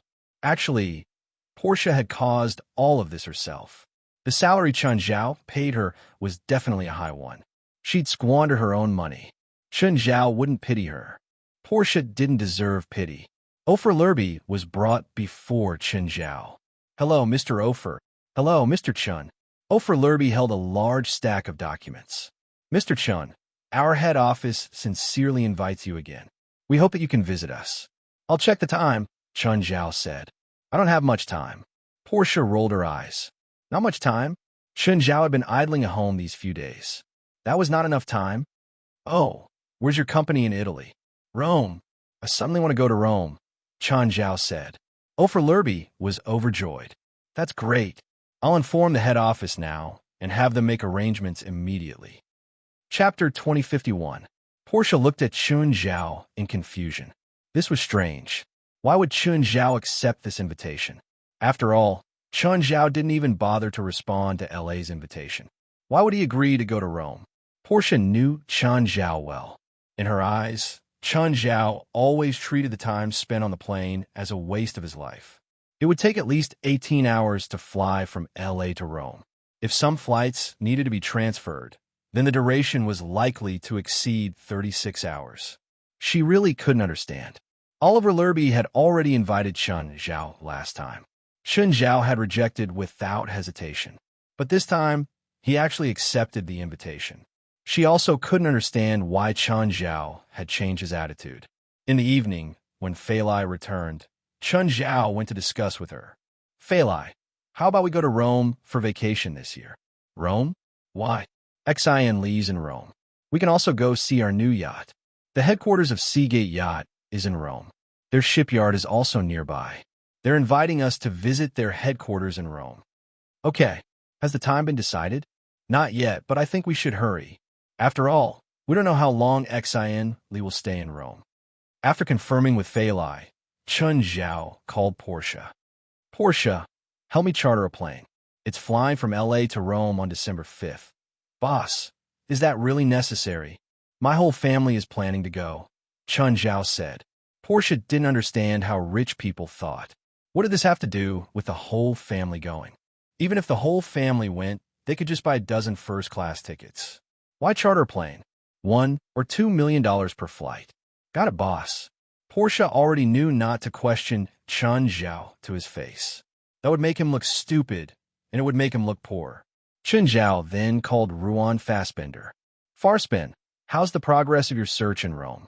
President, Rome is 9 hours faster than LA. Do you know? Waking up early is good for your body. But it's only 4:30 in the morning. The early bird catches the worm. The hotels in Rome don't serve breakfast until after 9:30.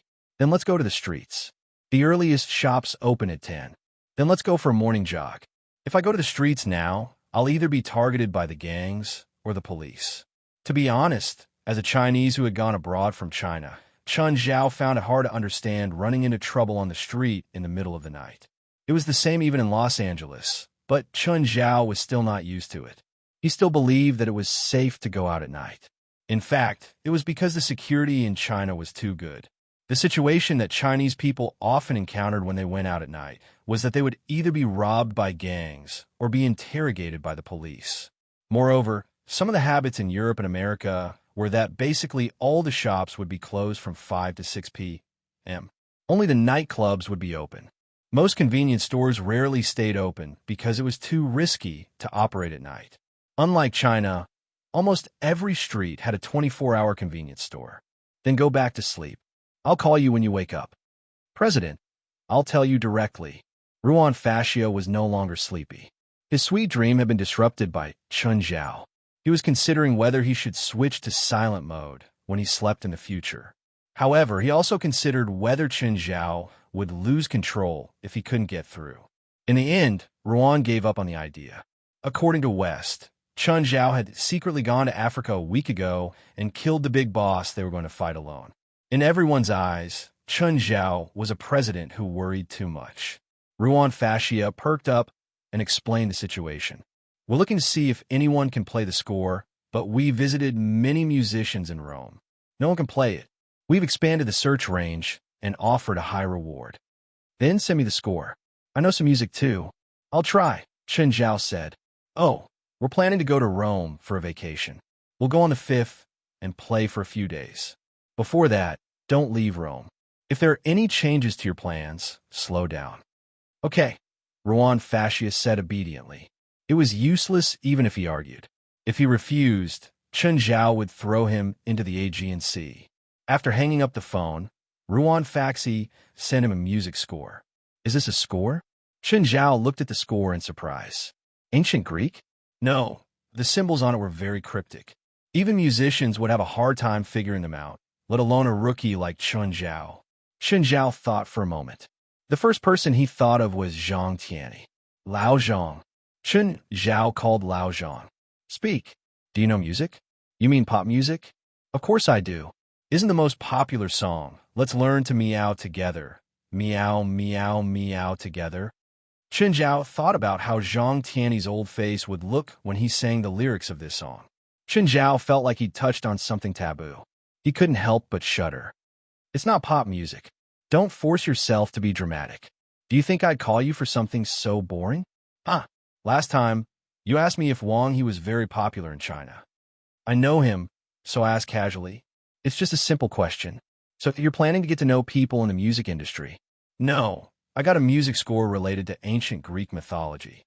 I wanted to ask you if you know the score of Godrus. Oh, you're talking about that? That's not really Godrus' score. It's the score of chaos. What do you mean? In ancient Greece, there's a theory of chaos. It's used to calculate the power of chaos. This Godrus score is actually a simulation of the structure of chaos. Is there a problem with my comprehension? Or is there a problem with your expression? You don't understand, right? It's normal. Didn't we have Panga's creation of the world in Huaxia? Before the creation of the world, there was chaos, and this music is used to deduce and simulate the power and structure of chaos. Chapter 2052. What's the use of that? Isn't there quantum mechanics in modern science? We can't understand its use, but it's said to be the cornerstone of future technology. The chaos theory in the spiritual world is equivalent to quantum mechanics in science. I don't think it's useful, but it's said to be useful. Tell me directly, can you play this thing? No. First, you have to have a special bloodline. Second, you have to understand chaos theory. What bloodline? I don't know. No one in China understands it. There's more research on chaos theory in the European spiritual world. It seemed that Chen Zhao couldn't find any useful clues from Zhang Tianyi. The next day, Wes called Chen Zhao to the headquarters. President, the psionic team has started recruiting a lot of new members. Many of them are quite famous. Chen Zhao frowned. Are they targeting us? West shook his head. Probably not. They don't have the time or energy to target us now. Does that mean our plan succeeded? It's possible. West nodded. Information about the Bermuda supernatural incident is circulating within a certain range. Nobody on our side leaked it. They won't know about the true threat of Bermuda. Chen Zhao bit his finger and sank into silence.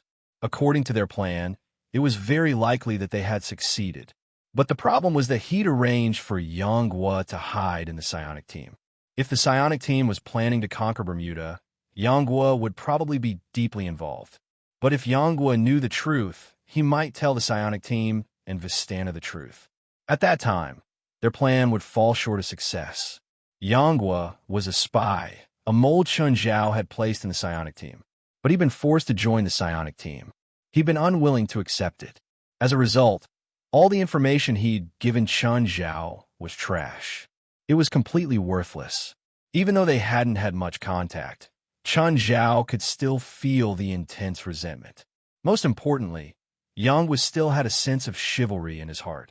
Don't ever think of someone like him doing anything that goes against the rules of morality. If Chen Zhao didn't tell him the situation and only asked him to give up his identity as a spy and informant, he might feel guilty. It was highly likely that he would feel guilty towards the psionic team, which was why he would at least do his best to complete this mission.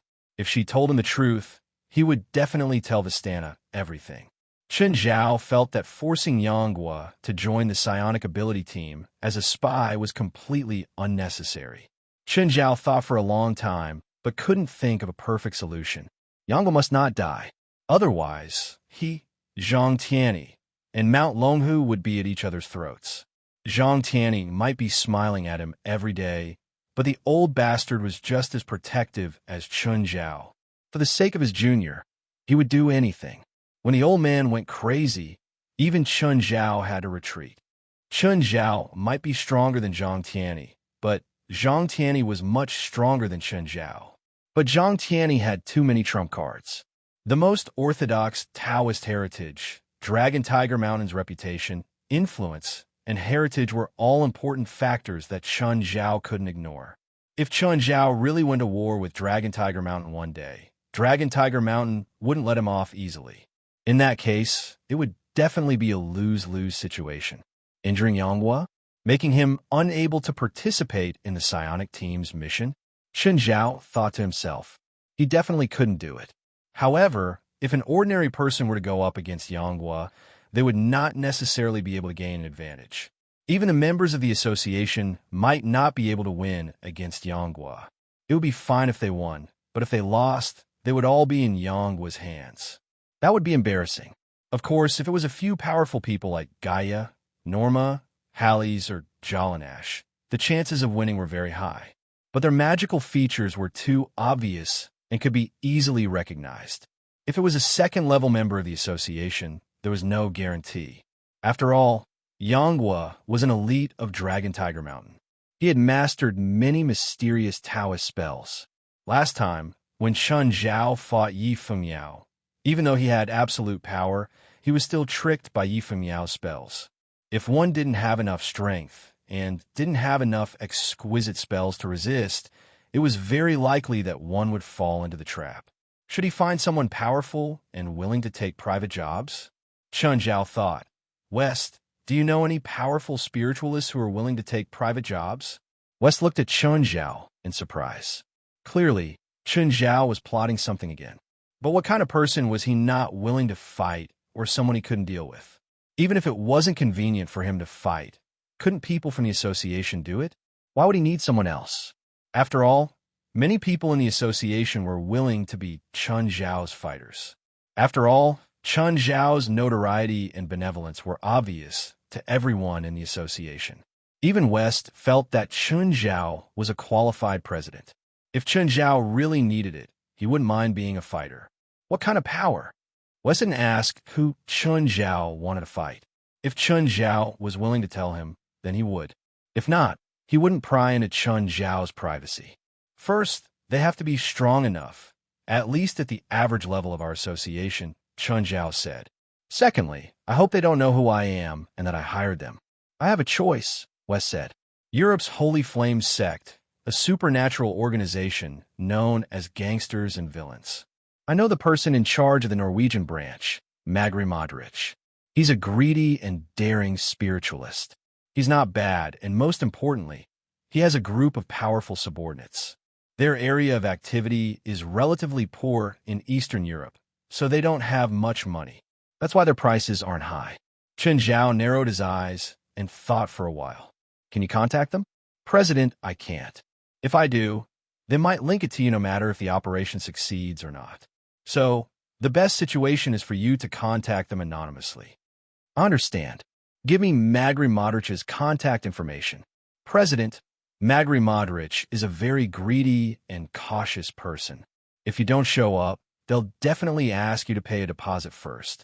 After that, they'll react differently based on your reaction. For example, if you don't want to show up, they won't attack. If you show up, they'll grab hold of your weakness and use it to threaten you. So, you better be careful. Don't fall into their trap. Chapter 2053. Chun Zhao looked at the information West had given him. The Holy Fire Sect was really not good. It was a supernatural organization that gathered gangsters, criminal organizations, mercenaries, and killers. There was no good person in the entire group. Everyone had a few lives on their hands. These people could even cross the bottom line that even Chun Zhao disliked without hesitation. Chun Zhao rubbed his nose. It seemed that he had to teach them an unforgettable lesson. Hello, are you Mr. Magri Modric? A cold voice came from the other side. Who are you? How do you know this number? I heard that you accept all kinds of jobs. Is that right? Who the hell are you? Modric asked again. I have a job. After it's done, I'll give you $2 million. This time, Modric didn't ask anymore. Instead, he went straight to the point. What job? He might not come across a $2 million deal even once in a few years. He didn't care who was calling him anymore. He only cared when he could get the money. A disciple of the Celestial Masters sect from Dragon Tiger Mountain, Chun Zhao said. Break his arms and legs. Celestial Masters sect from Dragon Tiger Mountain?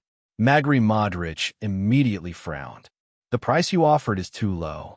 You know that he's a disciple of Dragon Tiger Mountain Sage Sect, but you're only offering $2 million US. Do you know how much risk I'll have to take on this job?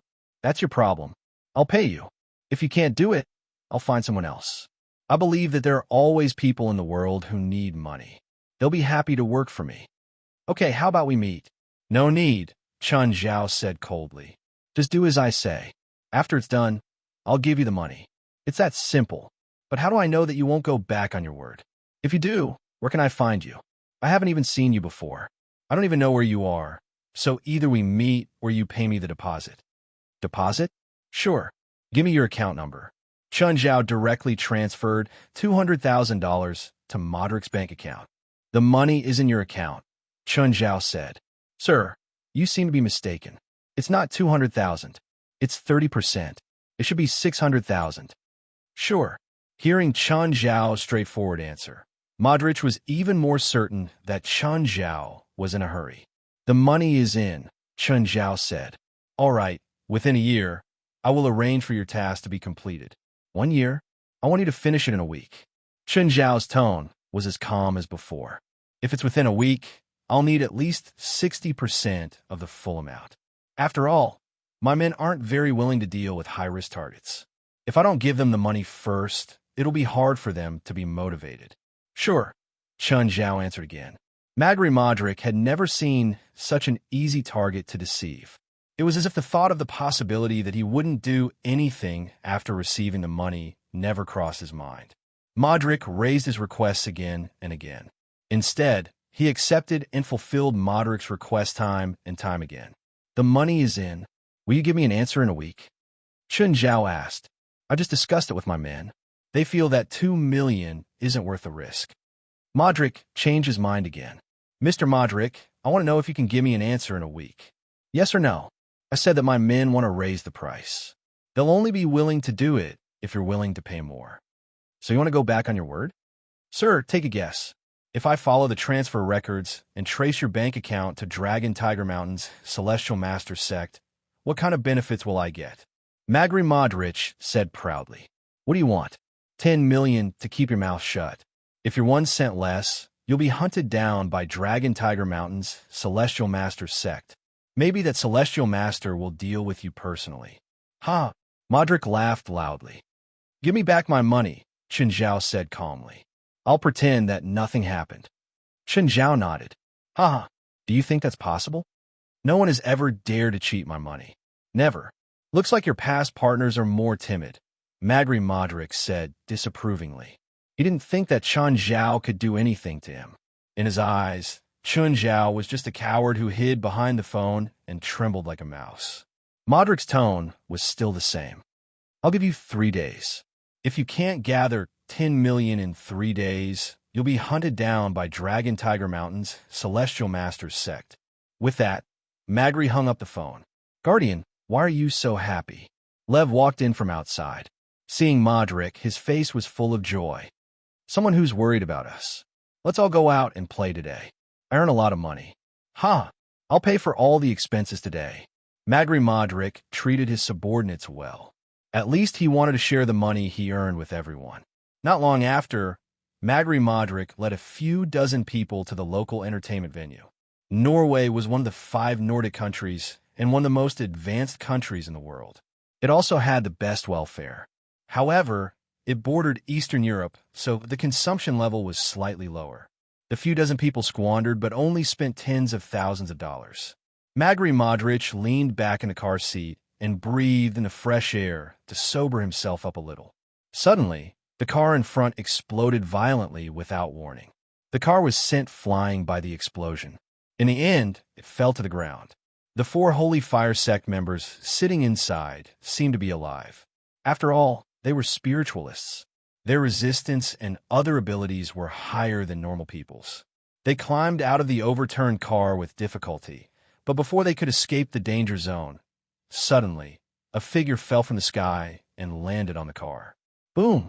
The car exploded a second time, and the 4 people were instantly thrown out by the impact. One could see the figure faintly discernible in the flames. Even under the illumination of the flames, the figure was still wrapped in black and red lines. Someone's attacking us. Get out, get out. Prepare for battle. 9 Heaven's Divine Emperor. Chapter 2054. Magri Modric looked at the newcomer in bewilderment. The person slowly walked out of the exploded scrap metal. Magri Modric shouted in a low voice. He raised his palms high and a small sun gathered above his head. Go to hell. Magri Modric suddenly blasted the little sun towards the black and red figure. But a black and red screen suddenly appeared behind the figure, enveloping the small sun instantly. Then the small sun disappeared without a sound. Everyone sucked in a breath of cold air. They had never seen such a strange magic. Sir, who are you? I'm here to collect a debt, Chun Zhao said. Debt? You just cheated me of my money. Have you forgotten about it so quickly? Modric's pupils constricted. It's you. But then he thought about it. It was better now. The person had appeared before him. As long as he caught the person, he could extort more money from him. My children, do you want to get rich? Catch him, and we'll have more money. Whoever catches him first will be rewarded $100,000. The believers were all excited. $100,000 wasn't a small amount. Everyone charged at Chun Zhao without any hesitation. One of the believers shot a strong electric current at Chun Zhao. The strong current hit Chun Zhao's body, but it didn't even cause a ripple. Chun Zhao raised his arm and released an electric current at the believer. In the shape of an electric snake, the current pierced through several believers, blocking the way, and reached the believer. Of course, the believer was pierced too. The electric snake continued moving forward in a straight line. Instantly, the entire street was pierced by the electric current. A horrifying burn mark was left on the ground. Everyone sucked in a breath of cold air. If they'd all stood in a straight line, they'd all die. If they'd all stood in a straight line, they'd all die. Look at those unlucky believers. Their bodies were burnt by the high-voltage current. Roar! A believer roared and charged at Chun Zhao. He raised his huge fist and smashed it at Chun Zhao's head. This believer was clearly a strength-type spiritualist. The power of his fists could reach 2 tons, which was extraordinary. But when his fist landed on Chun Zhao's body, Chun Zhao didn't even shake a little. Chun Zhao turned his head slightly and glanced at the believer. Suddenly, he grabbed him and threw him into the sky. Everyone could tell from the sound that it was coming from afar and that it came from near. The cultist was being tossed up and away from the ground. In the blink of an eye, the disciple had already disappeared into the night sky. But his voice still echoed in the night sky. Don't get close to him. Don't gather together. Scatter, scatter. Magri Modric shouted nervously. Everyone listened to Magri Modric's command and spread out. Attack him with everything you've got. Don't give him a chance to fight back. Everyone started casting long-range spells with all their might. Even the strengthening spiritualists were smashing things from afar. No one wanted to be tossed into the sky. Long-range spells fell on him like raindrops. But the spells couldn't even touch Chun Zhao. Everything within a foot of Chun Zhao disappeared without exception. Some objects that were tossed over could get close. It was just that the power of those things was very pitiful. Just then, something fell heavily to the ground. This thing had already become a bloody mess, and many parts of its body were even frozen. Everyone could tell that it was the cultist who'd been tossed into the sky. No one dared to imagine how much power was needed to make the cultist rise and fall for a few minutes. Magri Modric's expression grew even more serious. He realized that the person before him was terrifyingly powerful. All spells were useless against him. Any attack was like tickling him. Chun Zhao looked at everyone, and the dark lava on his body suddenly burst out. The dark magma turned into black blades. Instantly, the street turned into a hell of flesh and blood. Dozens of people were instantly minced. Magri Modric vomited. He'd never seen such a terrifying person or such a horrifying massacre. Dozens of people. That was dozens of people. No one could defeat this guy, right? Chun Zhao looked at Magri Modric calmly. Chun Zhao didn't kill everyone. He still left Magri Modric and a dozen Holy Fire Sect disciples. No one has ever dared to cheat my money. Magri Modric's body trembled as he looked at the terrifying guy in front of him in horror. I'll pay you back. Aye, I'll pay you back.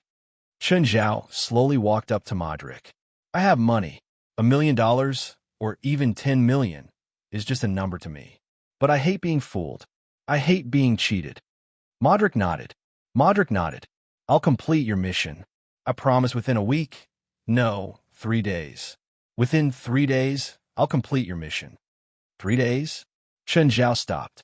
He was still a few meters away from Magri Modric. But Magri Modric already felt the aura of death. This terrifying existence that had appeared out of nowhere. Magri Modric had never seen such a terrifying person. It was as if everyone was like an ant before him. He'd killed dozens of people instantly without mercy. I'll give you 3 days. If you can't give me an answer in 3 days, I'll find you and turn you into space trash, Chun Zhao said calmly. You could try to escape or hide. I've already memorized your scent and your aura. No matter where you go, I'll find you and kill you. Chun Zhao said calmly. You could try to escape or hide. I've already memorized your scent and aura. No, I don't dare. I won't dare anymore. Magri Modric was about to cry. He thought that Chun Zhao was an idiot. He'd raised the price several times, and Chun Zhao had accepted it without hesitation. He'd never seen such a straightforward person. Only now did he realize that Chun Zhao didn't care if he would go back on his word. Maybe Chun Zhao was expecting him to go back on his word. The person I want to deal with is in Los Angeles. I want you to break his arms and legs, but don't kill him. Do you understand? Chapter 2055. Modric wanted to cry, but no tears came out. Chun Zhao did not ask him for the money back. However, Modric knew very well that even if they completed the mission, they would not get the rest of the money. Even if they completed the mission, they would not get the rest of the money. Originally, if he hadn't played tricks, perhaps there wouldn't have been such a mess. Now, he had offended a terrifying butcher for no reason. Dozens of people were killed in the blink of an eye. Magri Modric didn't think he could beat this man. That night, Chun Zhao left Oslo. In the next 2 days, Chun Zhao kept waiting for Modric's arrival.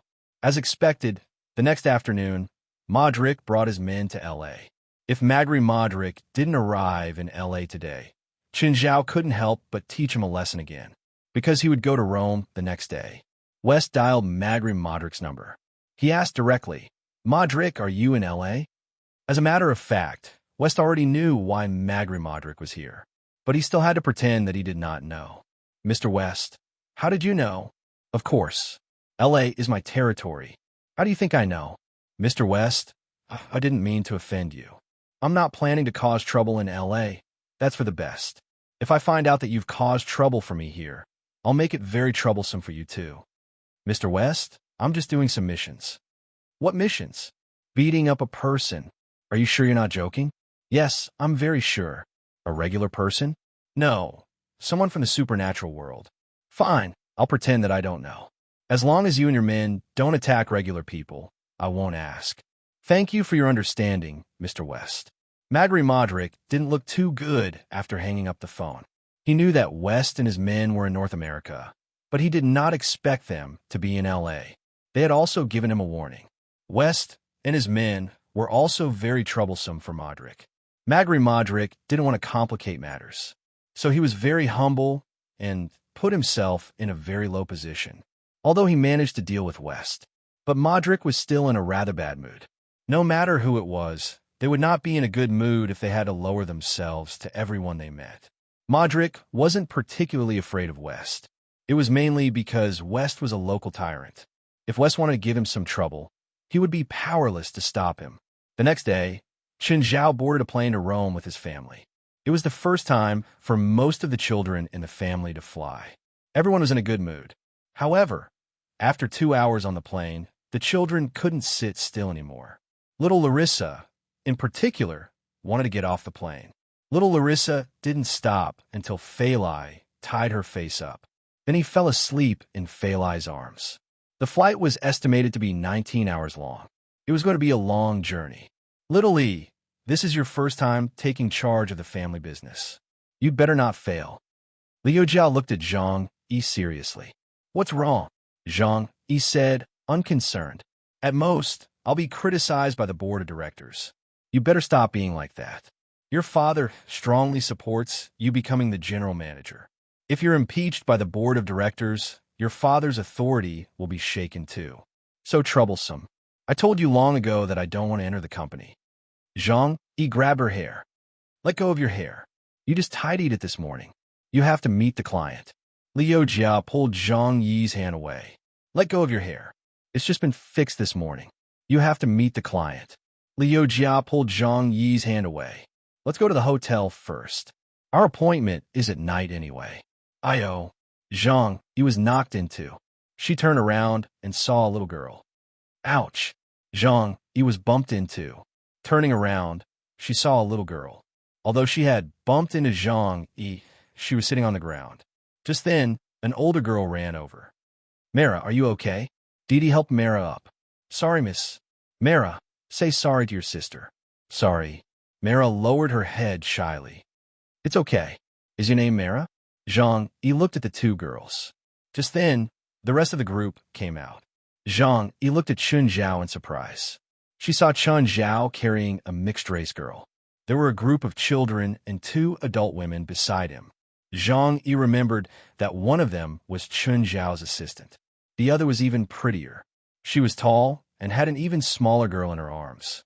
Seeing Chun Zhao come out from the passage, Mara immediately ran to his side. Chun Zhao reached out and picked Mara up with his other hand. Mara hid her face in Chun Zhao's chest. Chun Zhao glanced at Zhang Yi and Li Yojia. He walked over. Ms. Zhang, Ms. Li, hello. What a coincidence to see you here. Yeah, what a coincidence. Are these kids all yours? Yeah. Chun Zhao nodded. Li Yojia glanced at Fei Lai behind Chun Zhao. Is that lady your wife? Yeah. Chun Zhao answered. Are you here to play too? We're not as free as you. We're not here to play. We're here for business. I see. Then we won't hold you up anymore. We're leaving. Just then, Ofer Lorby and a group of foreigners were waiting for Chun Zhao at the arrival gate. Mr. Chun, hello. I'm Patrick Poach, the CEO of Seagate Yacht Company. Hello. Chun Zhao nodded. Mr. Chun, hello. Ofer Lorby was the second to greet him. Then, a few executives from Seagate also came to greet him. We've already arranged the hotel. Thank you. They didn't dare to be slow. After all, Chun Zhao was their biggest customer since the company was established. After all, Chun Zhao had already bought 2 yachts and an order for a super yacht. Moreover, according to Ofer Lurby's report, Chun Zhao would probably buy or order more yachts. Therefore, Chun Zhao was an important customer for Seagate. They didn't want to lose such an important customer because of negligence. Therefore, they had already arranged everything to ensure that Chun Zhao would have a good time in the next few days. From the travel and accommodation of Chun Zhao's family, Seagate tried to make everything perfect. 9 Heavens Divine Emperor. Chapter 2056. Hey, Xin Li, we're in Rome now. Uncle, you're in Rome? It's not just me. Your brothers and sisters are here too. We're here for a vacation. Huh? Why didn't you tell me? If I told you in advance, you might find an excuse to run away, so we might as well tell you when we get to Rome. Xin Li knew that Chun Zhao was telling the truth. She always wanted to use her abilities to prove something. She didn't even tell Chun Zhao about what she'd done last time. Of course, she thought that she'd hidden it well. She didn't know that Chun Zhao already knew. Then let's go now. Xin Li knew that she couldn't avoid it. A while later, Xin Li, Ruan Faxbin, Risa, and more arrived at the hotel. Sister Xin Li hugged. Seeing Xin Li, little Larissa immediately hugged Xin Li's calf excitedly. Xin Li carried little Larissa and walked to Chun Zhao. The other brothers and sisters greeted Xin Li too. Uncle, President, Xin Li, looks like you've grown a lot. Are you talking about my height? Hearing that, Xin Li was very happy. You've grown a bit too. Clearly, they weren't on the same channel. Xin Li told her brothers and sisters about her adventures. Of course, it was an exaggeration, but Chun Zhao wouldn't expose her. Chun Zhao chatted with Ruan Faxbin on the balcony. Did you guys get a result from your discussion with that woman? We found out that there's more than 1 copy of her music score. In fact, it's been around since a long time ago, but she's the only one who can really play it. At least, that's what she said, Ruan Faxbin said. Ruan said, but even so, I don't think she deserves a share of the golden apple. She's paid almost nothing. It's different. If she has a unique ability, and you guys need it, then she has the right to ask for what she wants. That's understandable. I know that too, but I just don't feel fair, Ruan Faxbin said unhappily. Ruan Faxi said unwillingly, and that woman gives me a very good feeling. I always feel that she wants more than that. You mean she has other motives? I don't know. In any case, I refuse to cooperate with her from the bottom of my heart. Chun Zhao looked at Ruan Faxbin. Ruan Faxi had always been a rational person. At least, Chun Zhao had never seen Ruan Faxi act emotionally. It didn't seem like his style at all. Spiritualists trusted their instincts a lot. Spiritualists were people who believed in fate, and some spiritualist perception would suddenly have a flash of inspiration. Therefore, it was normal for them to suddenly sense something or danger. If you really think that you shouldn't work with that woman, then don't work with her. But now we have no choice. If we can't find a second person who knows how to play goddess music, then we have to work with her. Chun Zhao couldn't do anything about it. Xin Li definitely didn't want him to interfere. Xin Li was too headstrong, so Chun Zhao could only let her be. Did you find out who our target is? Yes. That person has joined a supernatural organization called the Psionic Team. He's not from Dragon Tiger Mountain's Celestial Masters sect? Yes, but this supernatural organization doesn't conflict with being a disciple of Dragon Tiger Mountain's Celestial Masters sect. Dragon Tiger Mountain's Celestial Masters sect doesn't restrict their disciples from working outside.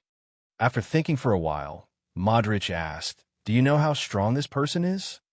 Modric was afraid that this person had monster-level strength. Just like that person. If that was the case, he might as well just kill them.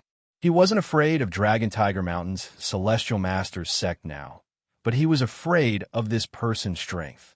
If it was someone that the person couldn't deal with and sent them to die, it would be too unlucky. He's quite strong, but not very outstanding. Not outstanding? Then what level is he? Modric didn't dare to be careless at all. Not outstanding compared to his own people, or not outstanding compared to that person. Compared to our people, our target strength is only average. China's spiritualists are more proficient in magic attacks.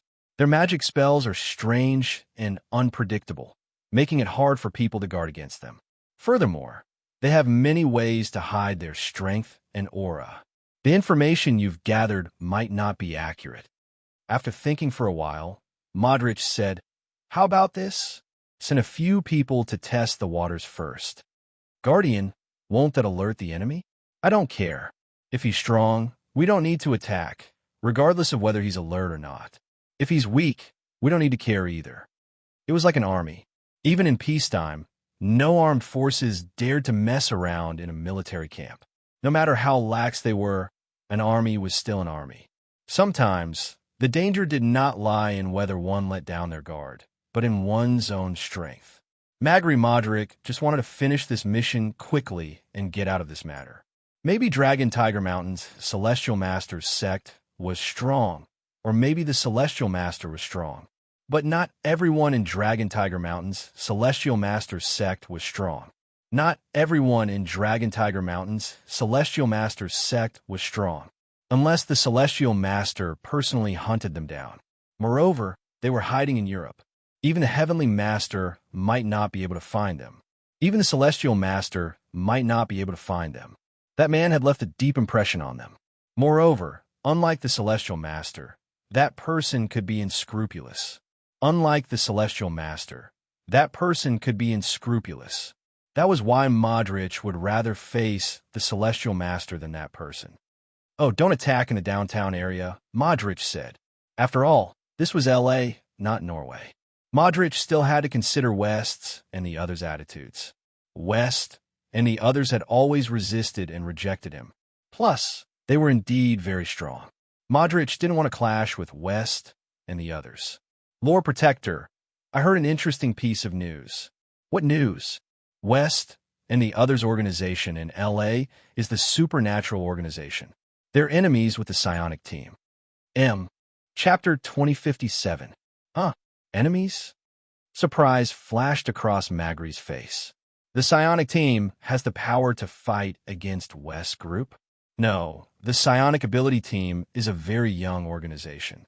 It's only been established for about half a year. They're all funded by the government. Rather than saying they're enemies, it's more like they're competitors. But the main purpose of the Psionic Ability Team is to restrict and replace the Supernatural Organization. So far, they haven't really fought. Is there a way to make them start a war? It'll save us a lot of trouble. That's not difficult. Yang, we discovered that someone has been following and investigating you in the past 2 days, Vistana said. I felt it too. Yang's expression was serious. Ever since he joined the Psionic Team, he'd become unusually serious. Perhaps because of his special identity, He was very reserved and couldn't let go of anything. This was the first time in his life that he wanted to give up and escape from his duty. This was a duty he'd accepted for the bet. But the principle of accepting a loss was universal in both the East and the West. Even his grandmaster, Zhang Tianyi, asked him to keep his promise. However, the more he did this, the more depressed he felt. Most people in the psionic team weren't bad people. Plus, he made a few friends here. This made him feel like he was betraying his friends. This made him feel even more painful and depressed. In the psionic team, he also learned the reason for the conflict between the psionic team and the supernatural organization. There was no right or wrong between the two. Simply put, it was a fight for power, benefits, and orthodoxy. Yang Wu didn't want to break this balance.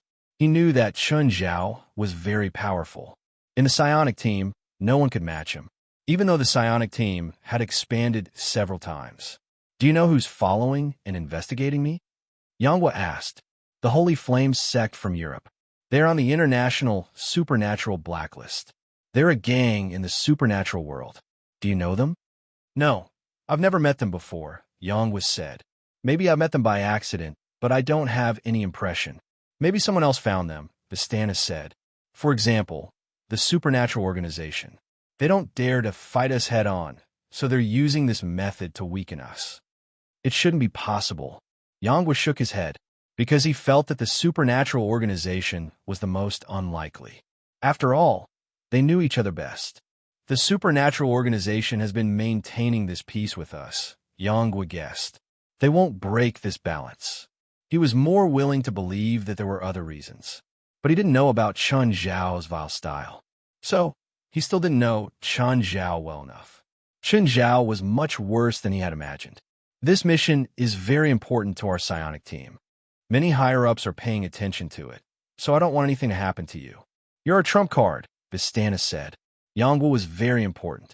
He had a trump card given to him by Zhang Tianyi. This was the source of Vistana's confidence in challenging Bermuda. And this confidence came from his worship and trust in Zhang Tianyi. Ever since Vistana came into contact with the supernatural world, the Zhang Tianyi she knew was a supreme existence. It would not be an exaggeration to say that he was a god of the supernatural world.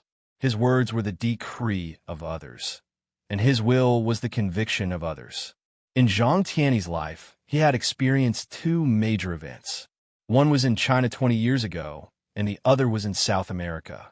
And these two major events were personally presided over by him. There were many small stories in these two major events. There were even hundreds of editions of books about these two major events.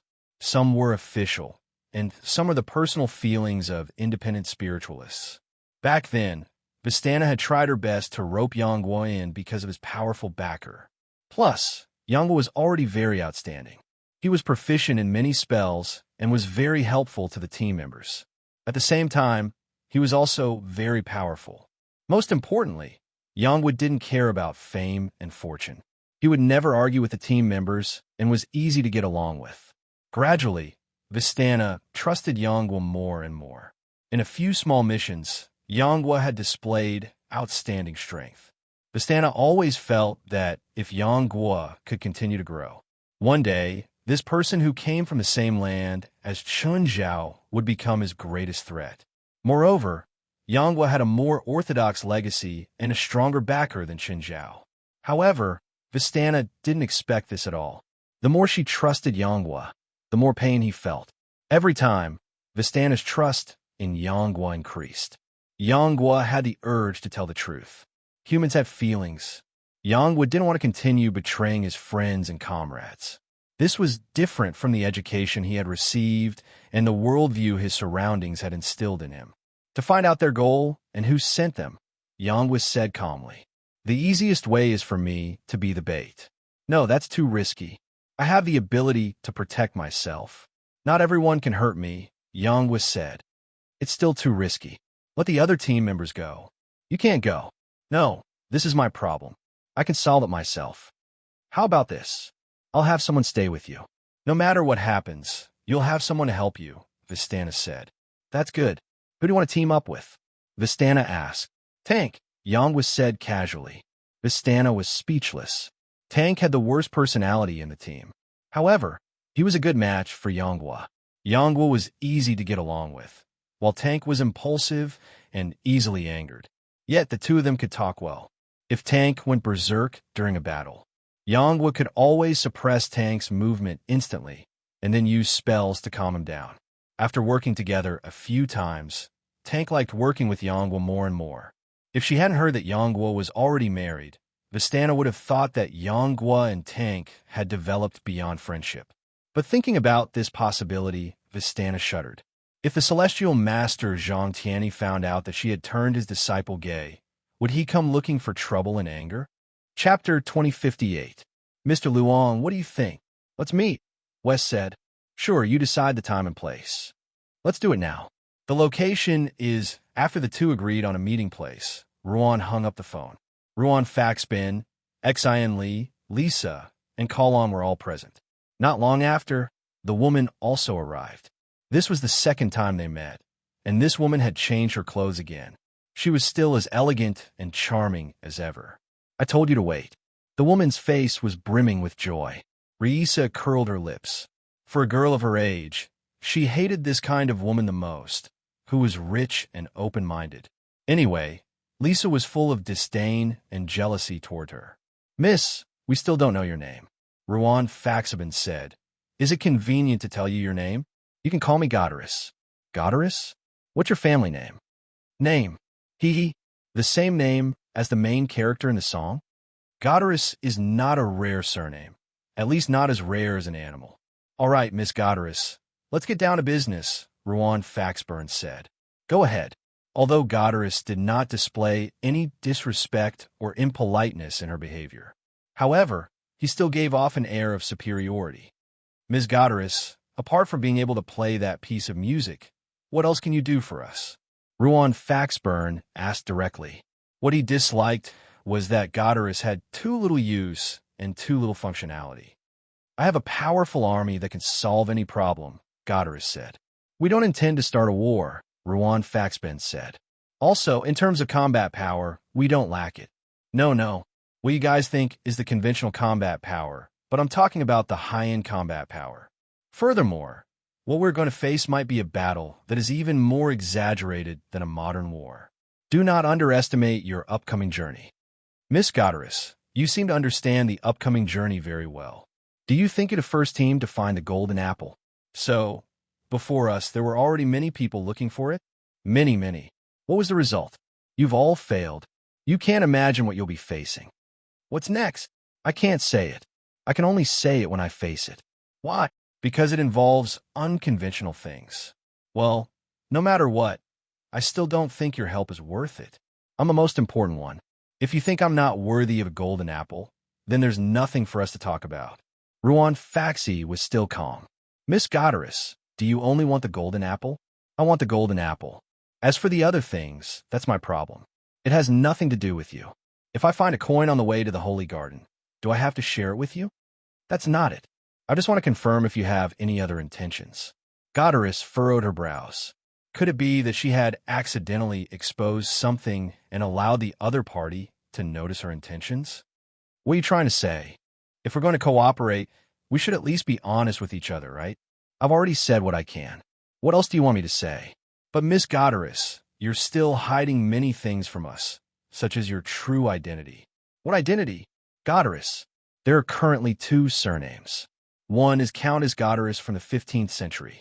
Currently, there are less than 200 people who are qualified to use Goddess as a surname, and they're all in the same family. Their family has a habit of branding a cross on their shoulders. The Goddess family is a devout Catholic. The other is from Greece, the illegitimate daughter of Poseidon, a demigod. However, this is only a name, not a surname. Because she's an illegitimate daughter, she only has a name, not a surname. What are you trying to say? Since the 17th century, there's a woman who calls herself Goddess. She claims to hold the key to Mount Olympus, and her activities almost cover the entire European continent until today. The music scores of Goddess also appeared since the 17th century. Are you trying to say that I'm that Goddess? That I've been active since the 17th century until today? Are you denying it? Ruan Faxbin looked at Goddess. Don't you think your speculation is ridiculous? This is an old photo I accidentally found when I was investigating some information recently. Ruan Faxbin took out a very old photo. It was a black and white photo, and from the perspective of modern people, it looked extremely terrible. It was a photo of a woman and a man. Coincidentally, the woman in the photo looked almost identical to Goddess, except for the clothes and hairstyle. Miss Goddess, can you explain the woman in the photo? Or you can say that it's your elder who happens to look like you. That makes sense. Goddess took a deep breath and said, That's right. The person in the photo is me. So, you've already admitted that you're the legendary, illegitimate daughter of Poseidon, a demigod? Demigod? Goddess sneered. I'm not a demigod. Apart from having a longer lifespan than ordinary people, I'm not stronger than humans. Everyone was moved. How many years had passed since the Hellenistic era? 2,000 years? Or 3,000 years? Did such an ancient person really exist in this world? However, if you want to live longer, you can drink my blood. I can provide you with more than 100 years of life. Thank you. No need. Ruan Faxbin rejected Goddess's suggestion without hesitation. Very few people can resist this temptation. Don't you want to live longer? When I gain lifespan, it also means the beginning of slavery. From the moment I drink your blood until the end of my life, I will be under your control. Is that right? You seem to know me very well. Goddess looked at Ruan Faxbin in surprise. It's nothing. In the past 100 years, powerful spiritualists have been disappearing.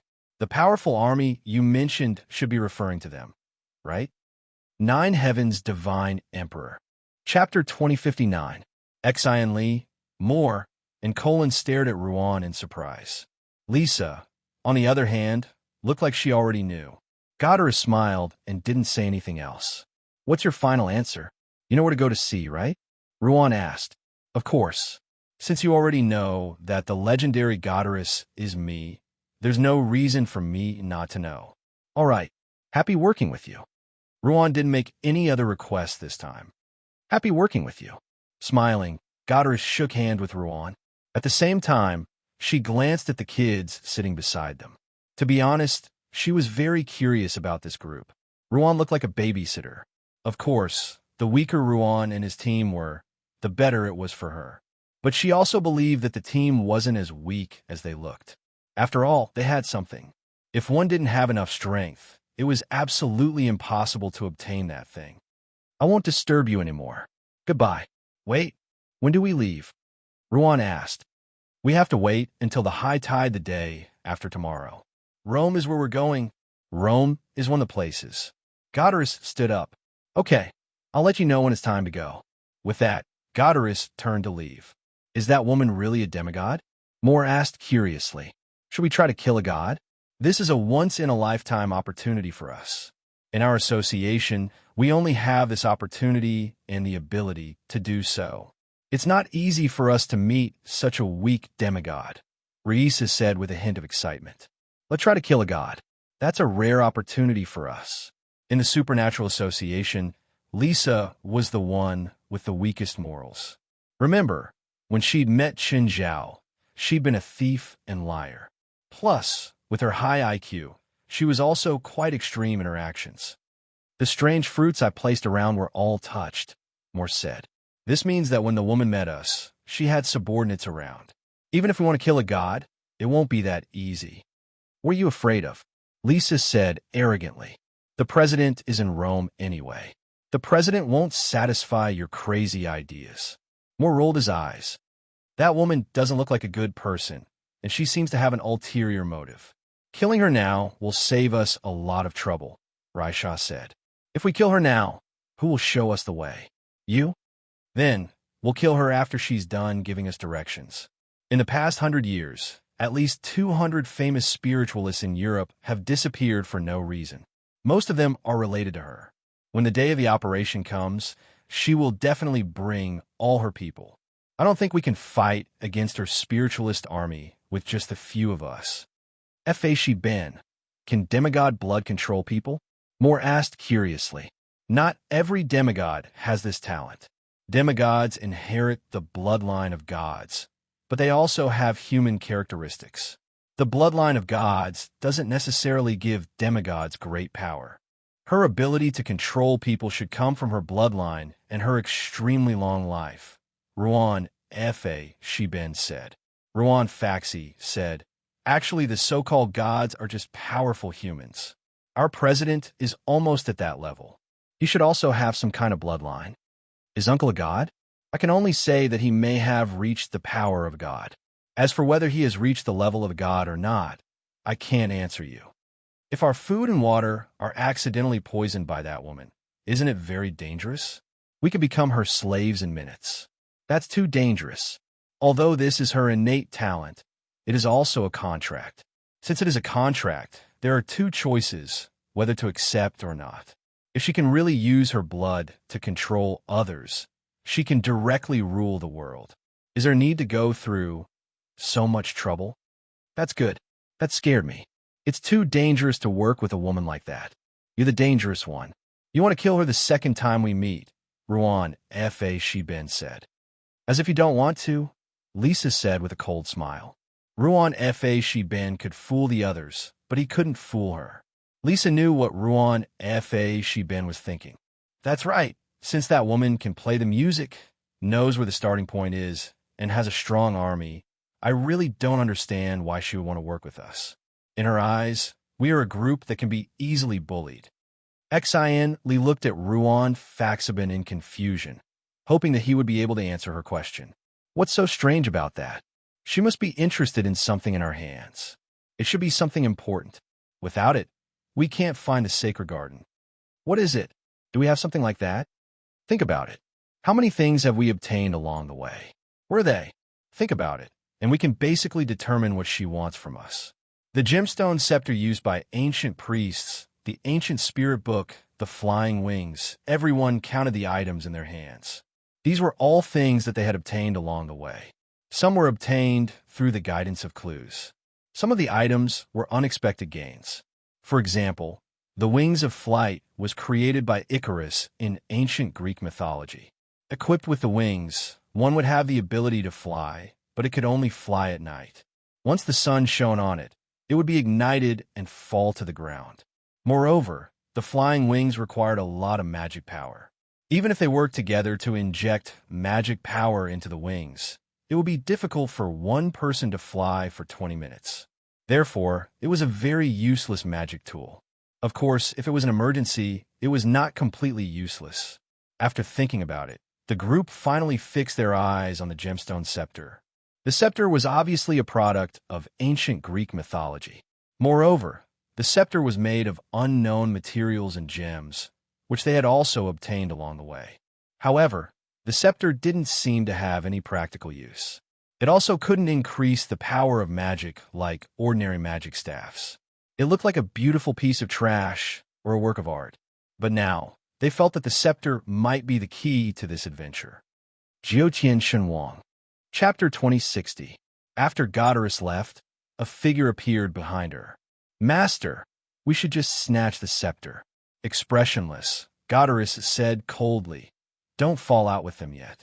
That team isn't simple. An old fox with a few kids. I don't see what's so special about them. 20 years ago, I sent a team of 35 people to Andark's underground palace to search for this scepter. None of them were weaker than you.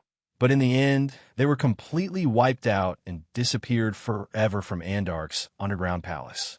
But that unremarkable team actually obtained the jeweled scepter. Do you think they're simple? Maybe it's luck, or maybe they know some tricks in Andark's underground palace. Goddess didn't really think much of the team, but she still felt that there was something about the team that she couldn't see through. So, from a cautious perspective, Goddess still hoped to wait until it was absolutely safe before falling out with them. The Seagate Yacht Company's shipyard was built on the banks of the Tuwire River. The Tuwire River was also known as the Tiber River. It was only 400 kilometers long. The river wasn't wide either. At its widest, it was only 50 meters. The narrowest parts were even a dozen meters. But the shipyard was close to the sea. Today, Chun Zhao brought his family to visit the shipyard. It was different from the dirty and messy factory he'd imagined. The shipyard was a semi-closed factory, but it was very clean. Part of the area was also a dust-free factory. In modern industry, dust-free was the most basic requirement. Because of the precision requirements of modern industry, even the dust in the air would cause accuracy deviation. So, in order to achieve precision, they had to be dust-free. Also, the temperature difference was very high. In such a high-precision workshop, the temperature inside was maintained at a fixed value all year round. The difference wouldn't be more than 0.1 degrees. Even Chun Zhao's family had to wear masks and simple rubber protective clothing when they entered the workshop. Because Europe and America blocked high-precision equipment, some equipment here was rarely seen in China. Ofer Lerby was the family's guide. He kept explaining the production departments they saw along the way. Through the glass window, Chun Zhao's family watched the workers work inside. Mr. Chun, the main outline of your yacht has been completed. Would you like to take a look at the main body of your yacht? All right, let's go take a look. At the moment, Chun Zhao was quite interested. But when he saw the main outline of the yacht, he was greatly disappointed. The main body of the yacht was still very rough. It was a huge metal frame that was more than 150 meters long. It was much larger than the Hydra. But other than that, there were no other highlights. Mr. Chun, don't be fooled by its rough structure. That's because it hasn't been sheathed yet. The main structure is made of No. 25 carbon steel alloy, which can add a certain amount of weight. The sheathed structure is made of titanium alloy. The advantage of titanium alloy is its high strength and lightness, which is incomparable to steel. Excluding the engine, the weight of the entire yacht doesn't exceed 550 tons. It can be said to be the lightest yacht of its type. Chun Zhao didn't know what that meant, but it sounded powerful. If all the equipment and engines are installed, how much weight will the hull reach? Not more than 1,000 tons, Ofer Labil said. Modern technology is advancing by leaps and bounds. From power to operating system to construction materials, they're all undergoing revolutionary changes. Therefore, the yacht will only become lighter, faster, and more convenient. It's still in the initial stage of construction. The basic construction work will be completed by March next year. After that, we'll have to wait for the engine to be delivered. After that, we'll have to wait for the installation and commissioning phase. After that, we'll proceed to the second phase of construction. The second phase of construction will be completed by August next year. Finally, we'll have to decorate the interior. There's also a half-month trial period. Of course, these are all estimates. It might be faster or slower. Oh, I'm not in a hurry. Chun Zhao shrugged. Oh, I want to name this yacht Didi. Of course. Who's Didi?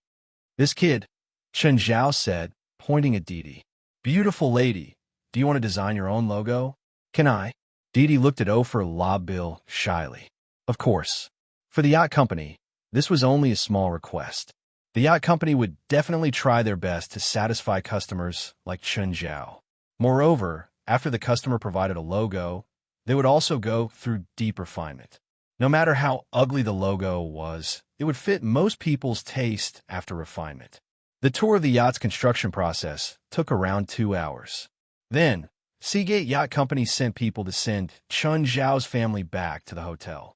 Of course, they also sent Ofer Labil and a small team to be the family's guide and security. In the next few days, this team would basically be responsible for Chun Zhao's family's food, accommodation, and transportation. Mr. Chun, we've already arranged your itinerary for tomorrow. Please take a look and see if there's anything that needs to be changed or adjusted. St. Peter's Cathedral. Chun Zhao was somewhat surprised. Chun Zhao had some understanding of St. Peter's Cathedral. It was the holy land of the JD Church. It was also known as the Vatican or St. Peter's Cathedral. It was also the resting place of the previous popes. It was designed by Michelangelo, who was as famous as Da Vinci. Other than the football stadium, the most famous place in the city of Rome was the city within the city. It was the Vatican in China. The most famous place in the Vatican was St. Peter's Cathedral. It had witnessed the darkest era of the JD Church, as well as its most glorious era. Now, it had become one of the 3 major religions in the world.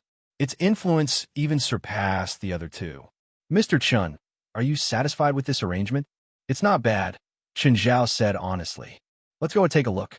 I also want to see the famous St. Peter's Cathedral. Chen Zhao was truly a heretic. Of course, Chen Zhao didn't have any special hatred or strange feelings toward the JD Church. But it was still the JD Church's holy place. Was it really suitable for him to go? Nine Heavens Divine Emperor. Chapter 2061. The next day, Chen Zhao's family came to St. Peter's Cathedral. Chen Zhao could feel that this place was filled with a holy aura. Everyone who came here to visit had a devout attitude. Perhaps Chen Zhao wasn't devout. He just observed every corner of the place from the perspective of a tourist. Unknowingly, Chen Zhao seemed to be separated from Fei Lai and the children. Chen Zhao didn't know which corner he'd turn to. There was a courtyard before him. It was sunny and green. Chen Zhao walked into the courtyard and saw an old man sitting on a bench. He wore a white robe and a small round hat on his head. The old man kept his eyes closed, as if enjoying the bright sunlight. Chen Zhao also felt that the sunlight here was especially warm. He sat on an empty bench beside the old man. After a while, the old man opened his eyes. When he saw Chen Zhao, he was a bit surprised. "Hello," Chen Zhao greeted. "Hello, you're from China?" "Yes." "Dragon Tiger Mountain Celestial Masters Sect?" the old man asked. Chen Zhao shook his head. "No, that's true. Your aura leans towards darkness. It's clearly different from the Taoism of Dragon Tiger Mountain Celestial Masters Sect. You're not going to judge me as a heretic, are you?" The old man grinned, revealing a mouthful of rotten teeth. "What era do you think this is? It's not the Middle Ages. Even the Christian Church can't judge people casually. Then I don't have to worry."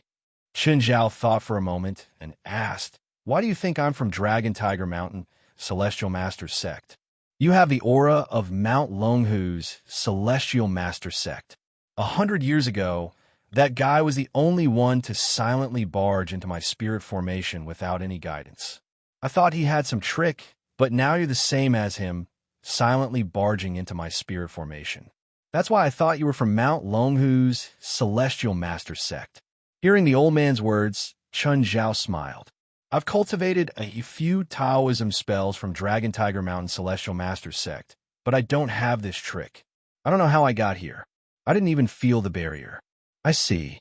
The old man looked at Chen Zhao. Chen Zhao also looked at the old man.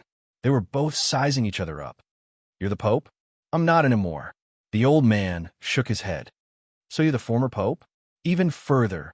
After retirement, you've been sunbathing here every day?" "Those youngsters aren't really willing to be ordered around by an old man from the olden era," the old man said helplessly. "Then I'll help you get rid of them all, and then let you regain power. You give me the position of Archbishop. How about that?" "Huh, kid, I'm starting to like you. I used to think that old people were stubborn, but after meeting Zhang Tianyi and then you, I realized that you seem to be very close to the times. You're not as stubborn as I thought. When you make mistakes when you're young, you'll inevitably start to reflect on your past mistakes when you're old. Tell me, what mistakes did you make when you were young?" "I entered the Vatican at the age of 6 and became an archbishop's page boy. At the age of 19, I had already become a probationary priest and began to practice holy light magic. At 22, I became an official priest. In those 20 years, I saw my religion as the only orthodox religion, and all other religions were heretics. I did many cruel things, even anti-human things. I strangled a 6-year-old girl to death with my own hands. Do you know the look in that girl's eyes at the time? After that, I became a heretic in the eyes of others, even my fellow believers. At that time, I began to reflect on myself, and I began to understand myself. I pursued justice and light, but I personally tainted my own faith. Fortunately, I wasn't born at that time. Fortunately, you didn't meet me at that time. Otherwise, I would have beaten you up so badly that even your mother wouldn't have recognized you. What a pity. I wish I could have known you earlier. That way, you would have been able to stop me." The old man's tone had been very calm until he talked about the girl. His voice finally wavered. "No matter how much I sacrifice in the future, no matter how much I make up for it, I can't atone for my past crimes. If you die, I'll go to hell to visit you." The old man was still as calm as usual. "Hell? I'm not afraid. To me, That's true freedom. Perhaps to you, this is the true hell. One annoying kid. The old man twitched his lips. You said when you were young. How old are you now? Much older than you think, the old man said. Older than Zhang Tianyi? Older than him. Compared to 23rd generation Blood Mary? Older than her too. That's indeed older. Chen Zhao chatted with the old man for a while. The old man looked cheerful, but there was always a bit of remorse and hatred in his words. To Chen Zhao, the old man should have died long ago. He should have been judged long ago. However, because of his status, no one could judge him. How do I get out? Chen Zhao asked. If I win, I can get out. Chen Zhao glanced at the old man. You're the previous pope, but you definitely can't beat me. Don't look for trouble. The old man's face twitched. You really don't know how to respect the old and love the young. You're asking for trouble, okay? I'm already respecting the old. Forget it, the old man said unhappily. Turn right and you'll be out. Chen Zhao followed the old man's directions. After turning a corner, he saw Fei Lai and the children looking at a mural. When he turned back, the courtyard was gone. Chen Zhao shook his head and walked over to Fei Lai. This was the headquarters of the most influential religion in the world. It wasn't surprising that there were some secret things here. Chen Zhao wondered how many more of these old monsters were in the world. The old man wasn't weaker than Zhang Tianyi. Since Europe had them, China probably had them too. But after today, Chen Zhao probably wouldn't see the old man again. Although the old man wanted to die, he was a precious power of the Vatican. The Vatican definitely wouldn't let him die so easily. Chen Zhao didn't feel sympathy or pity for the old man. He didn't understand or agree with him. A mistake was a mistake. If the current Chen Zhao met the old man who had committed those crimes, he would definitely crush his head. One had to admit that even religions had to adapt to the changes in people's attitudes in this era. Chapter 2062. Chen, where did you go just now? You disappeared in the blink of an eye. It's too big, Chen Zhao said. I got lost. Mr. Chen, it's indeed easy to get lost here. Also, this place isn't completely open. Some places are off limits to tourists, so we should be careful and not wander around randomly. I know. Chen Zhao nodded. It wasn't just because of its long history that this place could become a sanctuary. It was also because of the precious art treasures here. Someone had once done an evaluation of St. Peter's Cathedral, putting aside the historical value of the main structure of St. Peter's Cathedral. Just the sculptures, murals, statues, and many other artworks were worth more than $50 billion. Chen Zhao couldn't appreciate these artworks, but he could appreciate their value. Unfortunately, none of them belonged to him. If Chen Zhao didn't have so much money and had his current power, he probably wouldn't be able to resist killing people and robbing them. This place was a huge treasure trove, and it was right in front of everyone. Chen Zhao didn't plan on wandering around randomly. Chen Zhao could feel an indistinct aura in this place. They must have sensed his aura too. Chen Zhao didn't plan on starting a war with the top religion in the world for now. The consequences of starting a war with the Vatican might not be much better than starting a war with the American government. It might be even worse. It was better for Chen Zhao to keep his distance. He'd seen it today, even though he didn't gain anything. But at least he could brag to others in the future. He'd been to St. Peter's Cathedral before.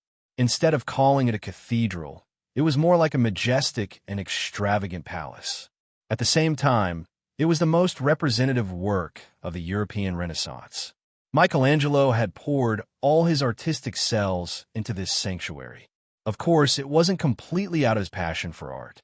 Most of the time, Michelangelo couldn't control himself. But this still couldn't erase the fact that this was a great human treasure trove. After leaving St. Peter's Cathedral, Chen Zhao saw St. Peter's Square that could hold 300,000 people. He could even feel the aura of believers in the square. With a spiritualist like him standing here, the aura was especially obvious. It was as if he was among hundreds of thousands of believers. He could feel the sincerity from the believers. This was religion. Religion brought hope to believers and led people to do good, while believers gave back their faith to religion. This was the religion and doctrine recognized by modern people. The teachings of evil cults brought destruction and death. there was a fundamental difference. This was also the reason why most people could not tolerate the existence of evil cults. Chun Zhao didn't like standing here. To put it simply, Chun Zhao was a heretic. Chun Zhao didn't dislike the church, but he wouldn't believe it either. Chun Zhao's family basically didn't have any complete believers. There were many tourists in the square. Chun Zhao turned around and glanced at St. Peter's Cathedral one last time. He could feel a few gazes on the high wall in the other direction. Chun Zhao followed the gaze and saw a few cultivators in priest robes standing on the high wall. They were staring at Chun Zhao. There was no hostility or other emotion. As if he was examining Chun Zhao, Chun Zhao returned his gaze. "Mr. Chun, what do you think of this place?" "Guiyong," Chun Zhao said calmly, "but it doesn't fit in with the culture and beliefs I've been exposed to since I was young. I respect it, but it doesn't affect me too much." Chun Zhao tried to speak in a tone that wouldn't make people feel disgusted. He was just stating a fact. Chun Zhao was more inclined to Taoism. After all, it was a local religion in China. Moreover, Chun Zhao had more contact with Taoism. Chinese Buddhism had been passed down for thousands of years and had become a local religion. However, Chun Zhao hadn't come into contact with Buddhists, so he couldn't guess from his own perspective. Of course, Chun Zhao's feelings about Buddhism were similar to the church. Buddhism's teachings were also to lead people to do good, but there were some rules that Chun Zhao couldn't follow. To Chun Zhao, not eating meat and not getting close to women was too inhumane. This was also Chun Zhao's biggest prejudice against Buddhism. He didn't have any other problems. As for the fact that some temples in China took in a bunch of fake monks to collect money, Chun Zhao didn't comment. With Chun Zhao's shallow understanding of Buddhism, there were actually some temples that upheld their own beliefs and teachings. Preaching was their responsibility. These monks would build bridges and pave the way. They would also accumulate virtue and do good deeds. In times of natural disasters, they would donate money and contribute as much as they could. So, no matter which religion it was, there were two sides to it. No one could use a single incident or example to slander or reject a religion. You could choose not to believe in it, but don't insult it. This was because religion was sacred to people who believed in it. The car drove slowly. Chun Zhao leaned against the window. He quietly looked at the street outside the window. The scenery was full of medieval style. However, there were also some things that Chun Zhao didn't like. Buying luxury goods in Italy was very troublesome. Fei Lai bought some luxury goods that cost hundreds of dollars. They couldn't be bought directly and taken away. The shop had to file taxes first, and then the tax bureau would give an approval. After a day or two, the shop would call again and ask if they still wanted to buy the goods. Chun Zhao had never seen such a way of doing business. Italian luxury goods were popular all over the world, but they weren't very popular in China. This was mostly because of their business model. This greatly dampened the customer's enthusiasm. Most of the time, buying luxury goods depended on the impulse of the moment. After that, they would lose interest in the goods. At noon, Oliver Lurby arranged a high-end restaurant for Chun Zhao's family. Here, Chun Zhao met his old acquaintances again, Zhang Yi and Li Yojia. The two also saw Chun Zhao, but they didn't approach him. They just nodded from afar as a greeting. "What a pity. Such an excellent man already has a wife and a kid," Li Yojia said regretfully. "How is he excellent? I think he's just average-looking. He's just a bit rich."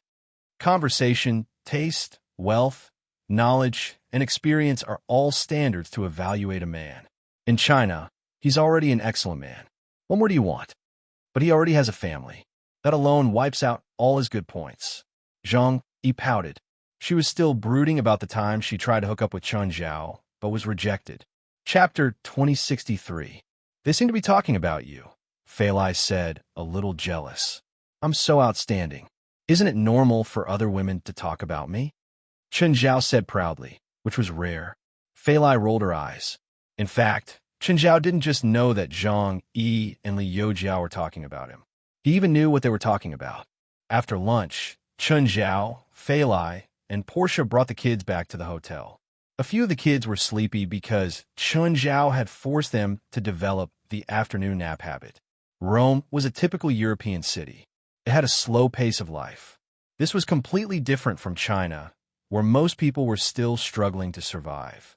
Europeans, on the other hand, had reached a certain level of materialism, so they were more willing to enjoy life.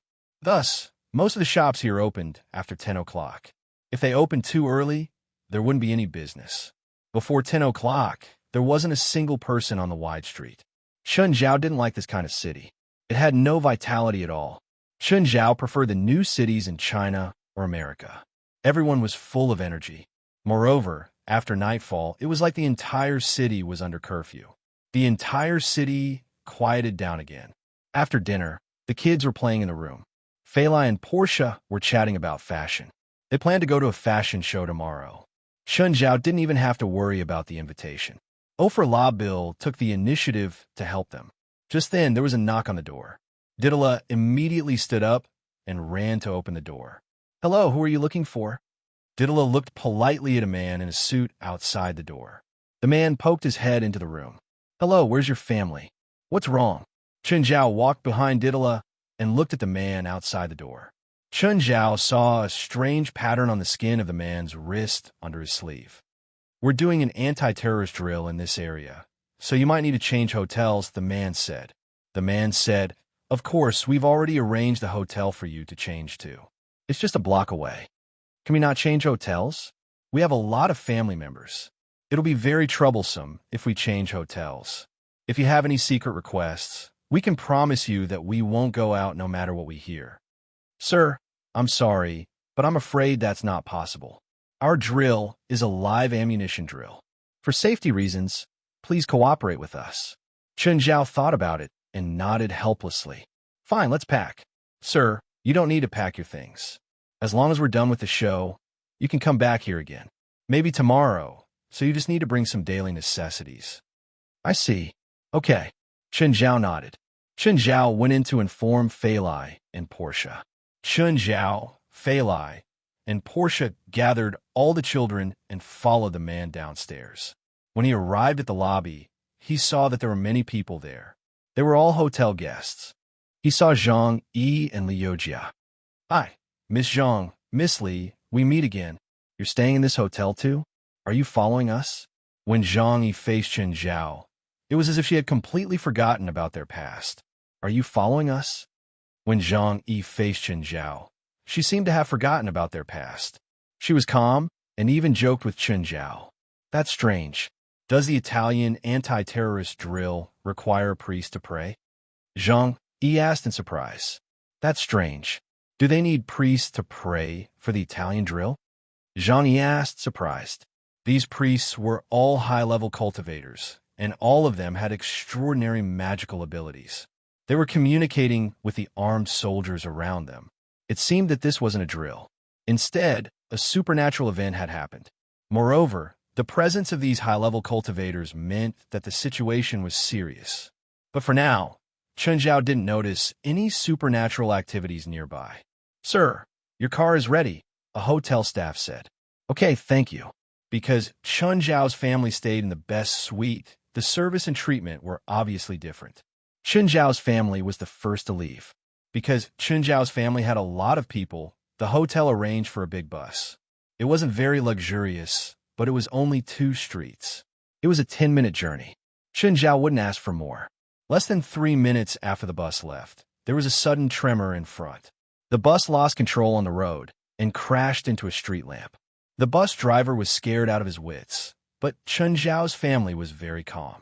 Portia immediately went up and yelled, "Do you know how to drive? Do you know how many kids are on a bus?" Portia was scared too. Otherwise, she wouldn't be so agitated. "Okay, Portia, stop. It's not because of him." Chunjiao stood up and stopped Portia from venting. Just then, the buildings along the street exploded violently. "Fuck, is that a terrorist attack?" The driver was still in shock. After seeing the explosion, he was even more scared.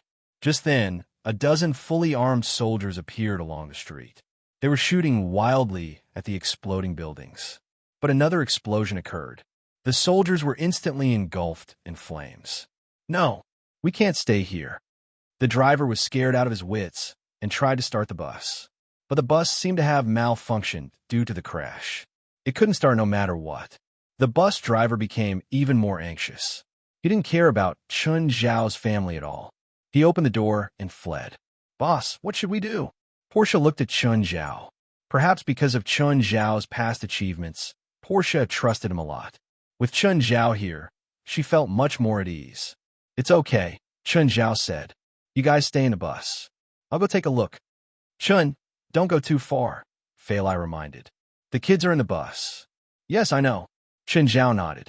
Just then, the street lamps along the way started going out one by one. Something seemed to be charging at them. Chun Zhao stood in front of the bus and saw what was coming. That should be a type of evil spirit, an evil spirit that was filled with evil thoughts. It looked like someone had instilled evil thoughts that didn't belong to him into the spirit. Like a balloon being blown, the evil spirit was swallowed by the evil thoughts.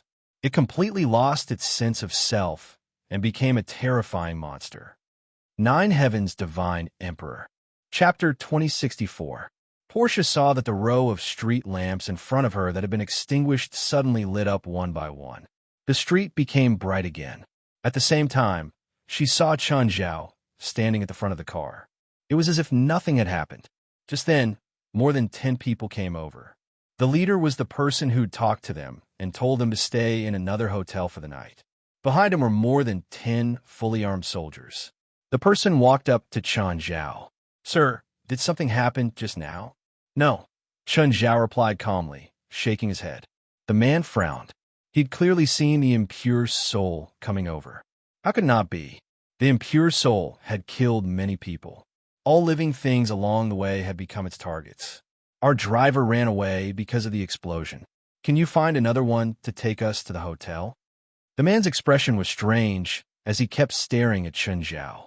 Just then, there was another violent explosion in the distance. It seemed like the situation hadn't calmed down yet. The man ordered his subordinates, go there immediately. After arranging the battle, the man said to Chun Zhao, I'll take you. The man sat in the driver's seat. He clearly knew which road was safe. He avoided all the dangerous streets. As he drove, he asked, Did you not encounter anything? What do you want us to encounter? Like an attack? Or something you don't understand? No. The man couldn't help but look back at Chun Zhao and his family. The children were still playing in the car. They didn't seem frightened at all. Hey, you better look ahead when you drive. My family and I are in the car. Which department are you from? Can I complain to your superior? The man ignored Chun Zhao's irritation. He didn't speak until they reached the hotel entrance. This is my name card. If anything happens, you can call the number on it. Rosa Lick. Chun Zhao glanced at the card. There was only his name and no department or position. There was also a row of phone numbers. What are you talking about? You'll know when the time comes, Rosalick said indifferently. Goodbye. After Rosalick left, Fei Lai walked over to Chun Zhao. What happened just now? Chun Zhao glanced at Portia, who was carrying the child, before saying, I caught a strange-looking evil spirit. It wasn't a pleasant night for Rosalick. Although the night was alluring, the entire city was filled with darkness, making it difficult for people to fall asleep. Only in the morning did the fighting subside. Just then, someone patted Rosalick on the shoulder. Rosalick, the bishop has ordered all captains to gather in the conference room after the battle. The person who greeted him was his comrade, the captain of another team. Rosalick put away the 2 modified pistols. How troublesome. I've been busy all night, and you don't even let me rest in the morning. When Rosalick arrived at the conference room, he found that all the captains of the other teams were already there. What was going on? Was it because of the commotion last night? At this moment, a fat old man came in from outside. Rosalick, you're the last one again. Take your seat. Everyone's time is wasted because of you every time. Bishop, you came even later than me. I was taking care of you, so I purposely delayed my arrival. Otherwise, I hate it when you only arrive in the middle of my speech. Then shorten your speech, old asterisk shoal. You're so disrespectful to me. Looks like you don't want this month's salary anymore. Bishop, I was wrong. Rosalick immediately admitted defeat. No matter who you go against, don't go against your wallet. Okay, take your seat. The topic of today's meeting is that we're going to have a big battle soon. Battle? How big? Perhaps if we don't handle it well, half of the country will fall, said the fat old bishop. The conference room was in an uproar. Bishop, this isn't a joke. Are you serious? Do you see how I'm not serious? Can't you see that I'm serious? This is a big event. How can the Holy Army solve it alone? I know. That's why I've already notified the United Nations Paranormal Organization and sent an invitation to the entire world. The fat old bishop said, Your Eminence, shouldn't you first report to His Holiness the Pope and then let him give the order? He'll definitely agree anyway. Why waste time? You're overstepping your authority. It's fine. When I become the Pope, I'll pardon myself. Everyone was speechless at the fat old bishop's nonsense. But they've already gotten used to this seemingly frivolous fat old bishop. Although he looks like he doesn't know his place as the leader of the Holy Army, the fat old bishop has extraordinary management skills. Lord Bishop, what happened? It's nothing. Someone accidentally opened the path to the ghastly water. The fat old bishop said. The team leaders who were in an uproar just a moment ago all quieted down, staring at the fat old bishop with wide eyes. Bishop, are you serious? I said, I'm serious. I'm not joking. Do I have a face that says I'm joking? The fat old bishop shouted. The ghastly water, according to the Holy Army's records, has been opened a total of 8 times. Each time, it resulted in the Holy Army being almost completely wiped out. It's a terrifying world. Even the dead don't want to enter it. Inside, there are countless impure souls. If they don't do anything, those impure souls will come out like a tidal wave. At that time, it'll bring chaos to the entire country, even the entire European continent. But why would the ghastly water's path open for no reason? Could it be that the higher-ups suddenly had a brain cramp and wanted to borrow the power of the ghastly water? One of the team leaders questioned. Brat, be careful with what you say. This archbishop is one of the higher-ups, the fat old bishop said in a very dissatisfied manner. It was indeed opened by someone, but the matter is still under investigation. We don't know the specifics of the situation. Those impure souls last night came out from the dark water of the dark forest. Right now, the Holy Church is still trying to keep the seal on the path, but it won't be for too long. 9 Heavens, Heavenly Emperor. Chapter 2065. After the meeting, Rosalick followed the fat old bishop out of the room. Bishop, please lend me some money. Borrow money? For what? Insurance, Rosalick said. The passage to Erie Water has been opened. Our sacred army will definitely be the first to be affected. The death rate is as high as 80%. I can't miss this opportunity. It's not a loss if I buy it. Fuck off. I don't have money. I have to buy it myself. Just then, Rosalick's phone rang. It was an unfamiliar number. Hello, who is it? I'm a Chinese guy from last night. You gave me your card. What's up? Remember I told you about the driver who escaped? He's dead. A few police officers are interrogating me now. They think I'm a big suspect, so I need you to come and explain to me. That's not my problem. Also, don't call me if you don't have anything important, Rosalick said, displeased.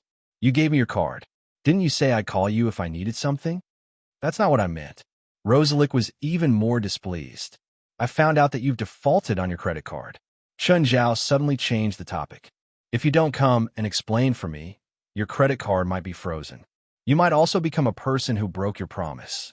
Asshole, Rosalick cursed. You work in the banking industry? How can you freeze my credit card? I'm not. But in a way, I'm harder to deal with. I'm rich.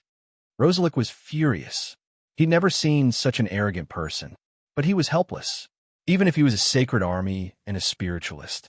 Sometimes, he had to lower his head to reality. In the end, Rosalick went to the police station. Before going, he'd checked the driver's body. It was indeed not man-made. It was the work of the unclean souls they'd fought last night. Therefore, in a sense, it was also their fault that caused ordinary people to be implicated. Rosalick brought Chun Zhao out of the station. However, he was very unhappy with Chun Zhao. Mr. Rosalick, what department do you work for? Chun Zhao asked curiously. That's none of your business. Rosalick was extremely arrogant. Do you want a cup of coffee? Are you treating? In the end, Rosalick decided to skip breakfast. Chun Zhao realized that Rosalick and Portia were very similar. They were the kind of moonlight clan that relied on credit cards for half of their lives. all kinds of credit card overdrafts, and in the end, debt piled up. Don't eat too much. This restaurant is really expensive. Chun Zhao's face twitched. You said that you were rich. Tell me about what happened last night. I told you it was a drill. I'm not a fool. Whether you believe it or not, it's the truth, Rosalick said disapprovingly. All right, I'm full. Goodbye. Chun Zhao watched Rosalick leave. Just then his phone rang. Hey, old John, what's up? Do you know the first major event of this century is about to happen? Oh, there is some curiosity and doubt in your reply. Let me explain it to you. No, I'm not curious or interested. You don't have to explain to me. If there's nothing else, I'm hanging up. Don't be like that, Zhang Tianyi hurriedly said. This is a major event in the spiritual world. I'm really not interested. Interest often meant trouble. Curiosity about something like this meant big trouble. Chun Zhao did not want to get into big trouble. Therefore, he even lost interest in continuing the conversation with Zhang Tianyi. Don't you want to leave a glorious memory for yourself when you're old? Zhang Tianyi's tone was bewitching. Not interested. I've been through many battles. I have many memories that are worthy of admiration. If the event gets out of control, do you think you can stay out of it? Even if the sky falls, there will always be tall people to hold it up. It doesn't matter if I'm there or not. In the town of Duca, northwest of Rome. Wait, I said I don't want to hear it. Duca is controlled by the church's sacred army. I said, I'm not interested. Do me a favor. Zhang Tianyi's tone suddenly softened. There aren't many things in the world that can trouble me, but this is very serious. There's nothing I can help you with. You do. Your powerful strength is my greatest weapon. I'm not interested in being someone else's weapon. Let me put it another way. What I want to say is that we should help each other. Where is this event happening? In China? No, abroad, Rome. What does it have to do with you? This will be my third time becoming the commander of the spiritualist army, Zhang Tianyi said. But I'm not confident this time. You can choose not to accept it, but why do you have to accept it? Do you have to force others to do it? It seems like no one can make things difficult for you. When you're in a certain position, many things are beyond your control, Zhang Tianyi said helplessly. Luckily, I'm not like you, Chun Zhao said, feeling relieved. It's too troublesome. Chun Zhao sighed. You're right. So are you going to help me or not? I'm not free, Chun Zhao said. I'm on vacation with my family. Where are you now? I can. Rome? Great, you're actually in Rome. The location of the spell is near Rome. This event is going to happen in Rome? Yes. Since you're in Rome, you have no reason to reject me. I told you, I'm on vacation. I have a dozen people around me. I'm not interested in saving the world. How about this? I know what you're worried about. I'll help you hide your identity and all your information. You just don't want to expose your power to others, right? It's not difficult. I told you, I'm on vacation. If this event goes out of control, your family will be in danger too. This event is very troublesome. We can leave Rome. There are many fun places in the world. We don't have to stay here. Do you really think it's that easy? I can't imagine how difficult it is. Also, I wish you success in your mission. I'll think about it. Okay, I'm busy. I'll hang up now. Chapter 2066. Of course he would refuse. What was there to hesitate about? It seemed like he had to change his schedule. Chun Zhao called Ruan Faxben. Faxben, when are you leaving Rome? Tomorrow, Faxben said. Tomorrow is the agreed time with that woman. Chun Zhao thought about it. If he left now, he would be worried about leaving Xian Li and the others in Rome. Then he would wait for a day and leave Rome tomorrow. Portia, book a charter flight for me. We'll leave Rome the day after tomorrow. Boss, are we going back to LA? No. Let's continue playing somewhere else, Chun Zhao said. But we're only halfway through Rome. There's still many places we haven't gone to. If we haven't gone, it means we're worthless, Chun Zhao said matter-of-factly. Let's continue somewhere else. Portia was already used to her boss's stubbornness. At the airport, Rosalick was 120% devout. He stood at the arrival gate, waiting for that person. It was as if he was about to face the God he believed in. In fact, Rosalick had been listening to that person's stories since he was very young. In his heart, he worshipped that man more than he worshipped the God he worshipped, because that person was more real and tangible. Finally, someone came out from the arrival gate. To welcome this person, The airport gate was temporarily closed for half an hour. So, it was definitely this group of people coming out from the gate. He wore an old and simple Taoist robe and had his hair tied up in a simple bun. His footsteps were light but rhythmic. His gaze was peaceful but firm. There were also 20 disciples behind him. Rosalick had interacted with most of them before. Rosalick immediately walked up and bowed with his fists. Junior Rosalick greets the Celestial Master. Find the person in the photo. You have 1 hour. Zhang Tianyi didn't waste any words. He handed Rosalick a photo. Rosalick took the photo. When he saw the person, he couldn't help but be stunned. Celestial Master, I recognize this person. I know where he is. You know, Zhang Tianyi turned his head in confusion and looked at Rosalick. You know him? I don't know him very well. I've only seen him twice. Rosalick said, last night the impure souls that came out of the netherworld water wreaked havoc in the city, so we sealed off a certain block. When we were moving the customers of a hotel, we happened to run into him in the hotel. Rosalick asked again, Celestial Master, do I need to bring him to you? Zhang Tianyi rolled his eyes. Arrest him? Don't let him smash your head. First, arrange a place for my disciples and grand disciples to stay. Give me this guy's address. I'm going there myself. How could Rosalick allow himself to miss such a good opportunity? Although he had seen Zhang Tianyi before, he had never seen him fight. This time, Zhang Tianyi actually said that he would go personally. This was a once-in-a-lifetime opportunity. However, was this fellow really worthy of the Celestial Master personally making a move?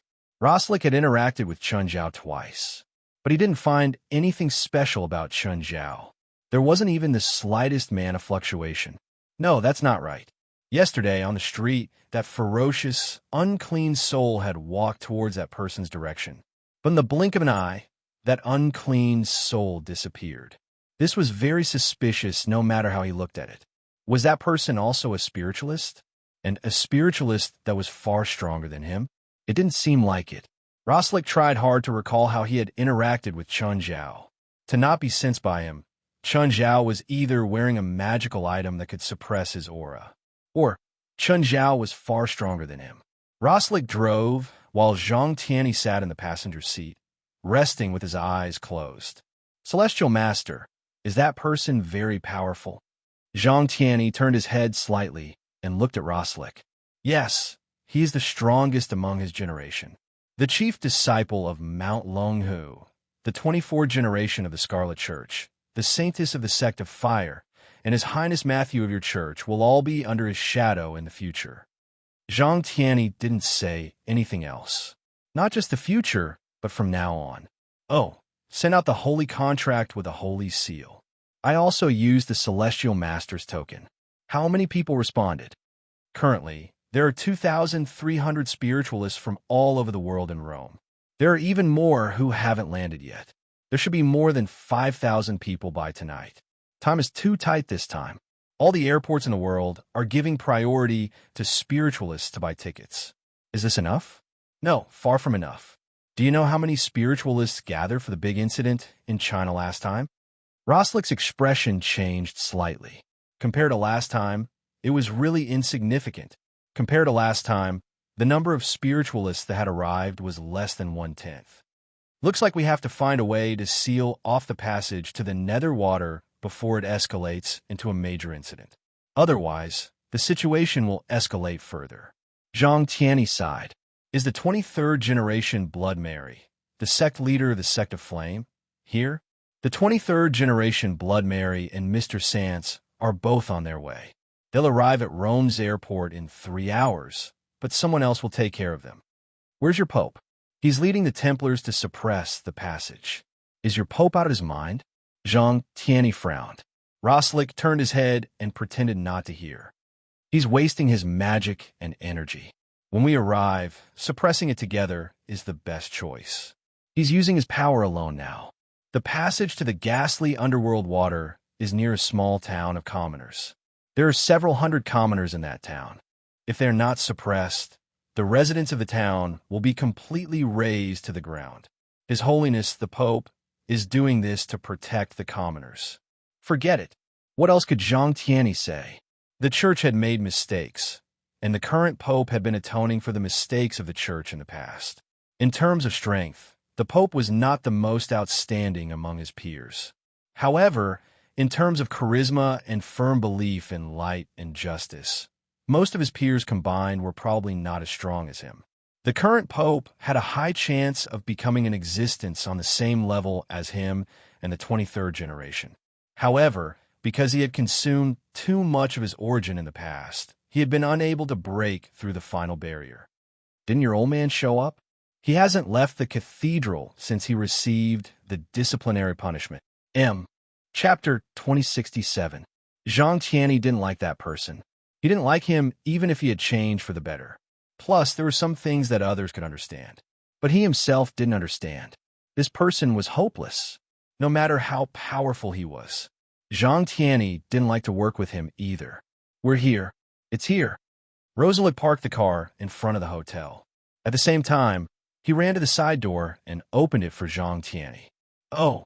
Zhang Tianyi looked up at the top of the hotel. It's really here. Suddenly, Rosalind felt a ripple. Alternate dimension? The entire hotel was instantly enveloped by the alternate dimension. Of course, he and Zhang Tianyi were also enveloped by it. This was the special characteristic of alternate dimensions. They could pull people with magic into them. Just then, a figure descended from the sky. Rosalind looked and realized that it was Chun Zhao. Chun Zhao landed on the ground with both feet. The ground was shattered by his stomps. Rosalind immediately went into a defensive stance. Old Zhang, I told you that this has nothing to do with me. Don't bother me.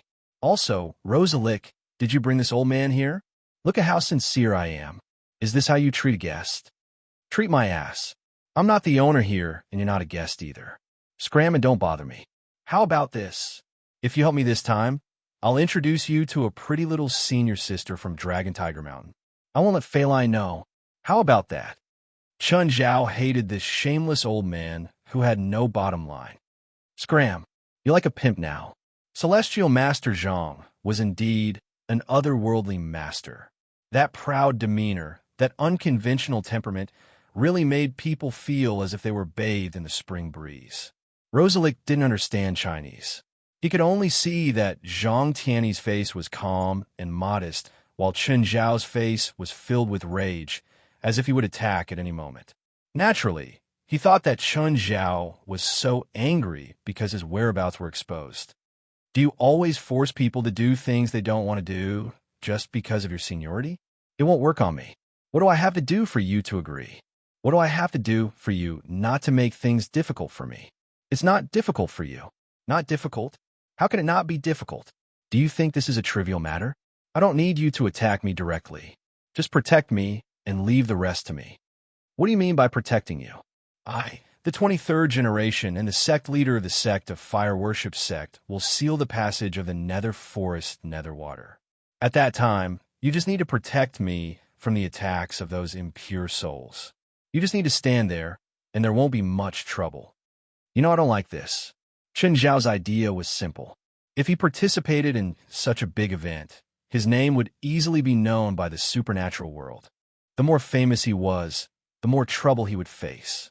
Just like Zhang Tianyi, he was strong and famous. But if there was any big trouble, the first person they would think of would be him. Chun Zhao didn't want to come to him for any big trouble in the future. At that time, he would have to deal with all kinds of troubles all over the world. Chun Zhao didn't want to be a firefighter. His family already had enough troubles. Chun Zhao didn't doubt that he would stand out if he participated in this big event. Chun Zhao didn't dare to say that he was invincible. But there weren't many people who were stronger than him. His performance in this big event would definitely make him stand out from the crowd. It sounded shameless, but it was the truth. Things would definitely turn out like this. Don't worry. I can make it so that no one knows you did anything. You kill this guy first, Yi Zichen said. I can't, but I can cast a spell on him. It's called Speech Spirit Seal. What spell is that? He can only say what I want him to say. He definitely can't say what I don't want him to say. If he can't say it with his mouth, he can use other methods, right? Of course not. If he can, the Speech Spirit Seal will be meaningless, Zhang Tianyi said. Zhang Tianyi said, this is the magic of the ancient sages. Such an obvious loophole doesn't exist. I still don't like it. Chen Zhao thought about it and still found it troublesome. No, it was super troublesome. No one will see you do it, Zhang Tianyi said. If you think you're exposed, you can just leave. There won't be a third person present? No, Zhang Tianyi said. Plus, I can use the shrinking spell to make you smaller. You're not trying to harm me, right? The shrinking spell isn't dangerous at all. As long as you use your magic, you can return to your original size. Chen Zhao pursed his lips. Is this really dangerous? If we're not careful, the entire European continent will fall, Zhang Tianyi said. Even if it has nothing to do with you? For a Taoist like me, cultivation is also about the mind, Zhang Tianyi said calmly. I can't just stand by and watch. If outsiders see it, I can kill them. Put away the alternate space. Your children are in it too. This place is too foreign to them. Chen Zhao pursed his lips and put away the alternate space. Rosalind stared at Chen Zhao and Zhang Tianyi in shock. They actually didn't do anything. It made sense. No matter who faced Zhang Tianyi, they wouldn't have the courage to do anything. It seemed that this man had compromised with Zhang Tianyi. When? Tonight, Zhang Tianyi said. My family is here. I'm worried. I'll have my disciples guard here, Zhang Tianyi said. If my family suffers even the slightest bit of harm, I will kill all of your disciples. Rosalind, get your team members to stand guard here today. It doesn't matter if it's a spiritualist or some other kind of monster. Don't let anyone enter or leave. Zhang Tianyi shamelessly threw the ball to Rosalind. At this moment, another car came to the entrance of the hotel. Two people alighted. One of them was 23rd generation Blood Mary. The other person looked like a middle-aged man, but his eyes were filled with vicissitudes. He looked more like an old man wearing a middle-aged coat. Hi, Chin. 23rd generation Blood Mary greeted him first. Rosalind stared at him in surprise. He actually knew 23rd generation Blood Mary. Old man, did you convince Chun? Of course. Chun will cooperate with me. Blood Mary, Celestial Master Zhang, aren't you going to introduce this young man to me? The middle-aged man asked in a deep and rough voice. Under his rugged appearance, there was a peaceful and calm look in his eyes. A genius who stands above this era. Divine King of the Nine Heavens. Chapter 2068. Hello. The middle-aged man reached out to Chen Zhao. When Chen Zhao shook the man's hand, he felt the man's probing. Chen Zhao kept smiling, but the middle-aged man's expression grew more and more serious. Fine, I admit defeat. Finally, the man admitted defeat. No matter how much power he used, no matter how much magic he released, Chen Zhao kept smiling. Then he counterattacked bit by bit, until he almost crushed the bones in his hand. But power isn't enough in the spiritual world. The middle-aged man patted Chen Zhao's shoulder heartily.